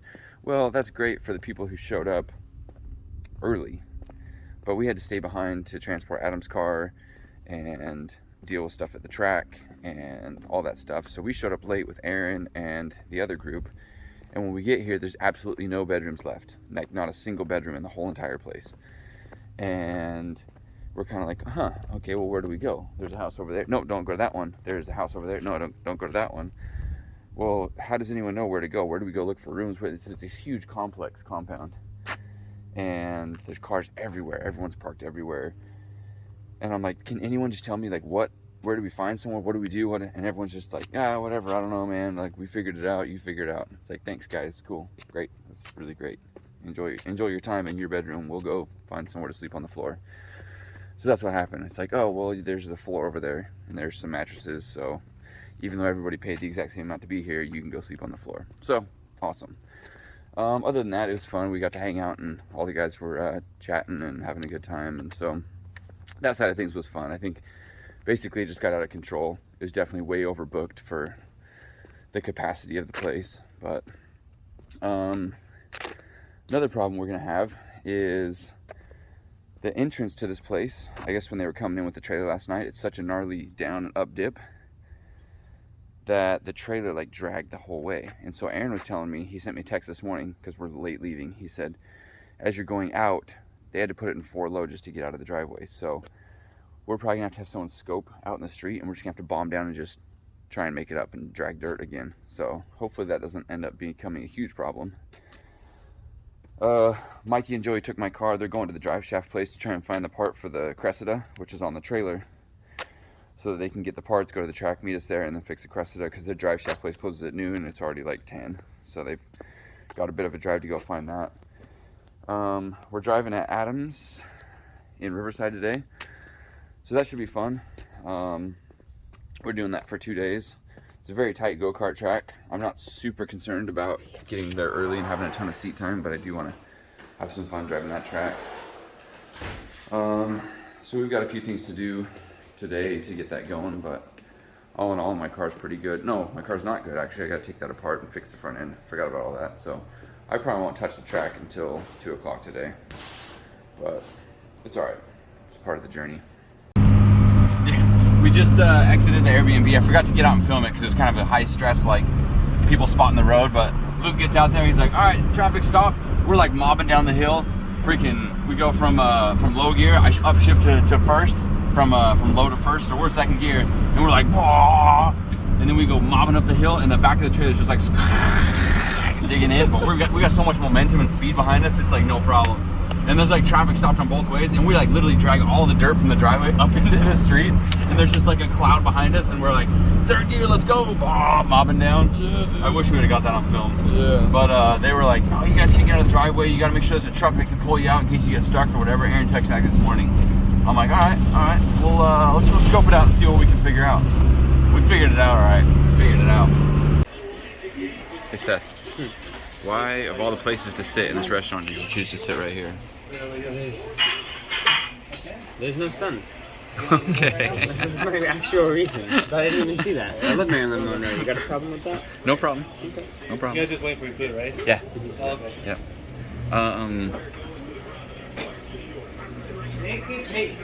You want to give us an update on what's going on? Our current situation? With what? The 10 things? Being here? We got here, and I mean, we don't have food to get, but you have food to get. I'm talking about we're stranded here. Oh yeah, yeah. That's because Brandon always sets up problems. This is not my problem. This is not my fault. How is this my fault?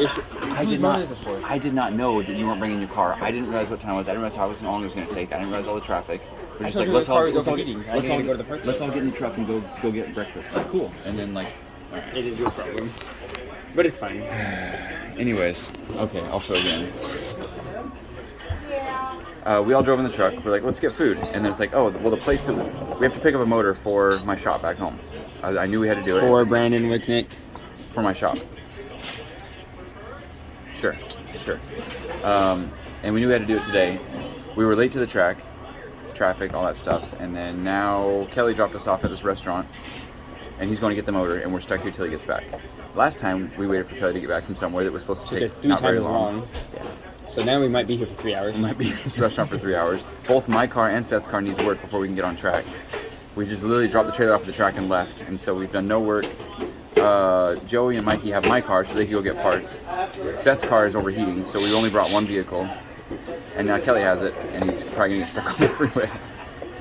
So this restaurant might be our home for the next 2 or 3 hours. But I saw they close at 3, so we might be sitting in the street. This drift week has definitely been the least amount of car problems, I feel like, but the most amount of other problems. Yeah. The whole That's time. true. Yeah. Look who the cat dragged in. Yeah, it's Dan Bucket. All the way from Tucson, Arizona. Why'd you stay so long in Tucson, Dan? Vacation, dude. You like it there? Yeah, we hit some bars. Looking for houses? Went to an arcade, yeah. Checked out the housing market. Went shopping. Yeah, we had a good time. You guys saw his motor, how it was. And then I haven't told anyone what happened since we saw the motor last. What happened? Things got crazy.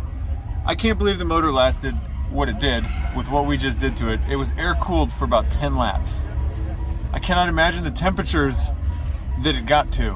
With no water. With no water, lifting the head and then combusting in all the cylinders at will, whenever it wanted to. So it was like the weirdest pre-detonation ever. And so it blew a hole all the way down to the ring in one piston, and then all of the other ones were on their way to doing that. Still had compression in every single cylinder. The head is chewed up above every single cylinder. Some of the valves even had. We were just like, okay, well, we're screwed. Dead in the water. We go next door. They have a 1JZ. The dude's like, oh yeah, I have a 1JZ. Because we asked him the day before and we took everything apart and he's like, oh, I don't got anything. He forgot that he had one? Yeah, and then he remembered. He's like, oh yeah, I have a 1JZ. So it took us 3 hours to get it out of this trailer that was butted up against this thing, and then it's in a construction yard and we had to forklift it out with this giant forklift, and we finally get it over there and Scotty's got everything pulled out, ready to swap the new motor in. We're just gonna run a stock power 1J and just be happy as clams. And we go and motor won't rotate. It was seized? Completely seized. Was there rust or what? Did you ever? So we opened it, we pulled They all the pulled it out of the plugs. ocean after Fukushima? So there was 2 plugs in the middle that were brand new, that didn't match any of the other plugs, and it was just like somebody left it open and then was like, I'm just gonna put a couple plugs in here. 2 of the cylinders rusted solid. No. Like we had a 10-foot breaker bar, hanging on the end of it would not break loose. Dang. That you told me it's like it's going to be a rod brake situation or it's going to work just perfectly. That one would have sent a rod. Oh yeah, through you the put it you put it in 4th gear, you tow it down the road at 40 miles an hour, Rotary dump the things, clutch, yeah. and then see you what let it happens. be. That would have just been like, yeah, no good. So we rode this wave and we're like, no way, everything's great, and then it was just like back down. Now we're back to down there. Nice camera work, dude. Director of photography, Brandon Wicknick. So we're just like, all right, well, that sucks. I spent an entire day trying to find a 2JZ bottom end, GE, GTE, didn't matter. We were just like, give us something. Well, you said you were telling us you lost 4 or 5 hours just taking things apart because you thought that motor was going to work. We thought the motor was going to work. And digging it out of the container. So then it's like, okay, well, let's put everything back together and just put the head gasket in and send it. So you couldn't find another motor? No. That is the same motor that you saw. It's eaten up, the head's bad, the pistons got a hole in it. Yeah. And that's in your car? That's in my car. We drove 8 hours. 8.5 hours. No issues. Didn't need any coolant on the way here. So you changed the head, is it only a new head gasket? Only a new head gasket. That's it. Wow. We drove 8 hours. Last night? Yeah, last night, and this morning when we went to go open it up, no water was out of the radiator. So it held? Because we didn't get into boost. We basically idled all the way here. That's probably got like 30 miles to the Oh my God, we were killing it. That's amazing. We filled up once. That's legendary, Dan. Dude, where's Scotty? Then, Scotty needs a pat on the back. It's just, I cannot believe what we put this motor through. And then we get here today and I'm like, on my thing, I'm like, I promise that I will do 1 entry today. No, you drove it all the way here, then decided to drift? Yeah. Because you know how smart we are. Drift week. You got to do it. I mean, it's not sit there week. Well, it is for me a lot of times. Dang. So then we go out, I do a lap, stays cool. I do another lap, stays cool. I did 8 laps. Were you shredding hard? I wasn't shredding hard, but you I was were going, pushing it. Yeah, yeah. Not like 3rd gear roasties. Right. Then I got some tandems in. And then I came out, we cooled it down, and it ate a little bit of coolant. Okay, we can deal with that. Maybe it went out the overflow. Do another 8 laps. Pull it back in, same thing. Did another 8 laps, and finally that one got to 220. And then it wouldn't cool back down. So the head gasket is now, we let it cool down again and took all the, and now you can't see the coolant on the thing again. So now we're in the back, but 22 laps, an 8-hour drive on a motor with no pistons. It's basically a rotary at this point. That is crazy. And I can still drive. Wow. Why didn't I do this? Legendary. Why didn't I do this for Formula D? Why? What motor did I choose? Oh God, that was such a good decision. That's crazy. Insane. That's crazy. Thanks for. Well, I'm glad you made it, Dan. Thanks for turning me on to the Jay-Z lifestyle. Yeah, it's a good one. Yeah, it could be better, but you know. I mean. Yeah. Everybody go watch Dan's video from today, yesterday, whatever it is. It's a drama-filled roller coaster of emotions. It usually is. Whenever Dan posts something, there's usually some drama, some emotion, and yeah, it's good. That's why people watch your channel. Yeah, man, it's Dan Brockett, that's your channel, right? Or Officer Dan? Yeah, you just search us. Yeah, it's great. Oh, by the way, I had multiple people reach out and say that your closing to my video was their favorite part. Oh, nice. Yeah, nice. Even my wife said that. And Maybe I should I go. guess my closing sucks. Maybe I should go watch your video. I'll do it on the way home. I also said, somebody quoted me as like, Brandon may be Mormon and he may be ginger, but he has all my love. And somebody was like, that is the best thing I've ever heard, ever. So yeah. Dan's back on the trip. Back on the trip. At least for today. Yeah. And that's all I needed because Yeah. my trailer is in, we brought our trailers to Riverside. My trailer's 4 minutes away from here. Oh, so you needed to come back. Yes. And you made it back with the car on under its own I power. can drive into my trailer if we stop now. when we left, you said, I'm getting a flight, we're gonna go back and get my trailer, we're gonna come pick up the car, but you guys made it with the same engine that dragged you out there. We did. I love it. We drift weeks hard. I love this it. drift week. I gotta go talk to Scotty. I'm gonna Yeah, go man. find Scotty. Go get him. All right, thanks Dan. Love you. So, Brandon, when you asked Kelly, hey man, I need you to do something, and you were like, and he was like, yeah, no problem, what do you need? And he was like, I've really not enjoyed having a passenger taillight. And Kelly was like, I got you, dog. Passenger taillight delete. Done. We were just talking about how loyal Kelly is. And look at that. And he was like, wires? Wires and all, man. No. Nicely twisted together. Just get rid of that. I mean, what happened is taillight was down here, just spinning, obviously. So, that Kelly, just solid. My guy. Your passenger taillight delete. Sick. What a sick mod. Oh, you know what I'm saying, dog? After Kelly's road trip yesterday, he pulls up to the track just defeated, tired, everything, and the tailgate's like halfway falling off the truck. Or I mean the tailgate's out, the taillight's gone. And we're saying, hey, he's like, I don't know, man. I don't know. I didn't know it was gone. How do you lose a taillight going 5 miles an hour for 60 miles? You know, you think you'd have to have some speed. It must have been on the dirt road. It had to have been. I can't believe you didn't see Yeah, that's wild. This truck's falling apart and the bed's broken. I don't even know how this happened. Like, it's cracked. We actually have the bed strapped together because the whole side of the bed's falling off. What did you do? I had a good night with this truck. Oh man. So have a look at how bad my tension rod brackets got. It's definitely blown out on that side, and this side is caved in. See that? It curves in there. So there must be a ton of load on that from those arms being adjusted improperly. And it's the same with this one. This one's not as bad. But it's definitely blown out where Cricket welded it. Nothing wrong with the way he welded it, it's just a ton of load on these. And then this side, see if I can get it from me. Yeah, you can't really tell from here. But that's kind of bad. So I don't really want to mess with it right now. I'm gonna do a few laps today, and then I'm gonna work on it tonight at the Airbnb. And then hopefully be good tomorrow, and I'll just shred all day. We'll show up on time tomorrow and just last day of the trip, last track day of the trip. I just want to shred all day long with no problems. So it's 3 o'clock and we're finally doing our first lap of the day. Today's been a very lazy day, a lot of stuff going on. But I at least want to get a few laps today before we have to go fix the car.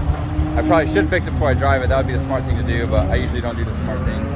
I do the thing that I want to do, and usually that's not the best idea, but I also don't learn my lesson. So let's hit the road. Just kidding, let's hit the track.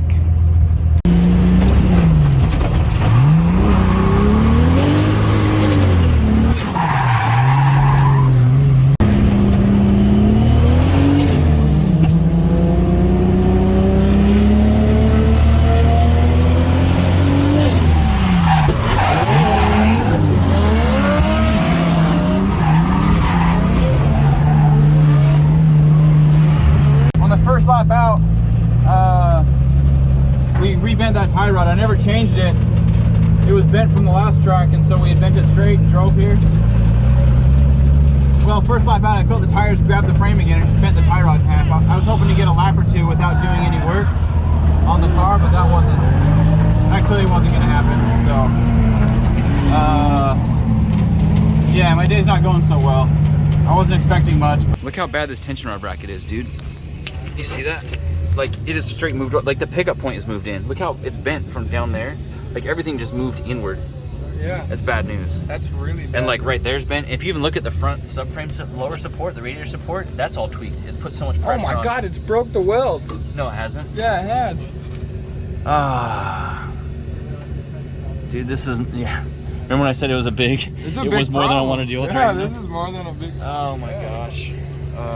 We might be able to rivet that back at the house just to hold it together so I can get it to the shop.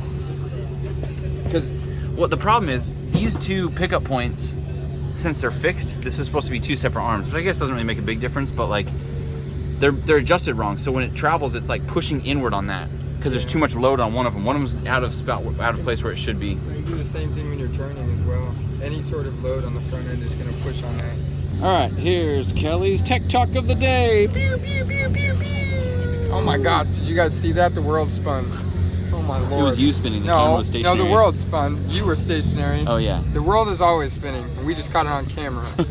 Okay, so we broke all this stuff, but I wanted to talk about this this lower control arm. It's really, really nice. It's a Gigadeck. It's a Gigadeck control arm. They're trying to compete with WiseFab, and it's a really, really nice setup. It combines your tension rod with your lower and brings your pickup point out farther, so you have a longer, lower control arm. We got a tech tip. We got a tech tip. I gotta see what's going on with Dan real quick. 1 second. I'll be right back. It's not a snub. I'm not snubbing you. I'll be right back. Dan, what happened? Daniel! Hello. You crashed? I didn't crash. I got crashed into. Oh. On entry, Robbie went up and outside, and I was trying to dip down around him because he went off track. And then instead of staying off track, he initiated into my wheel. Mid-turn. And it broke my lower control arm, which ruined my fender. My motor didn't go. That's what my first thought was like, oh, finally the motor went. Nope, still kicking. Crash! Did another 6 laps before that happened. The new arm? Huh? The extended arm? Yeah. Oh. He hit it pretty hard. Oh. Good luck, Dan. Thanks, bud. Car broken!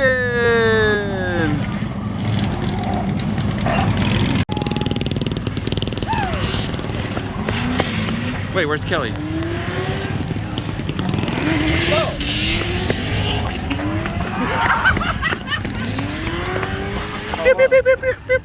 We're finishing the tech tip. What is it? I need a jacket. That's tech. Oh, me too. It's cold. You want a jacket? Will you put it on for me? Yeah. Okay. No, I need a zip up. I can't go overhead. Oh, we're going overhead.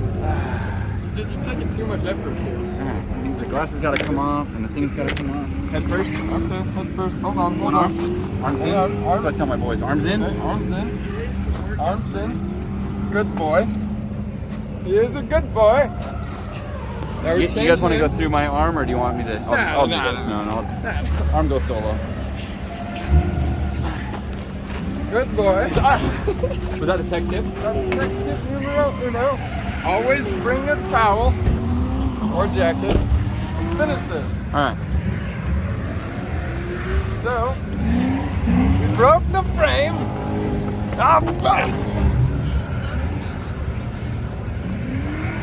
Broke the core support. And the thing that I was trying to get at earlier is that this is supposed to be very free floating without any of this other stuff here. If you just have this arm in, you should be able to move it quite easily. Now when you have this adjusted wrong, it pushes pressure backwards, which puts tension on this, what are these called? Heim joint. Heim joints. So usually most cars don't have Heim joints. There's a bushing here and the bolt goes through, there's a metal sleeve on the inside and you put stress on that bushing. Now this metal Heim joint is gonna be like a lot stronger. It's supposed to move easier and not break, right? I wonder if we're maxing out the limit of the Heim, because the Heim only has so much movement before it's metal on metal. And if you get metal on metal with a Heim joint because of some misalignment or like things aren't perfectly set up, then that could definitely cause major damage. The problem is it's hard to figure that out without taking everything apart and then moving the arm through its full sweep.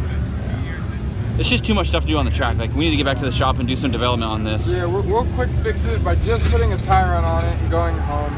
Just relaxing for one day. Well, it's not. I'm gonna work on it tonight. Okay, but relaxing for one day in the video. We're gonna relax, hang out, do whatever. But so we're just gonna do a tire. We're not gonna bend this one back. It doesn't make any sense to rebend it because it's already bent twice now. Yep. And we want to do as minimal work at the house as possible. We want to do as minimal work here as possible too. But this is tie rod. This is the fourth tie rod. 4th tie. Yeah, Fourth I'm running out of tie fingers. rod. Yeah. This will be the 4th one. I sold one that I had. Dan had this one for me, and then there's one more after we replace this one. We can't afford to bend another one. We should probably chill out. Well, we got 2 on that car. We should probably chill out. Understood. Yeah. Understood. Okay. Message received. You looking what I'm spitting, man? Yeah. Okay. All right, let's do some work. All right. All right, guys. So we're trying to straighten this tension rod bracket out. This is what we came up with. We're gonna tug on it with a tow strap to try and get it back into place. Cause you see that gap at the top there? That gap needs to be not a gap. So I think by tugging on it, it'll allow us to pull that bottom back in a little bit and get back in place before anything worse happens. I don't want to fix the whole front end without bending that back, and I don't see a way to hammer it very easily, so I want to pull it while it's all together. We're using a weak strap on purpose because I don't want to pull too hard, but I actually think that's going to give up like right away. So I guess we'll see what happens. Yo!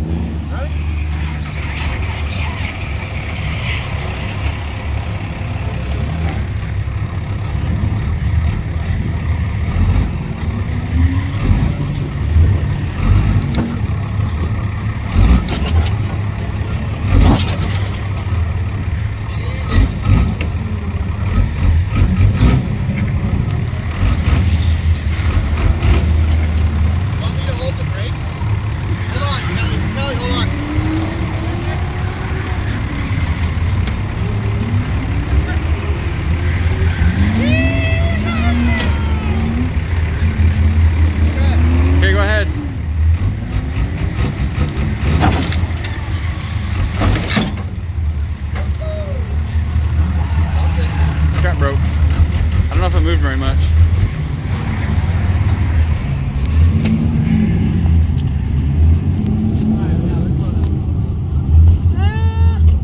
I don't know.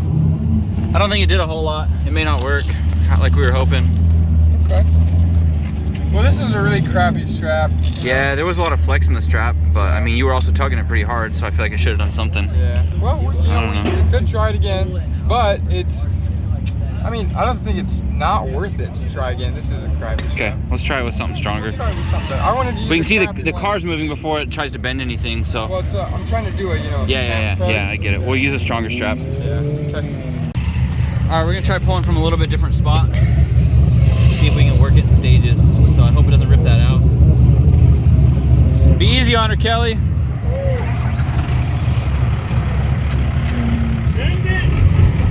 Well, that's not easy. Too far back. There you go.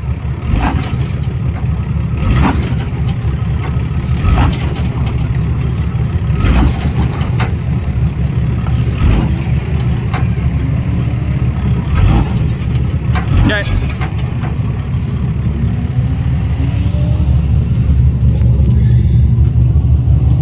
Didn't seem to do a whole lot, I can't tell.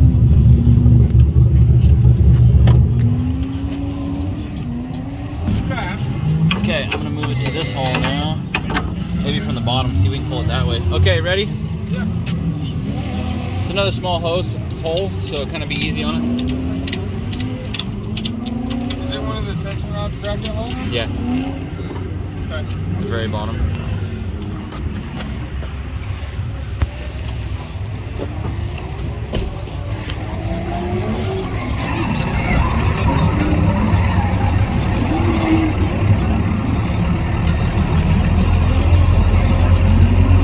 Okay.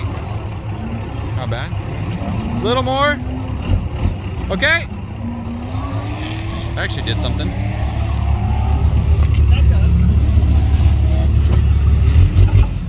Okay, go again.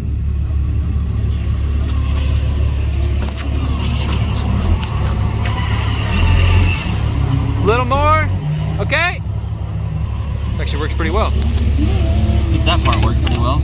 Still kind of crinkled. I don't know if we can get this up there. Back it up. Back up.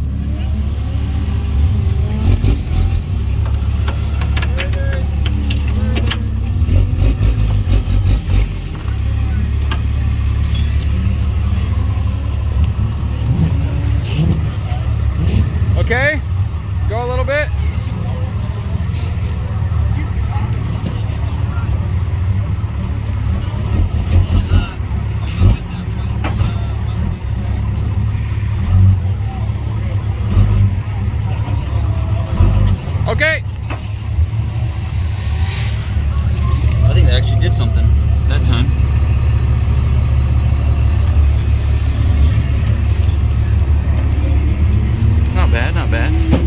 Still kind of mangled, but we're getting in the right zone.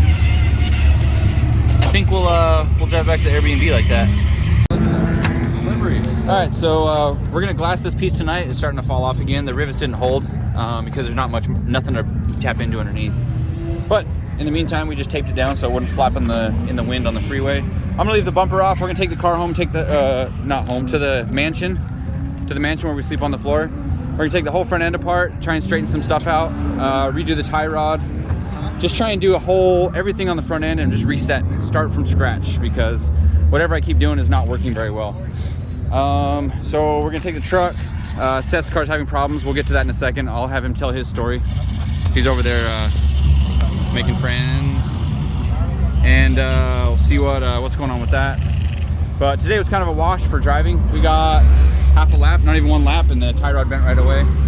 So I think I'm gonna do something a little bit different. And tonight I'm gonna talk about everything we did on the car, what's working, what's not working, and make that into an episode. Since we did so much on the build series, I haven't really followed up on like how the trip's going. And since it's almost the last day and I don't have much driving content, I'm gonna work on that tonight while we're working on the car. So today's interesting. What was that? You can't start. I gotta start. So today's interesting. Okay, James Pumphrey. We're just leaving steal the my track. lines. Yeah. We're just heading out of the track. We're gonna go drop the truck and trailer off and go to the B&B, get some food. What's your plan? I'm kind of in the mix here. I'm doing what you're doing. So my car's right there. You left your car at the track because your engine blew up, right? No. You mean strangely enough? I mean the engine with a hole in the piston wasn't what kept you from driving it home? No. All right. I broke a lower control arm. Got a little fender bender on the track. And you able to fix it tomorrow? Yeah. The dude that did it is kind enough to drive all the way down to San Diego, which is like 2.5 hours from here. 2.5 hours back with a lower control arm, a knuckle, a tie rod, and everything I need to do to get going again, to get back out on the road to finish off tomorrow and hoot again. What a guy. Yeah. That's common courtesy, ladies and gentlemen. Tandem courtesy. You don't have to pay for my stuff. Just offer to help make it right. Give me some incentive to help out. Yeah. If it was my fault, I would have done the same for him. Yep. Like, yo, let me get you a tail light, I'll drive you to the junkyard, whatever you need. Just the little things. When Fielding crashed me, he offered whatever you need on my box to fix your car, and I was like, that's fair, you know? The answer you don't say is, yeah, that's good luck, drifting, man, that's dude. drifting. Just a drift car, That's bro. what happened when the dude hit my car with the pole last time I was here. That's what he said. Drifting. And I was like, you broke an origin fender and a brick headlight. That's drifting, bro. That's just drifting, idiot. You weren't even tandeming. And I wasn't even in the car on the track. So yeah, there's a big difference between when that's okay and when that's not okay. Yeah. Be a homie. Be a homie. Don't be a... Are you gonna edit that? Sorry, Amber. Don't be a dandelion. There's a lot of words that start with D, including Dan, that are bad words, but I didn't say any of them. All right, we just got done having Korean barbecue. The other boys had some ramen.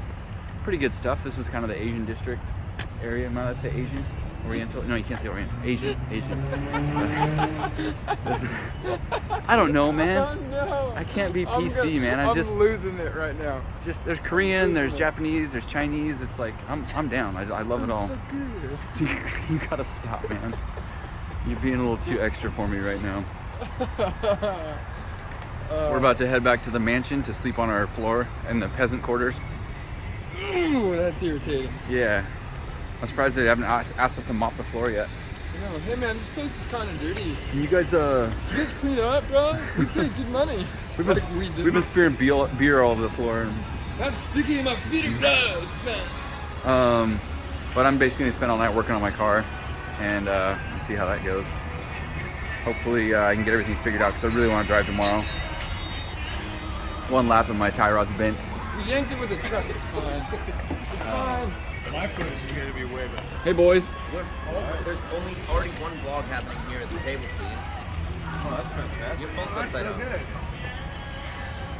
good. Is that beer? Is that beer?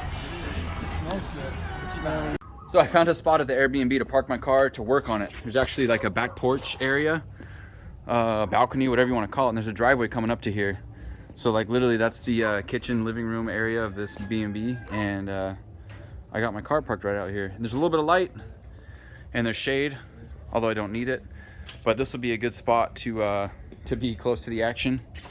That way I can like not feel isolated, but also be able to work on my car. And we got all the tools we need in the back of the truck, and in Mikey's car he's gonna pull it up here. So I'm gonna get started working on this thing. Basically I'm gonna lift the front end, take all the control arms off, probably take off a lot of the suspension, the tension rod brackets and all that stuff, and then just try and get everything straightened out and make sure everything sweeps and swivels and pivots and does all that stuff correctly. That way I don't have any more bending issues tomorrow. But I also heard some noises in the back end, so I'm gonna lift up the rear and check some of that stuff, like the all the suspension bolts, and then the 4 subframe attachment bolts. And Aaron said something about wanting to do an interview, so I think he's gonna come around here with Cy and probably interview me while I'm working on my car. And I'm pretty sure he's just gonna like talk crap on the car or me or whatever, but I'm ready for it. Bring it on, Aaron, bring it on. All right, so I spent a little bit of time doing an interview with Aaron, so I didn't get a whole lot of work done. But I got the control arm off and got some of the stuff adjusted. This is boring, I'm not gonna go into detail. But there's a lot of crazy stuff going on in here. I don't know what these guys are up to. There's something going on over here. Ruined a $40 million boat. Well, you got it. You get that. You want that too? Yeah, fuck it. All right, fuck it, he says. There we go. There we go. We can all the popcorn table. I only want one. Just one. Just one. You're too lucky. Hell no. I don't know what boat was. You're in? What's this game? You in? Dice? Dice? Yep. Not yet. Not yet. I'm gonna watch. Everybody at the table gets one. Here we go. Here we go. Y'all are all partying. We got the work gloves on. Yeah, party animal. All right, here we go. We have to put money into the game? Come on, man. Come on, man. Here we go. 7. Oh! Give me this money. I'm taking this sticker now.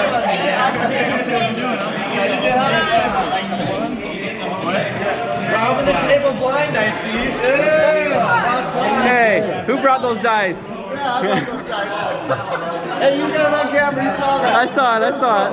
Let's go. Who's up? Who's up? I'm betting my sugar daddy. Oh man. You say I'm betting my sugar daddy right now? These guys over here playing Forza.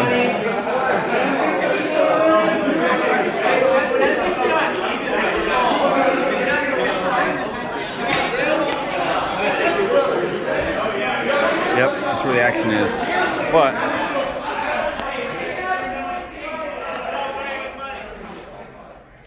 I'm gonna come back here to working. She was talking to me. I go in there and I'm like, what are you guys playing? And then Fielding rolls a 7 and takes everybody's money. I'm like, okay, that's the only roll I saw. I'm like, wait a minute, who brought those dice? He's like, those are my dice. They're loaded. Oh yeah. All right, I'm gonna get back to work. So we just got done working on the car, and I said I would just talk a little bit about the car since I don't have a lot of footage from today. When we built this car, we did things a little bit differently. Not really, I mean, it's the same recipe, but when I say that, I mean we used some different parts and some things that I would hope that would work well. So I'm gonna talk about a few of them and my feedback on how that stuff is now that I've driven the car at 6 events. Well, the main thing is the VVTi non-turbo engine that we turboed. So the GET, they call it, or the NAT. This is a IS300 engine block and cylinder head that we put rods and pistons in. CP rods and Carrillo rods and CP pistons. And stock 2J NA head with stock cams and all that stuff. It's got a large intake manifold and a decent turbo manifold. And so my impression on the engine is that it's amazing. It works really well. It's got good throttle response. It sounds healthy. It's just like any other 2J, except it's less expensive. So for me, I'm sold on this combo. It's really good. I don't see any major benefits in having a turbo cylinder head over this one. One thing I'd probably want is some cams for this so that it has a profile for a turbocharger as opposed to the NA profile. I haven't noticed a big difference, but I'll bet there's some gains to be had by having like a good pair of 264 cams with the NA head. So engine wise, I'm stoked. Also, we went with a small turbo. It's a 3076 with a 63 housing, and this thing spools really quick. I'm getting full boost by like 3200 RPM, and I'm not doing a lot of clutch kicking, so that saves me on that side of things, not having to clutch kick and really put a lot of load on the engine to get the boost to come up. In this car, it's a rocket ship. It does really well. It's at like 19 pounds of boost, and it just rips. It sounds really healthy, feels really healthy, and engine and turbo wise, I'm super happy. It also has an EMU black with the ADU 7 dash. I haven't had time to wire up the CAN bus to USB adapter so I could actually mess with the dash, but just the functionality so far, it seems to be working really well, and it has the look and the feel that I like for a race dash. This is actually the first one I've ever had, but it looks like how I want it to. It'd be nice to be able to configure it, which I'll do once I get that wired up, but I just haven't had time on the trip, and both my laptops died on this trip, so I literally don't have any way to adjust the car or the dash without borrowing the laptop from Seth. So I haven't spent a lot of time messing with that. Aside from that, we've got the GK Tech front arms and knuckles. They're actually the knuckles that I had on my Icon car that I did really well with last year, this past year. I really love driving that car. The difference is I put the arms and knuckles together on one car, and it's working really well. Today and yesterday I've actually had problems because I adjusted the arms improperly, so it was putting all sorts of load on the tension rod brackets, and it bent the tension rod brackets because I misadjusted the arms. So tonight, that's what we were working on, is taking out the whole front suspension apart, resetting it, getting the lengths right, measuring, getting all the stuff set for the front end. And it looks like it's going to work really well tomorrow. I put one of my last 2 tie rods on. I've got one more if I bend this one, so I'm hoping we can do one more track day, which is all we got left at Adams, without having any problems. That's my goal tomorrow, is just drive with no more problems with the tie rods or front suspension. So the front combo, it has amazing angle, it drives really good, it has good, all that stuff. One thing this car has not impressed me with is the ability to transition quickly. It doesn't seem to be able to go from lock to lock, or if I'm chasing someone, I can't really keep up because when I go to transition, it's a little bit lazy. So I need to figure that out and get that dialed in if I'm going to take this to clutch kickers and do well. The diff and axles and drive shaft, all that stuff seems to be really strong. I haven't had any issues there. We did have a cheap AutoZone axle or a O'Reilly axle fail on us, but that hasn't really been a major issue because I knew it was, a cheap axle to start with. The transmission has been giving me a little bit of problems. Sometimes it struggles to shift and grinds a little bit. The clutch has slipped on me in 3rd gear. This clutch combo I've used in my last car and this car, it just can't handle the amount of torque that this car has with this setup, with the amount of grip we're putting on it. So I probably really should upgrade to a twin disc clutch for this car, which I'll probably do before I take it to clutch kickers. I don't want to have clutch problems. I want to be able to shift to 3rd. I want to be able to really abuse this car and know that it'll handle the abuse. Transmission, I don't really know what I'm going to do with that. I think it's livable. I don't have to shift a ton of clutch kickers, but when the transmission gets hot, it seems to have some issues. I don't know if it's a clutch issue, like if the clutch is having problems causing the transmission not to shift right, or if the fluid gets hot. I'm not quite sure, because when I'm driving on the street it feels good, but it doesn't shift nearly as good as at higher PM as my other transmission does. It's CD09 in this one, CD09 in the other one, so maybe this one's a little more worn out. I'm not sure. But I probably won't change the transmission because it seems to do good from 1st to 2nd, and that's really what I was dealing with at clutch kickers. What else? The handbrake is mediocre. It seems to work all right. I probably need to put some really good new pads on it. I used my used pads from the Icon car because I couldn't get the other ones in time. Now I have the other ones, but I haven't swapped the pads, so I'll probably mess with that. But it works okay. So that's another thing that I'll probably address before I go to clutch kickers. I'm actually going to Winter Jam in the middle of December to shake this car down and just to have a really good time at Sonoma. I haven't been there for a few years, and I really love that event. And this is the perfect car for it because it's caged and it's just ready to go shred at that track. What else? Oh, the cooling system is a big weakness on this car. I've been having a lot of problems with overheating, with the car getting too hot. And it has the good fan on it. It has everything I can think of to cool well, other than like a really, really big radiator. It's got like a decent sized cheap radiator, but I'll probably invest in getting a really, really good thick radiator. I'll make a dual pass out of it, and then hopefully that'll be enough to keep this car cool. But no matter what I've ever done, I've had problems keeping JZ's cool. This one has a single oil cooler, which just seemed to do the trick. I don't have an oil temp gauge, which I need to wire in because I really want to keep tabs on the oil temp. What else? The intercooler is a little bit small, but I haven't really noticed that being an issue. It seems to be effective.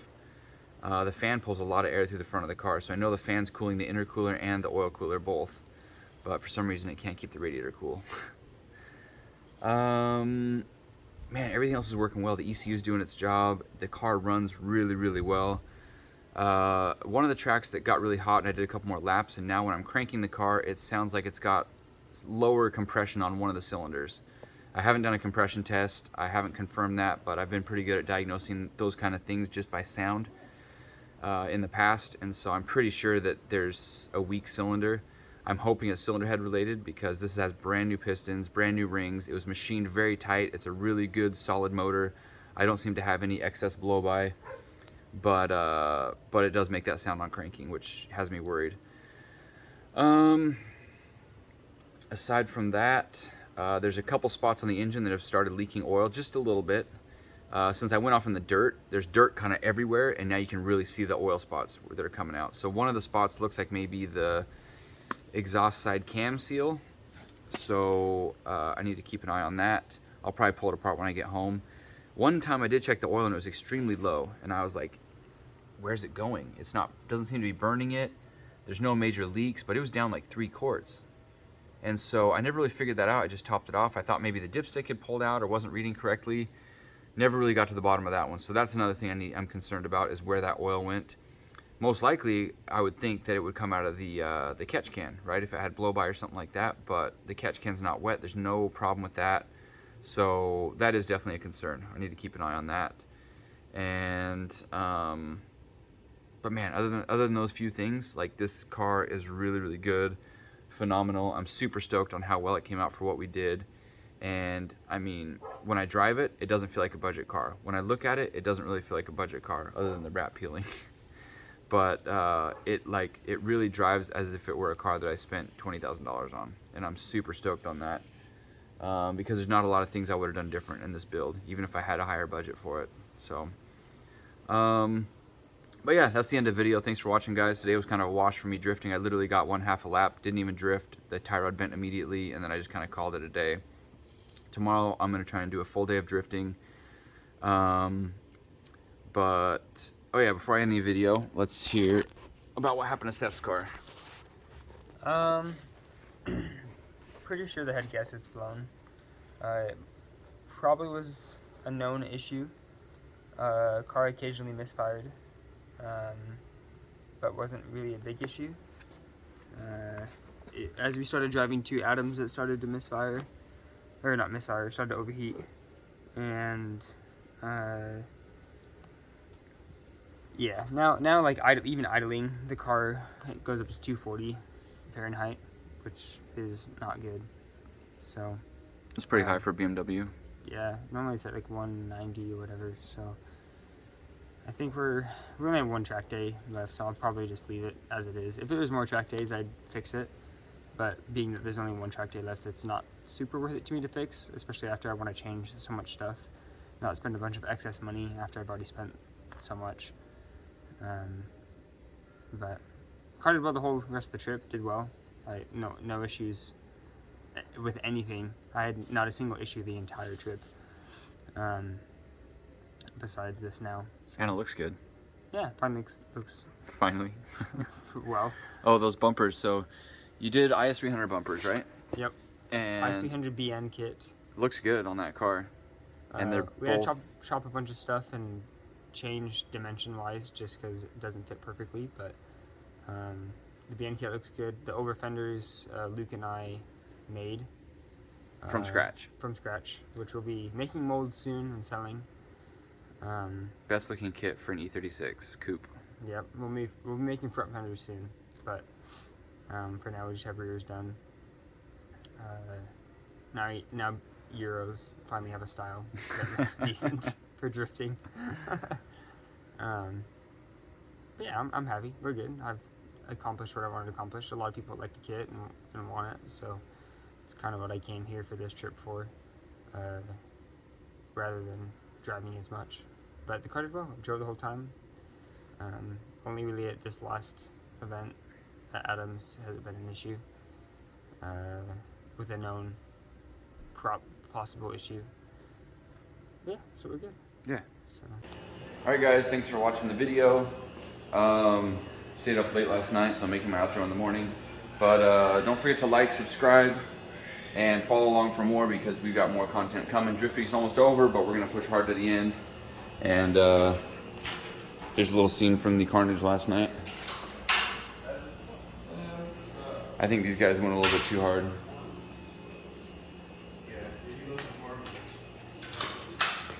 Apparently there was a war,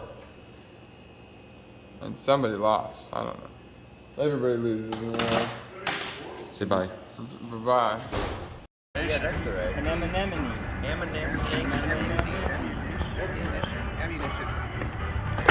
Okay, that's aggressive.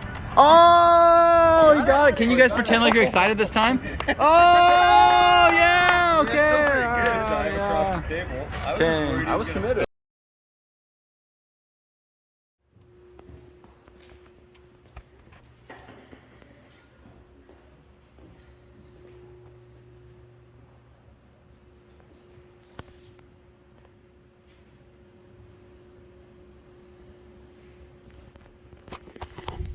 Good morning, guys. We're here at the Airbnb. Looks like it was a pretty wild night.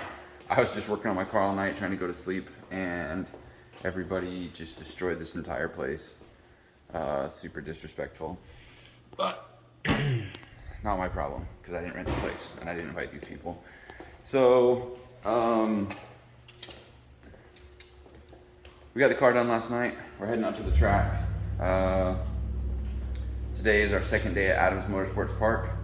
We're gonna be drifting all day here, and then tomorrow we go to Hoonigan, and then that will be the end of the trip. So we're getting down to the last part of this trip.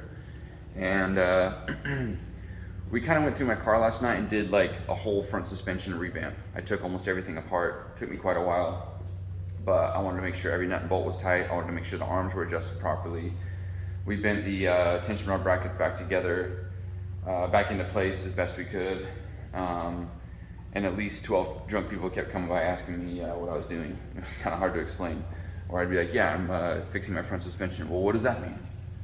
And then I explained the tension rod brackets, and like, well, how did that happen? And I'm just like, dude, can I just work? Just like, leave me alone. So that's what I dealt with. So I thought it was cool to park right here, but it actually ended up being a little bit frustrating.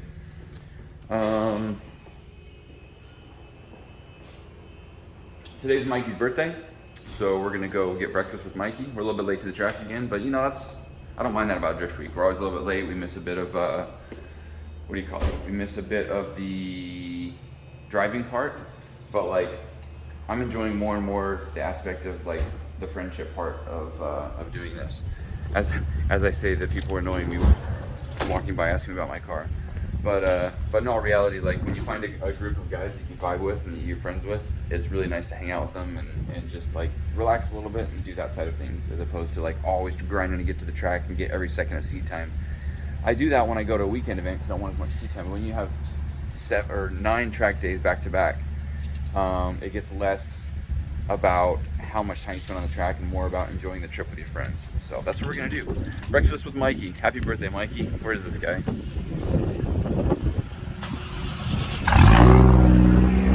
Happy birthday, Mikey. Hey, thanks, buddy. I'm glad I met you. I'm glad we're friends. Hey, man, I'm glad we're friends, too. I'm not just saying that because I'm filming. I would say that if I wasn't filming. Dude, and I know that, and that means a lot to me, and, you know. Tens, right? Dude. Tens. Not tens. Deuces. These guys, tens. Happy birthday! I just said on my video that I was just talking about on my video how everybody in this house was annoying last night, and they're all gonna watch it. Sorry guys, not sorry, don't be annoying. Yeah. Respect the place that you're staying at.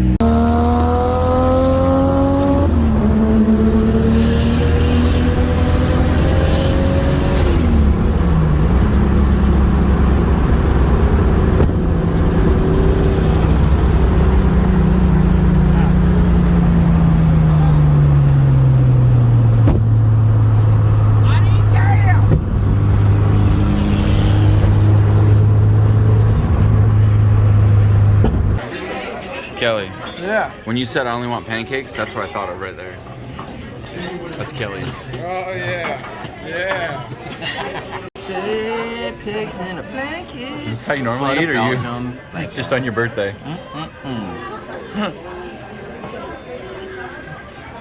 You got there. That there's butter pecan, butter pecan, with a little bit of welcome. Happy days.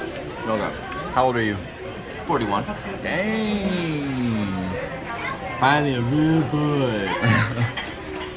Finally a real boy? You have arrived. Look, there's Aaron's car. Right there. New stickers.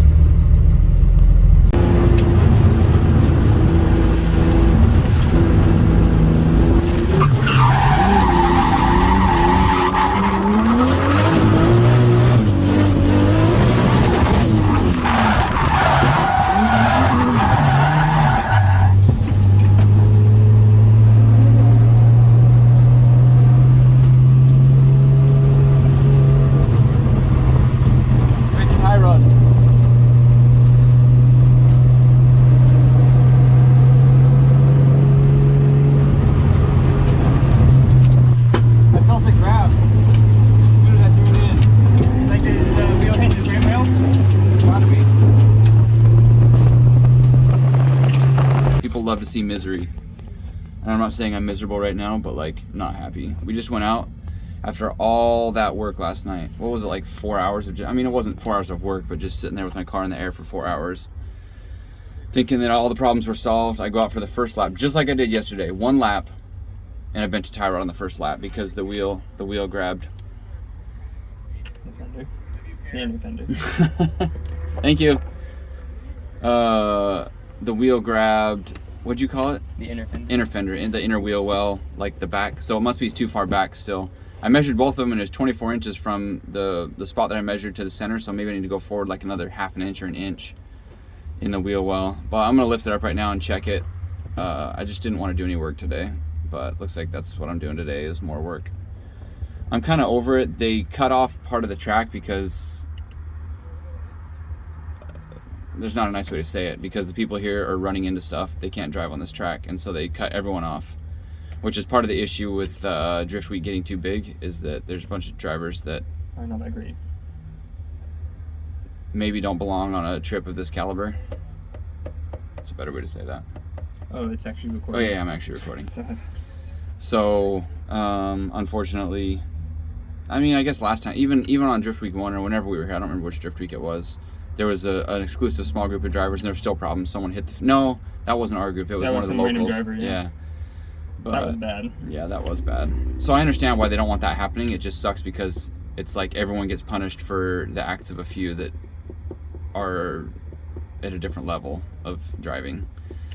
But either way, like, I was not excited about this track anyways. I'm just not feeling it. My handbrake's not working great, so like the entries are kind of like a little sketchy. I'm not happy and comfortable with the car right now. I was in the first part of the trip, and then something happened at Grange. I don't remember what it was. I'll have to go back. You guys probably know better than I do because I haven't been watching my own videos. But it's at some point we bent a tie rod. I changed a few things, and the car is now 1,000 times worse with the front end. That's why I took everything apart last night, thinking that whatever we did up front would fix it. But it looks like I need to do it again. And like last night I was in the mood to do all the work. Right now I'm not in the mood to do all the work. So the guys went to go grab the trailer. We'll probably start packing up, loading stuff, and just get everything like ready and loaded, and then maybe I'll try and do another lap. But like, I'm on my last tie rod. We just bent one. I don't know if this one didn't look too bad. Like the wheel went from this to this just a little bit. So maybe I can straighten this one out and save it. But like, we spent all this time doing a front end tow. Everything felt so good. We just drove here on the freeway and the car was like driving straight and good, and now problems. Oh, there's my light. It was up here because Dan and I were filming last night with the light. Maybe I'll just go around and talk to people today. I don't know. Just like trying to find something to do to entertain myself, because driving at this track is not entertainment for me. So, but I've seen a lot of people posting in the group and stuff that they really like this track, so I'm glad that some people are enjoying it. It's not like an overall feel that this track sucks. I just am not feeling it with this car and the way I'm driving and everything. It's just not for me. Plus, I've had a lot of good laps at the other tracks, so like, satisfaction level, I'm satisfied with all that stuff. I kind of want to go to the beach. Should just bail and go to the beach. So yeah, I'm gonna go do something. I don't know what yet, but I just wanted to update you guys on what's going on right now. So it ended up being not a bent tie rod, but this tension rod bracket rebent immediately. I don't know exactly why or what's putting so much force on that, because I mean, we definitely measured it. We checked for like tension. This thing was not a problem last night. I'm wondering if there's just no structure left from that tension rod bracket because it's so bent. So there's all these spots that are just waiting to rebend. Even as many times as we bend it straight, it just needs to be boxed. But that's like really, really bad. So we decided we're going to put the cars down. I mean, what am I saying? We're gonna get the cars ready and go for a drive. We're gonna go for a long drive. We're gonna take a Shark car off the trailer and just go cruise two S13s around and have a good time. Yeah. See if we can't get them both That's impounded. What I want, man. I want to have a good time. It's the end of Drift Week. This track, they just made it so unappealing. It looks like if you put mayonnaise on a hot dog and then dipped it in a big bucket of onions. Stop. There you go. See? You don't want to eat that, do you? No, we don't want to eat that either. So, we're going to go eat somewhere else. Is that a Skyline? Yeah, there's a 33. It's not legal in the States. There's 33 back there. That looks more like a fishing boat to me than a Skyline. Look, there's a good car right there. Oh, except those headlights. Ooh. Yeah. What is that? This is a Corvette Club. Is that a Mustang? What is that? Seth, go park with your buddies. You don't got style. What? Oh! Ah! Ooh. What I mean by that is we don't have a supercharger. That Subaru is the best looking car here, by far. Supercharger problems. Just kidding. Here's the best looking car. Smash, crash, bent tie rod. All right, so I'm walking through the pits, and guess who walks up? He's like, "Yo, you ready for that lead?" And I'm like, "Nah, dude, my car's broken now." And he's like, "What's wrong?" I'm like, "Ah, it's not a bit. No, what's wrong?" Well, my tension rod brackets are bent. He's like, "Yo, I got tension rod brackets, spare tension rod brackets in the trailer," and he hooked it up. So now I'm gonna go fix the car, even though I was like all done and checked out, but now I'm not checked out anymore. So thanks, dude. Yep, let's do it. Let's go. Thank you. All right, back to work. This is a very unique view of something wrong with Wout's car. Nothing ever happens. He never crashes. Nothing ever goes wrong. What was it? What happened? I approached the hairpin and I see there's a huge amount of glass in there. You can see it on the road? Yeah. It was like bad. It was a huge amount. I don't know what, I think 30 or something. And I'm like, too late to bail, so I go on the outside and dip 2 wheels off. And I guess it caught my bumper. So I didn't even know it was loose. Ooh, that got a little bit rough, huh? Oh, did you drag it halfway around the track? I think so. I didn't even find out until I was here. So oh, such a clean car. No. You're always so careful. Nice carbon fiber inner fender. Oh, is that OEM? Yeah, that's stock. Wow. No, it's M3 specific. So yeah, this thing got dragged a little bit. What is that? That's where you jack the car up, so it's in the sill. Yeah. What'd you do? What'd you do? Spilled glass all over. Oh man. So I bailed. Bummer. Look at all these cars with problems. Everyone here's got problems. It's like a sea of problems. This is so true. What you need to do is go like find people and then ask them what's wrong and then tell them that they did something wrong. Okay. Okay, perfect.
All right, so my night is definitely not gone at all how I expected or thought it was gonna go. I told you guys earlier we were gonna drop the cars and we were gonna go for a drive and all that stuff. Well, one thing led to another, and it's like, well, we can't take the trailer until this guy's ready and we can take it over here. Well, that didn't happen, right? So we're waiting. Well, now the taillights in the car don't work, so let's figure that out. And then, well, now the guys are hungry, so we want to go get food. And then the other guy's like, well, we're gonna go over here and do this, and we want you to come with us. And I'm like, well, we already planned this. Oh no, but you gotta come do this. And well, if you're gonna take the trailer, then you gotta come with us over here to drop it off and then go do this. And it's just like, oh my gosh, and everything. And then now this guy's mad at me, and this guy's mad at me, and this guy's mad at me, and everybody's pulling me in different directions. And I'm like, literally all I wanted to do was like make something fun for our group to do. So like I put all this thought and effort and like, okay, I've got an idea of where we can go and all we can do. We took the car off the trailer, we're doing all that stuff, and it's just like getting slapped and kicked from every direction. And I was like really down. And I was like, just like very emotionally exhausting for me to do that. And so like I was actually like really upset. Not like mad upset, but like I was sad. Like really sad that things weren't working the way that I planned them out to do. And so it's just like frustrating, like really frustrating, you know. So we're cruising, we drop, Seth and I are like, well, the other guys decide where they want to go eat, and we drive into town, and there's nowhere to park this trailer, like no chance. It's like downtown, no parking, nothing. And so we're like, oh, what are we gonna do now, right? Everybody's already upset, everybody's mad at me because I didn't do things the right way or whatever I did wrong, and no matter what I do, it was the wrong thing. You guys ever felt that way? Like, no matter what decision you make, whether you're trying your best to do this or that or trying to make everyone happy, like it's just the wrong thing. And like I was trying so hard to think of everybody but myself, and I still made the wrong decision. Whatever it was just like wrong, and everybody's mad, and I'm just like emotionally just getting kicked in the face multiple times by everyone around me, and it really sucks. So Seth understands, like, you know, fortunately this time Seth's not mad at me. He understands like what's going on. Like, well, let's just try and make it so everybody gets what they want, you know. So we drop off the other guys so they can go get the food that they want, and then we decide, let's just go get gas. We won't have to park. We'll drive around while they go get food. Well, on our way down to go get gas, I get a call from Damien, and he's like, yo, you just passed us, like, come get food. I'm like, I can't, man. Like, there's nowhere to park. It's whatever. Sorry, man. Thanks for calling. Like, I appreciate it, but it's not going to happen. On our way back through town, I'm trying to find out where we're going to go pick up the other guys, and I see a parking spot here. And it happened to be right by the restaurant where those guys were. And I was like, you know what? Let's just do it. Let's just park here. The other guys can go wait while they're eating. We'll go pick them up when we're done. We'll just grab some quick food. And so, like, finally a little bit of redemption here in this really crappy situation that I created for everybody. And so yeah, now we're hanging out with some friends and we're getting some good food, and hopefully the other guys aren't mad, but like we're chilling. So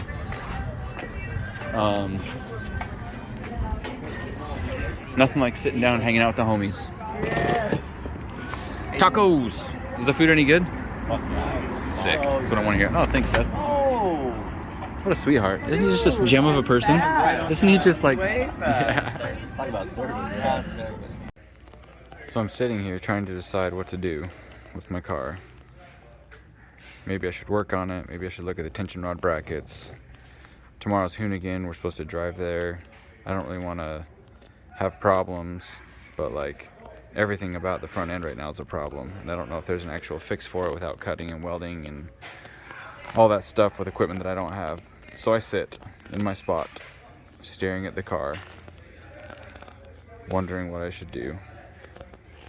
Meanwhile, off in the distance, a city. People going about their days, their nights, living their lives, while I sit and contemplate. Meanwhile, inside, people fight with Nerf guns, shooting at each other, shooting at empty beer bottles. And here I sit, contemplating what I should do.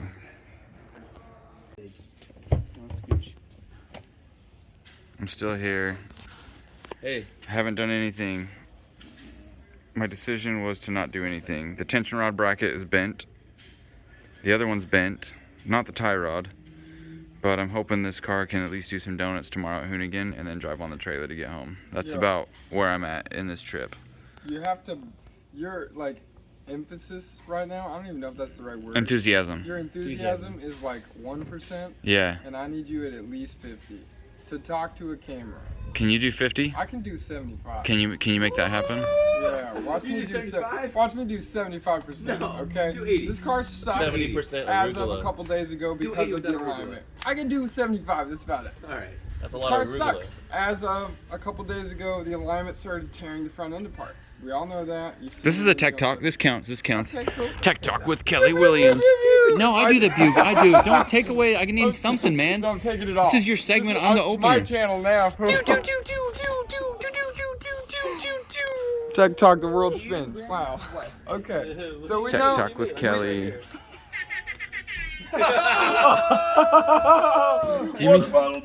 You mean there's a machine that does what I do? There's a machine. It's like just take everything from me. Okay. All Well, right. we all know that the lower control arms were tearing everything apart because they weren't adjusted right, because it's a tension rod and control arm mashup. It's an LCA tension rod, LCAT baby, or LCATR, right? Lower control arm tension rod, I guess. I don't know. Whoa. It's their. You coined a new term. I did that. LCATR. just now 75% enthusiasm did that right now. Yeah. So it's tearing all the shit apart. We went out today and it was so sad. You did one lap after we tugged on the car with a truck. We tugged on it with a truck, Brandon. Does that make sense to you? Yeah, I saw We it. tried so hard. It was rough. But in the end, it didn't even matter. 75% coming in. So he did another lap today and it just torched the front end. We bent something. We don't know what. Tension rod bracket. Oh, it was okay. Yeah, it's bad. I don't know what. I thought it was the wasn't tie paying rod. attention. Tension rod bracket. And went, bent. Oh yeah, okay. Well, One lap yesterday, one lap today. Well, That's why my enthusiasm is at 1%. I understand that. Now, if you were to do what we did on this trip to try and make this work, you would probably know better. But we didn't have any more tension rod brackets until the end of the day. So we didn't get any chance to go out and do anything. I thought about putting them on, but I don't want to bend another pair. That's the real fix, is to go in. First off, our radiator core support is broken. We need to re-weld that and measure, and just make sure that everything is straight again. Because if it's not straight, you'll come into the same issues over and over and over again, where your geometry of your front end is fighting itself. No matter if you're driving down the freeway or what, it's still fighting itself, pulling and tugging on things that should be free floating.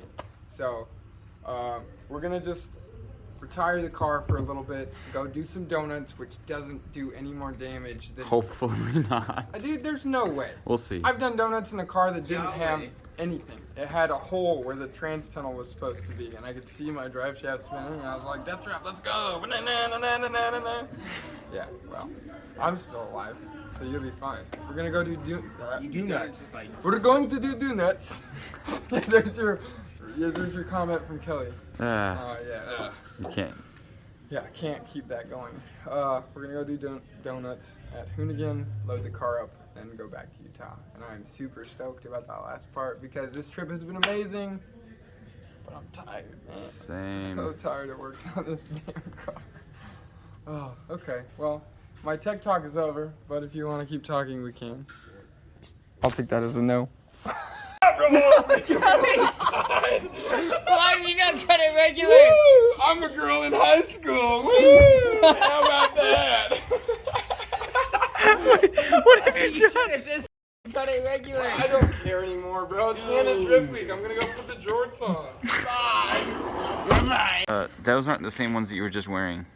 Nah, man, these are the same ones Those I are was wearing not. the other day. Oh yeah. That came down to here. What happened? I washed them. And now they're quite a difference. Did they shrink or did they unravel? You know, I don't know. Actually, I should probably check the washer and see if it's clogged. 'Cause it might be. You know when you let your girlfriend take a shower, and then you come back the next day and it starts filling up, you're like, oh, what's that dust bunny in there? Oh, bleep that out, please. I want that in there, the bleep and hanger, and then you Fish out the hairball. fish out a mouse. It's like, come on. Man. Oh, What do you mean? David Hasselhoff can't shower without a hanger. I don't know what that's like, guys. It's terrible. Hey, can you close my video for me? Yeah. It's the end of Drift Week. This trip is amazing. y'all need to hang out with drifters more. Need a rim protector. This is really good. Look at that. Hilarious. How's your experience been on Drift Week 4? Very good. Yeah, I'm just super happy that that I was able to do 3 Drift Weeks in 1 year. So that's like crazy if I think back about it.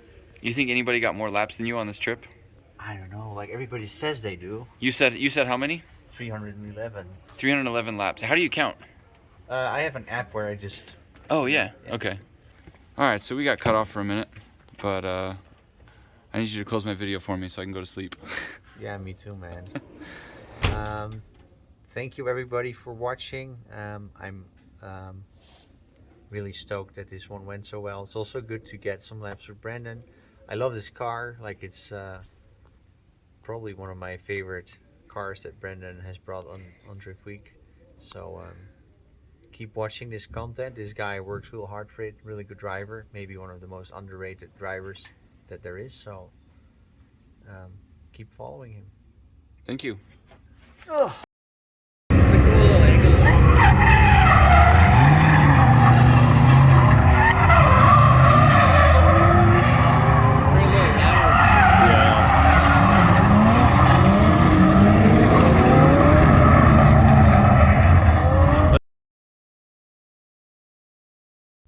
Kelly, why is there a Rogue stock over there in the middle of the floor? It looks just like yours. I don't know, man. How do your socks end up everywhere? Except on your feet? And like, how? Like, I understand if it's next to your bed, but it's all the way over there. What? And when you went to sleep, weren't you right here? And now you're over there? Oh yeah, I have no idea. This is a question for asleep Kelly, or I'm awake. Looks like everybody's clearing out for the day.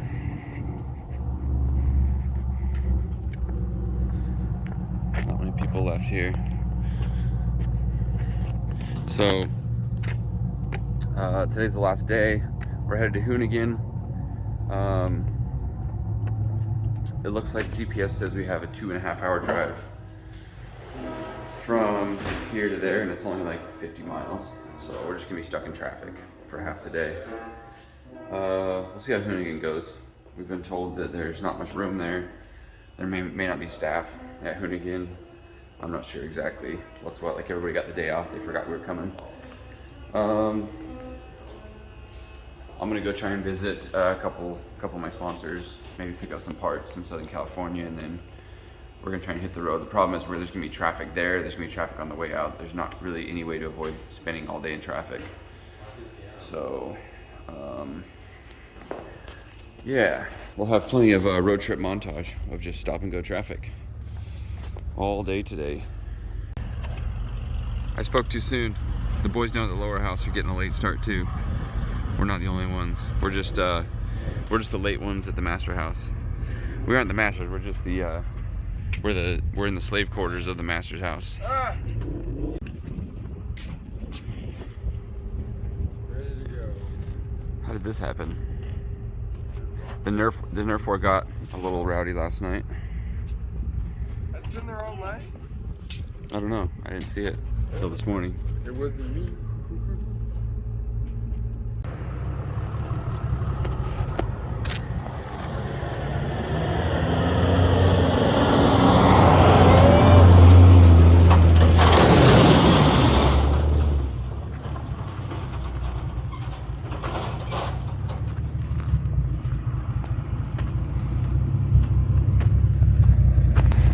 Not so bad. Just dragged half the dirt into the road. Big cloud of dust. Wait up! We're coming!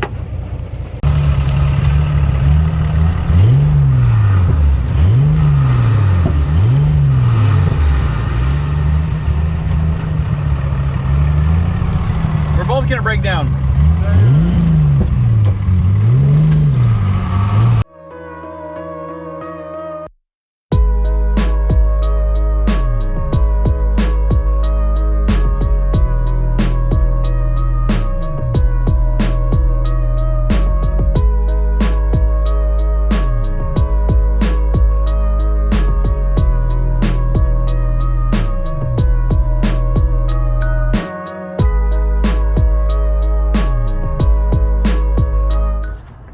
split up today. The guys are going to Hoonigan with the truck and trailer. I brought my car, and I'm gonna run around to a few different places, but since I'm trying to enjoy my day, I came to my favorite place, Paco's Tacos, get myself some food.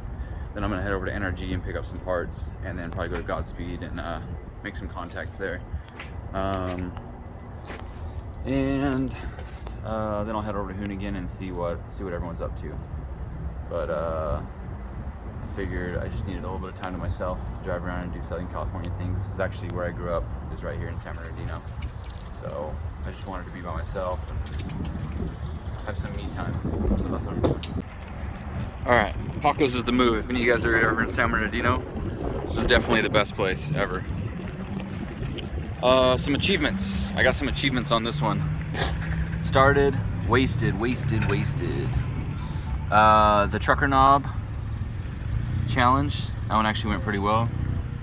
The hard charger turbo for having a car with over 400 horsepower, unconfirmed. Noob, I can't remember what I did, but Fielding said I did something newbie. The burst pass, thank you Seth. Seth and I did that. I missed out. Fielding and I were gonna try it, but it didn't work out. Car kept having problems. Party animal for I don't know what, working on my car while everyone was partying. And then finished. The proudest achievement one can attain. So my car was just getting warm on the freeway. Don't know why. I got out. Yeah. I got out and checked the radiator fan, and it was working. So I don't know exactly why I was getting warm. Makes me a little bit nervous for driving to LA from here. But I'm just gonna keep an eye on that. Maybe top off the water or something. So I forgot to tell this one, but yesterday I was in the pits. It was getting close to the end of the day. We were loading up. So it's a little bit dark. And you know when you look at someone and then there's light behind them, you can't see their face. All you see is the light blasting you in the face. And so I just saw the silhouette of someone walking up. And in an Irish accent, he says, "Hey, good to see ya." And I'm like, "Yeah, okay." So I just assumed it was one of the two guys that have been on the trip already, right? One of the two Drift Games guys. And then I finally make out his face as he gets a little bit closer and the light's not, so blasting me in the face. And I see that it's Dave from Drift Games. And I was like, wait a minute. In my mind, I'm like, well, he wasn't on the trip yesterday. And like, I'm really confused all of a sudden. Like, what the heck? Like, I recognize him, but I'm like, he hasn't been on the trip. Like, what, all this stuff's going through my mind, like, really quick. And so, like, I give him a hug, and I was like, hey, good to see you. And I'm still, like, running my brain, like, okay, like, what's he doing here? And he's like, I just arrived, just barely. I just got a few laps on the track. I just got here. I flew into the airport. And so he starts telling me the whole story of how he just barely showed up, and he was drifting yesterday in Ireland, and then was on a plane all night, and then he shows up here, and they pick him up from the airport, and then he comes to the track, immediately goes on track and gets like several laps in the BMW, and then gets some laps in Savio's Corvette. And my mind is just blown. Like, he's here.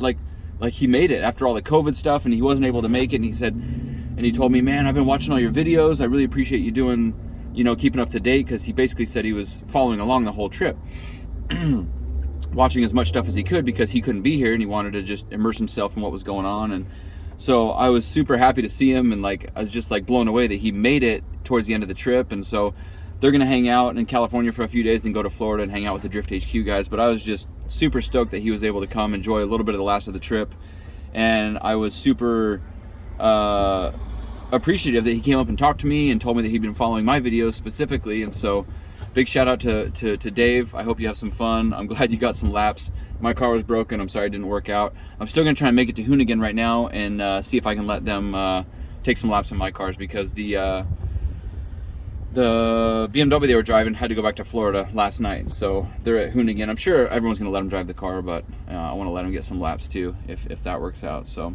that was a crazy story. I was just like mind blown when all that stuff went down.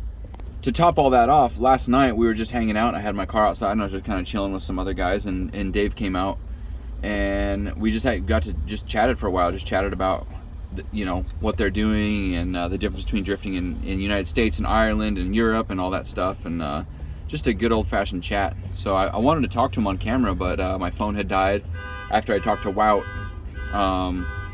yeah, my phone died, and so I wasn't able to get him on camera. But I'm gonna try and find him today on Hoonigan and get his impression, so you guys can hear directly from him, kind of how things are going.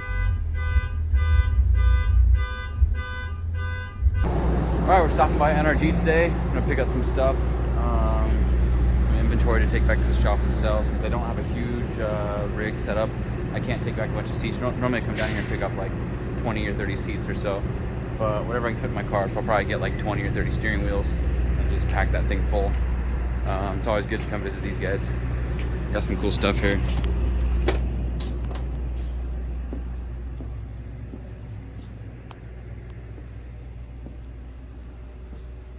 We made it to Hoonigan.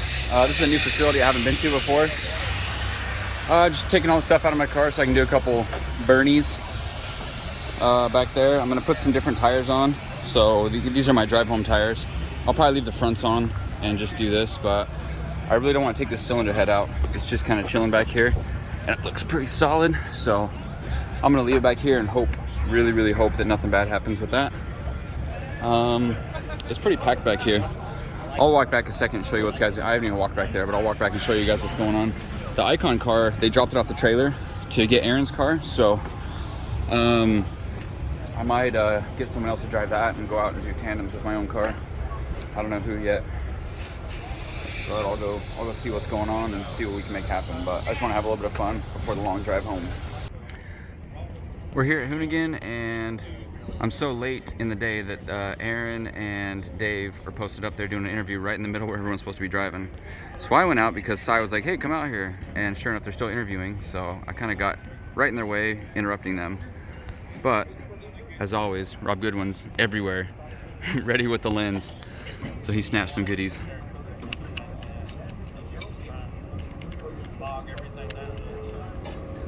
One of those will probably be the thumbnail for this video. Oh dang, Wout was out there? Yeah, he hit the wall. Dang. What? I didn't know they were still interviewing. Yeah. How's your trip been? Long. Long? Yeah. You ready to go home? Oh yeah. You guys are driving home? 2,400 plus miles. Dang. Yep. That's gonna be wild. The truck held up the whole time? That one? Yeah.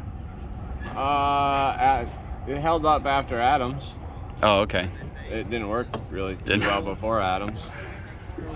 The hauler worked the entire way. Really? That's impressive. No issues. That's awesome. Especially for just building it. Yeah, that's really good. That truck's so cool. Dang, look at that thing. Exactly 2 years ago today, right now, we were in the barnyard in Saudi Arabia. And it was the first time I've ever done the barnyard. And really? Exactly to the day 2 years ago, you've kindly come up to me and said, would you like to do a couple of donuts in the barnyard? And I'm like, while we're here, even though I really hate driving other people's cars, I'm going to go easy. But just to say we did it, 2 different continents, 2 different barnyards. You missed out so much drifting. You got to do something. And you are just a legend for that. A legend. He's also not going to take it easy. I will take it easy. Let's When go, have you ever? Huh? Let's go, Brandon. I'm not going to drive. Who's driving your car? Get him in there. Make it happen. Look at that little rattle trap rattle. We're just about to head out the door.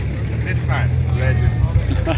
Brandon Wicknick said, Yes. you want to take my car into the barnyard? And Adam showed some amazing facts here. So 2 years to the day, that's us in the barnyard in Saudi Arabia to the day. And now we're going to do it in LA. So I'm going to try and take it easy in a car I've never driven before in a very tight space. Also, you just have, come look at the back. He's a V8 driver too, not a turbo driver. Oh, so you can blow open, it's fine. Yeah, it's ready to be fixed. It's ready to be fixed again.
What do you think?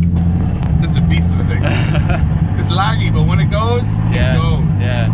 And it's a lot of fun. Yeah. Handles great. But I went into, I threw in and I went, I don't even know where the handbrake is. I was like, oh, it's down you got here. stock I was handbrake. like, ah. You ripped it, man. I love it. It was fun. I wish I could have let you drive it on track. You know what? This was more than enough for me. Cool, Like cool. The best end to drift we get. I'm glad. You're a legend, man. Yes, thank you, man. You have made my day. It's great to. I haven't seen anyone rip my car on this trip, so it's a good way to end the trip for me. You can see it from the inside now. Yes, dude, fireballs like 4 foot fireballs. It's great. Yes, yes.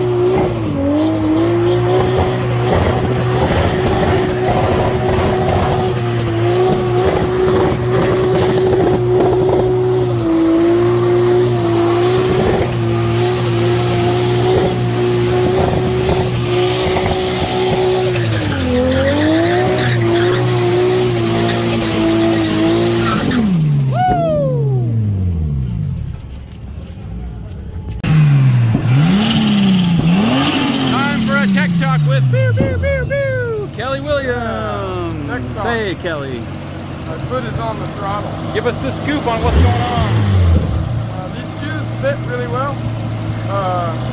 The belt came off, and the throttle body's really hot, so I'm not going to touch it.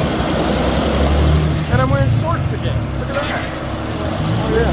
White, not white. Weird world we live in. Brandon showed up late. Did some cool stuff. The belt came off, which isn't uncommon. This is a Gates. What is it? It's a smaller belt system. We took out the AC compressor and the power steering pump. So it's 4 pulleys. You got your crank, your tensioner, your water pump, and your alternator. That's it. So it's really not enough surface area around the crank to not make it squeak, not make it come off. It's supposed to be 6 things. We've only got 4. Oh, okay, calm down, Let's see, little idle. Little idle, sick. Oh, God, I can't stretch like that. It's the end of drift week, officially. Hoonigan was fun. Car's still good, we're going to street drive at home. Potentially. We'll see. We've got room on the trailer, so who knows. I don't know, there's really... Good talk. Tech Talk over. Tech Talk over. Beep, beep, beep, beep. Mystery solved. We found the missing belt. There's a snake in my boot. KO60388. KO60388. Oh, nice. Yeah, okay. It's got a warranty. We'll go ahead and take that one back. This is your real belt. Popped off. Yeah, look at our belt, man. Holy dude. It's a 2-piece belt.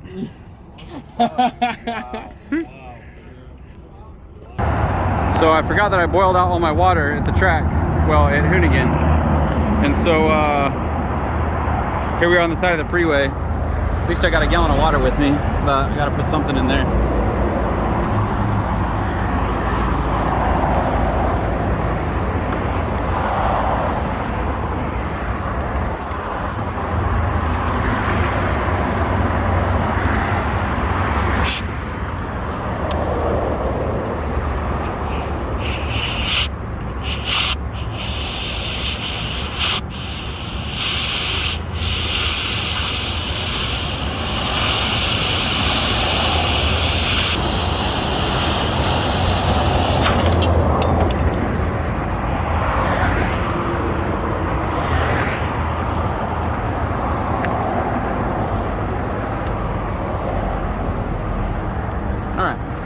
Guess you gotta have water in your car for it to work.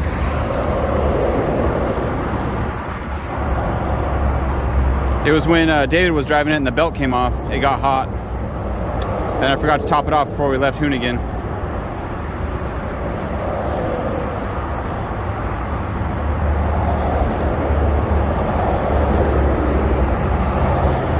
Lost a lot of water.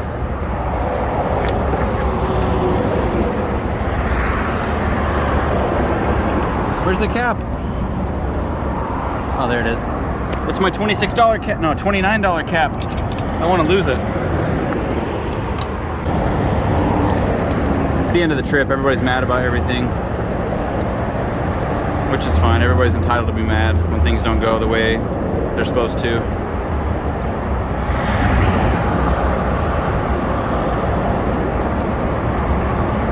It's one of those things, like, it's the end of the trip. We just need to go home. Like, it's the end of the trip. We just need to go home. There's no other way to put it. Everybody needs to go home. All right, we're all fixed up. Time to get back on the road. Let's go, let's go.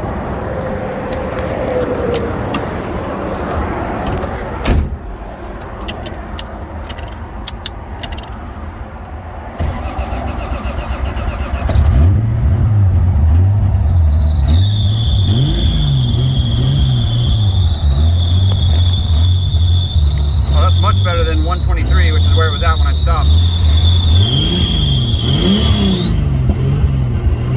There we go. That's what I like to see.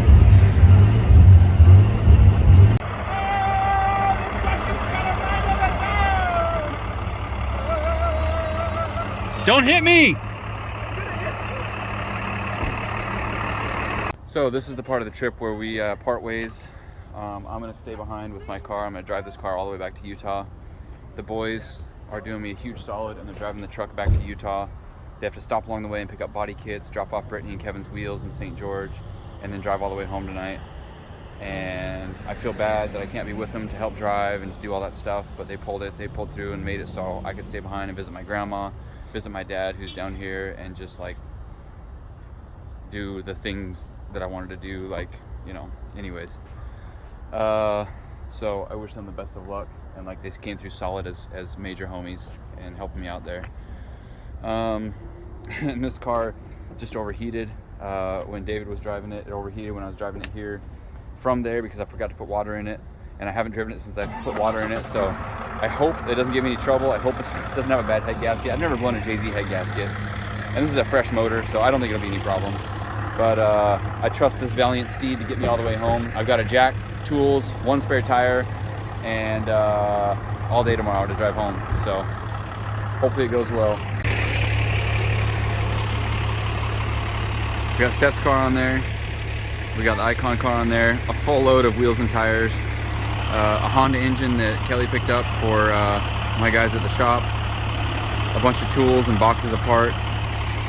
We are fully loaded other than one car on the trailer that is being driven home. So this trailer shouldn't have any problem. I'm not gonna jinx it by saying we're gonna have axle problems, but definitely having 2 cars instead of 3 should make it easier on the wheel bearings. But yeah, this trailer can handle some weight for sure. And the truck. This truck's so reliable. I love it.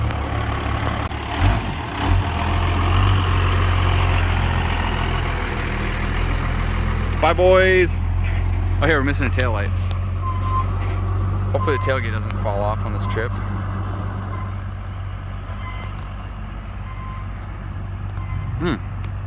That's a new noise.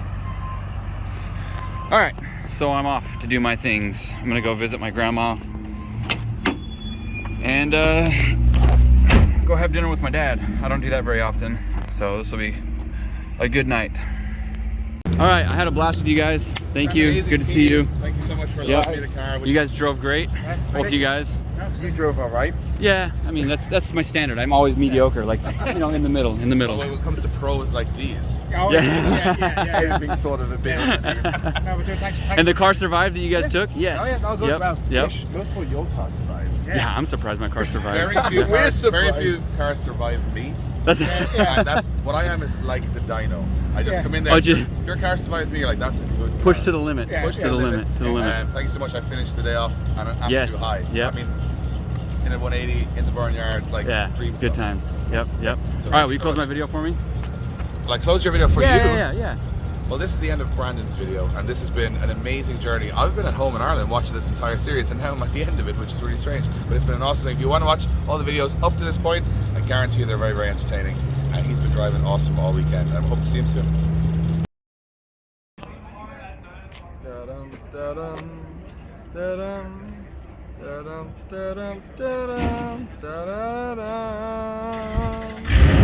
Like and subscribe.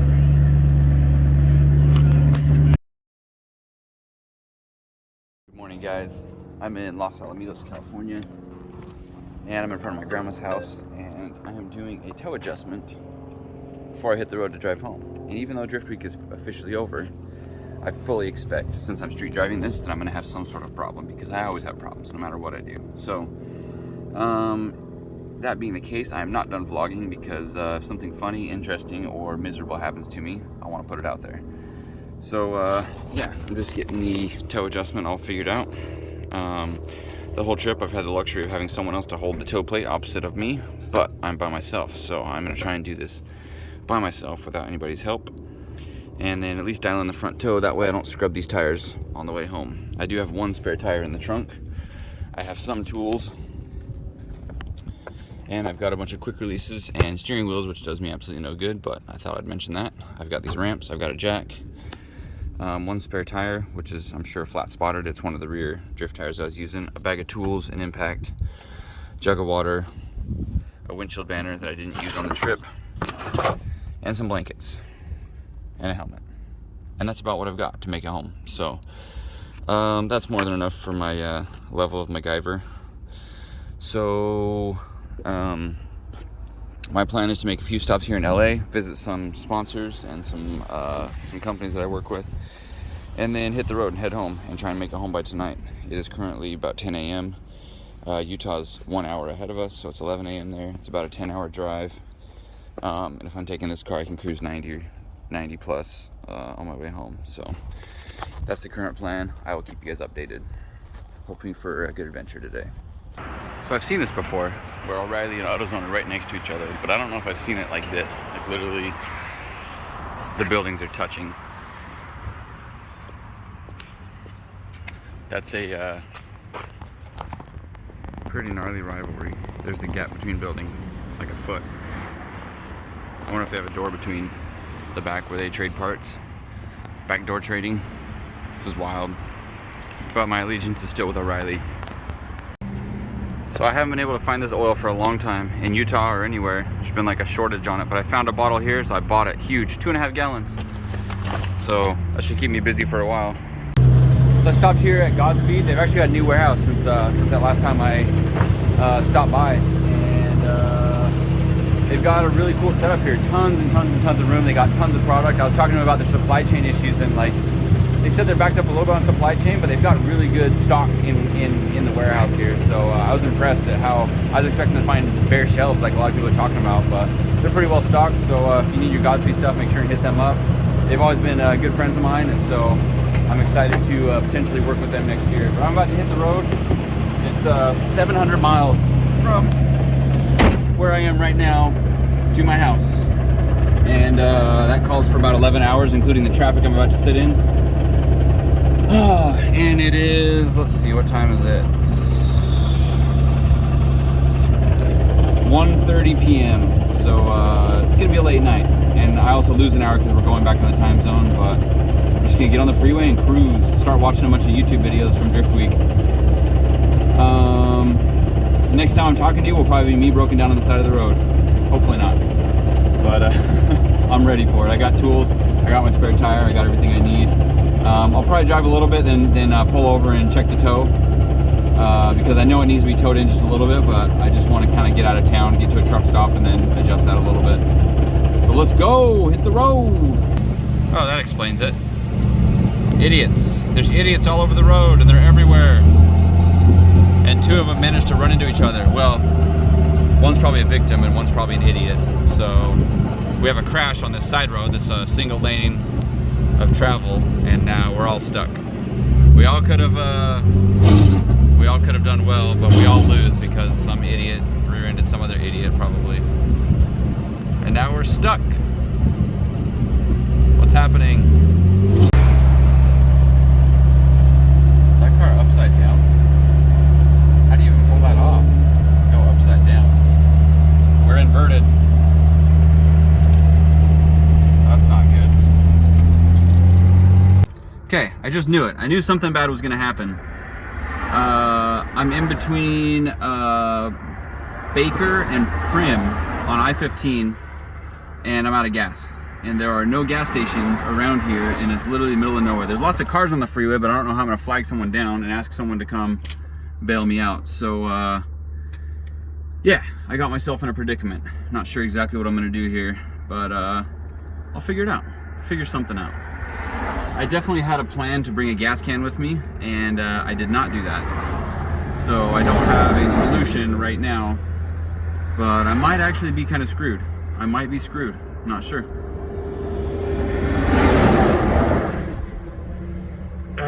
All the things to go wrong. My gas gauge isn't 100% accurate on the empty side, and I've never pushed it to the limit. And I was mobbing through the desert, just watching videos and just catching up for that time I lost, stuck in traffic, and I miscalculated. And now I'm paying the price. Yes! A little update. I was able to start it back up somehow. My gas gauge is like 1/4 to 0. Somewhere between 1/4 and 0. Kind of bounces around. It's not super accurate. So I was able to start it back up, and I drove down a hill.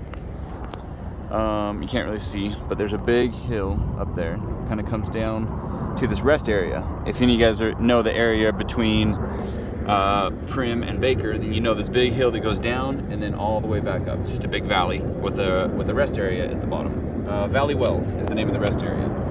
So I was able to get the car started. I was about 1/4 mile from the top of the hill. It's called Halloran Summit. So I just went up the hill. I was able to start it. I was like, oh, just get me to the top of that hill. And then I realized there was well, actually I looked on the map before to look for the closest gas station. So I knew where I was. I recognized the area, and I was like, okay, if I get to the top of that hill, I can coast down the hill. Car starts up, drive to the top of the hill. Awesome, right? It wasn't sputtering or anything. And I was like, what the heck? Am I really out of gas? What happened?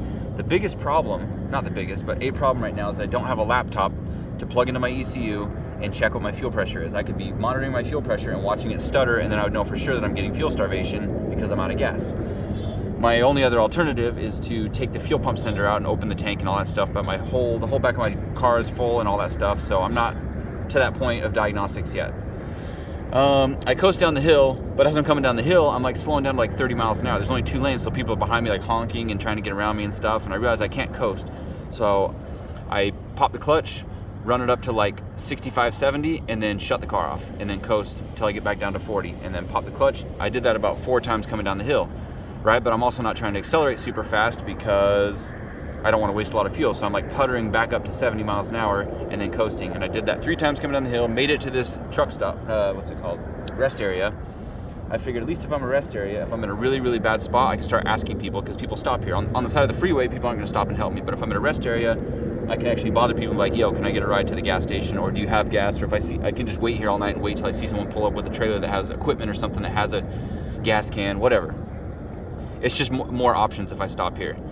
But now I'm like, okay, I look at the map and I'm 1.7 miles from the gas station. And I've been to that gas station. For some reason, we stopped at it on my last trip, and I know right where it is. I know what it looks like. They should have 24-hour pumps. We're still in the middle of nowhere, but there's this kind of oasis gas station in the middle of nowhere. So I'm like, okay, I'm 1.7 miles from where I stand right now. I could walk 3 miles tonight with I've got a water jug in the back. I could use that for my gas can. I can make this happen, right? But my car runs.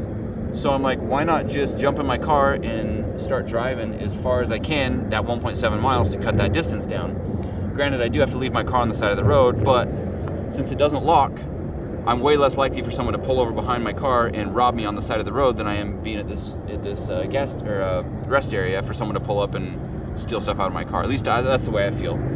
People are less likely to stop on the side of the road behind someone and start stealing stuff out of their car than they are at an area like this where you can kind of park next to them and just kind of open the door and take stuff. So as far as that goes, if I'm going to go on the walk, I would much rather get closer. 2 benefits. I'm closer, so I don't have to walk as far, and 2, I think the car's a little bit safer on the side of the highway. So that's where I'm at right now. I knew something was going to happen. You can't make this stuff up. Idiot. I ran out of gas, I think. I'm not even sure anymore. And actually, when I turn the pump on, I hear it go, like it's struggling. I parked as flat as I could. That way, if you park on a hill and you're out of gas, it's not going to start. So I kind of parked as flat as I could, hoping that I can restart it and just get going up that hill. Thing is, once I start going up that hill, gas is gonna go away from the sump and I'm probably gonna run out. So my guess is I'm gonna make it maybe a half a mile, maybe a mile if I'm lucky. And then I guess I'll just walk the rest of the way. It's rather cold tonight. I do have a hoodie. I probably have some long pants in there somewhere. So this may be my night. I was hoping to drive all the way home tonight. I got stuck in traffic for 2 hours. Now I'm finally out in the open doing 90 miles an hour, and it caused me to run out of gas because I was inattentive. Also, I'm looking back like, man, what if I wasn't going 90 or 100? I probably would have had enough gas to make it to the gas station, but I just wasn't paying attention. There's no two ways about it. I looked at the gas gauge. I'm like, oh, I should be good to make it to Prim State Line or something, but nope, not quite. So here we go, off to rescue myself. See, that's what I'm talking about. I go in the bathroom to change my pants. I come out, this dude's parked next to me trying to steal my stuff. Get out of my car, get away from my stuff. Drafting this truck so I can make it. There's the gas station, we're gonna make it! It's open! The car almost wouldn't start in the rest area. It was cranking, barely started. So I know it's out of gas. Woo! Made it, thanks trucker, Amazon! I promise I'll spend more money with Amazon. Oh, that guy ran out of gas. There's a guy on the side of the road. All right, headlights on. Fuel! Never been so happy to see that sign or a gas station. All right, sorry, stop sign, I'm not stopping. Oh, we're running out. Sorry, sign. I'm disrespecting you.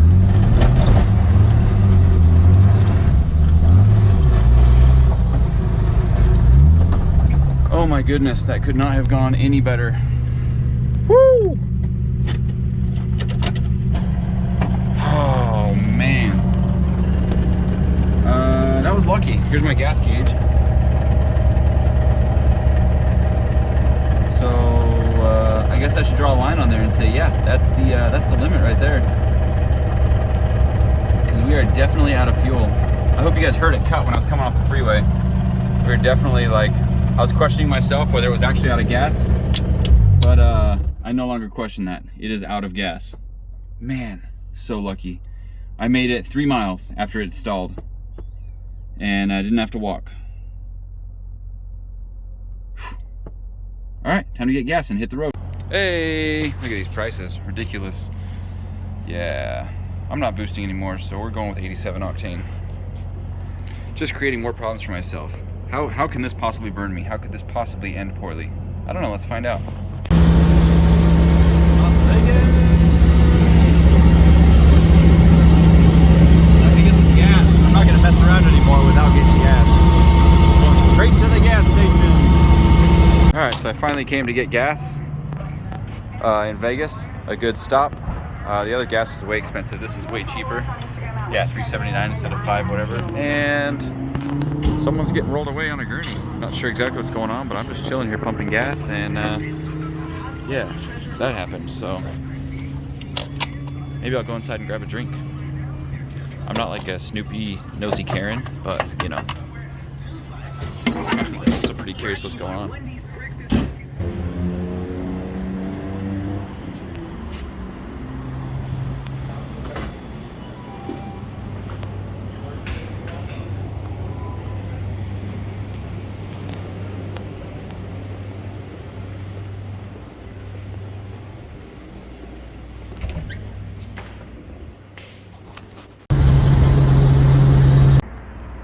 Changed back into my shorts.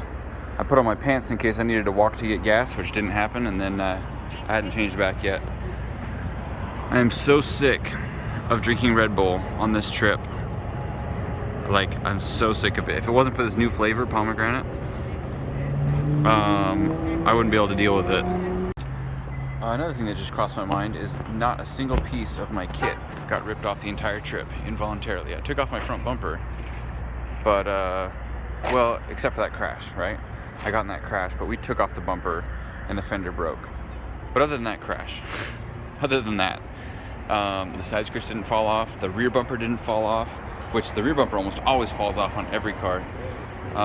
Which I don't know if it's a testament to me driving better and not dropping tire and hitting stuff as much, or if it's just that we did a good job mounting the kit. But the side skirts didn't come off. I mean, the wrap is coming off. Everything else is coming off, but not the skirts themselves. So that was something that just crossed my mind that I hadn't really thought of until now. The car is definitely looking battered, but it is not in that bad a shape. I definitely still haven't been able to figure out why this side has less camber and this side has more camber. There's definitely a difference here.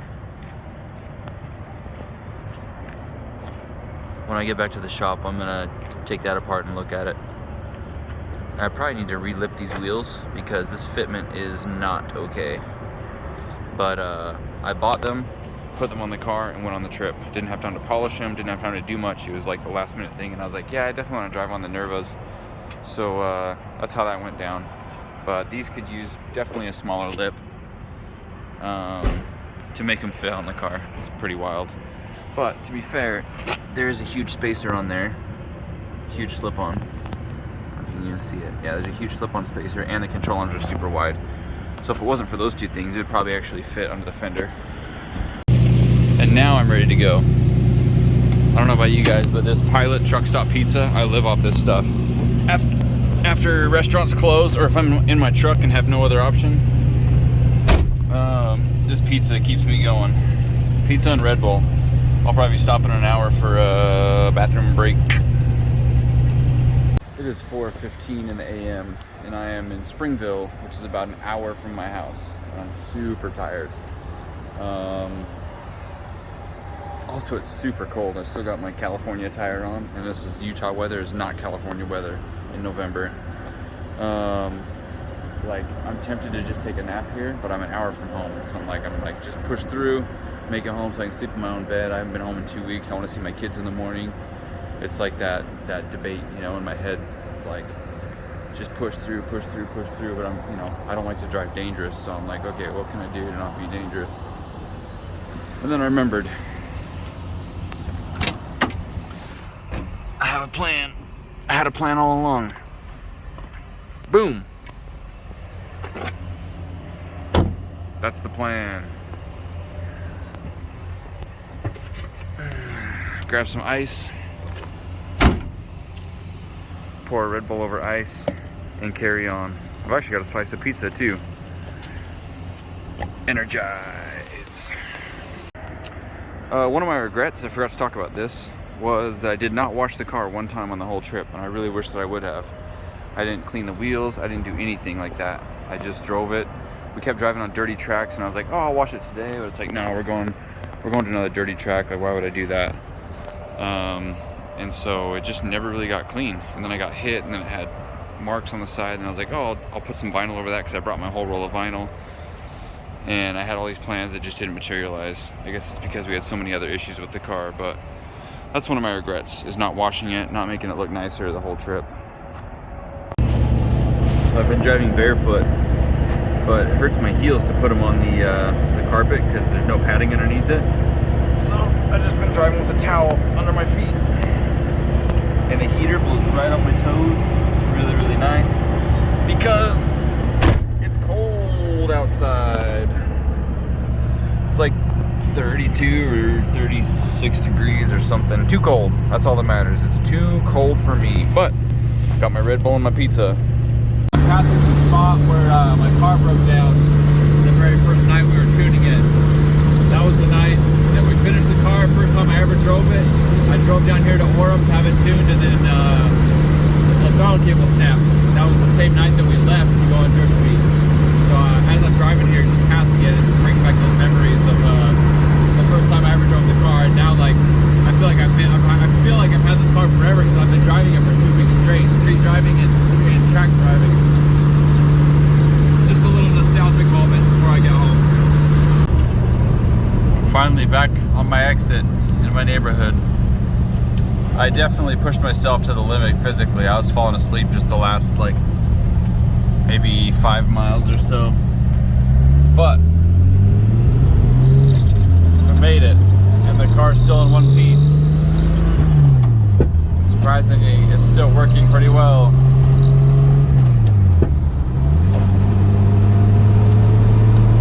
And there goes my phone, down to 15%. I'm just ready to be done. I'm ready to go home, ready to be asleep. It is 5:30 a.m. Maybe I will try not to wake up my neighbors with this loud car. I don't know that I ever had this car home at my house. I think I drove it straight from the shop onto the trailer and then we took it to California. But I think my neighbors are used to me having a different car every week, which is what I've been doing lately. It's the final stretch of Drift Week. Once this car is parked in my driveway and shut off, that is officially the end of Drift Week for me. I'm counting this road trip on the way home as part of Drift Week, which I think is more than fair. But I'm not even gonna unload my car. I'm just gonna park, shut it off, and go to sleep. Well, and close my video.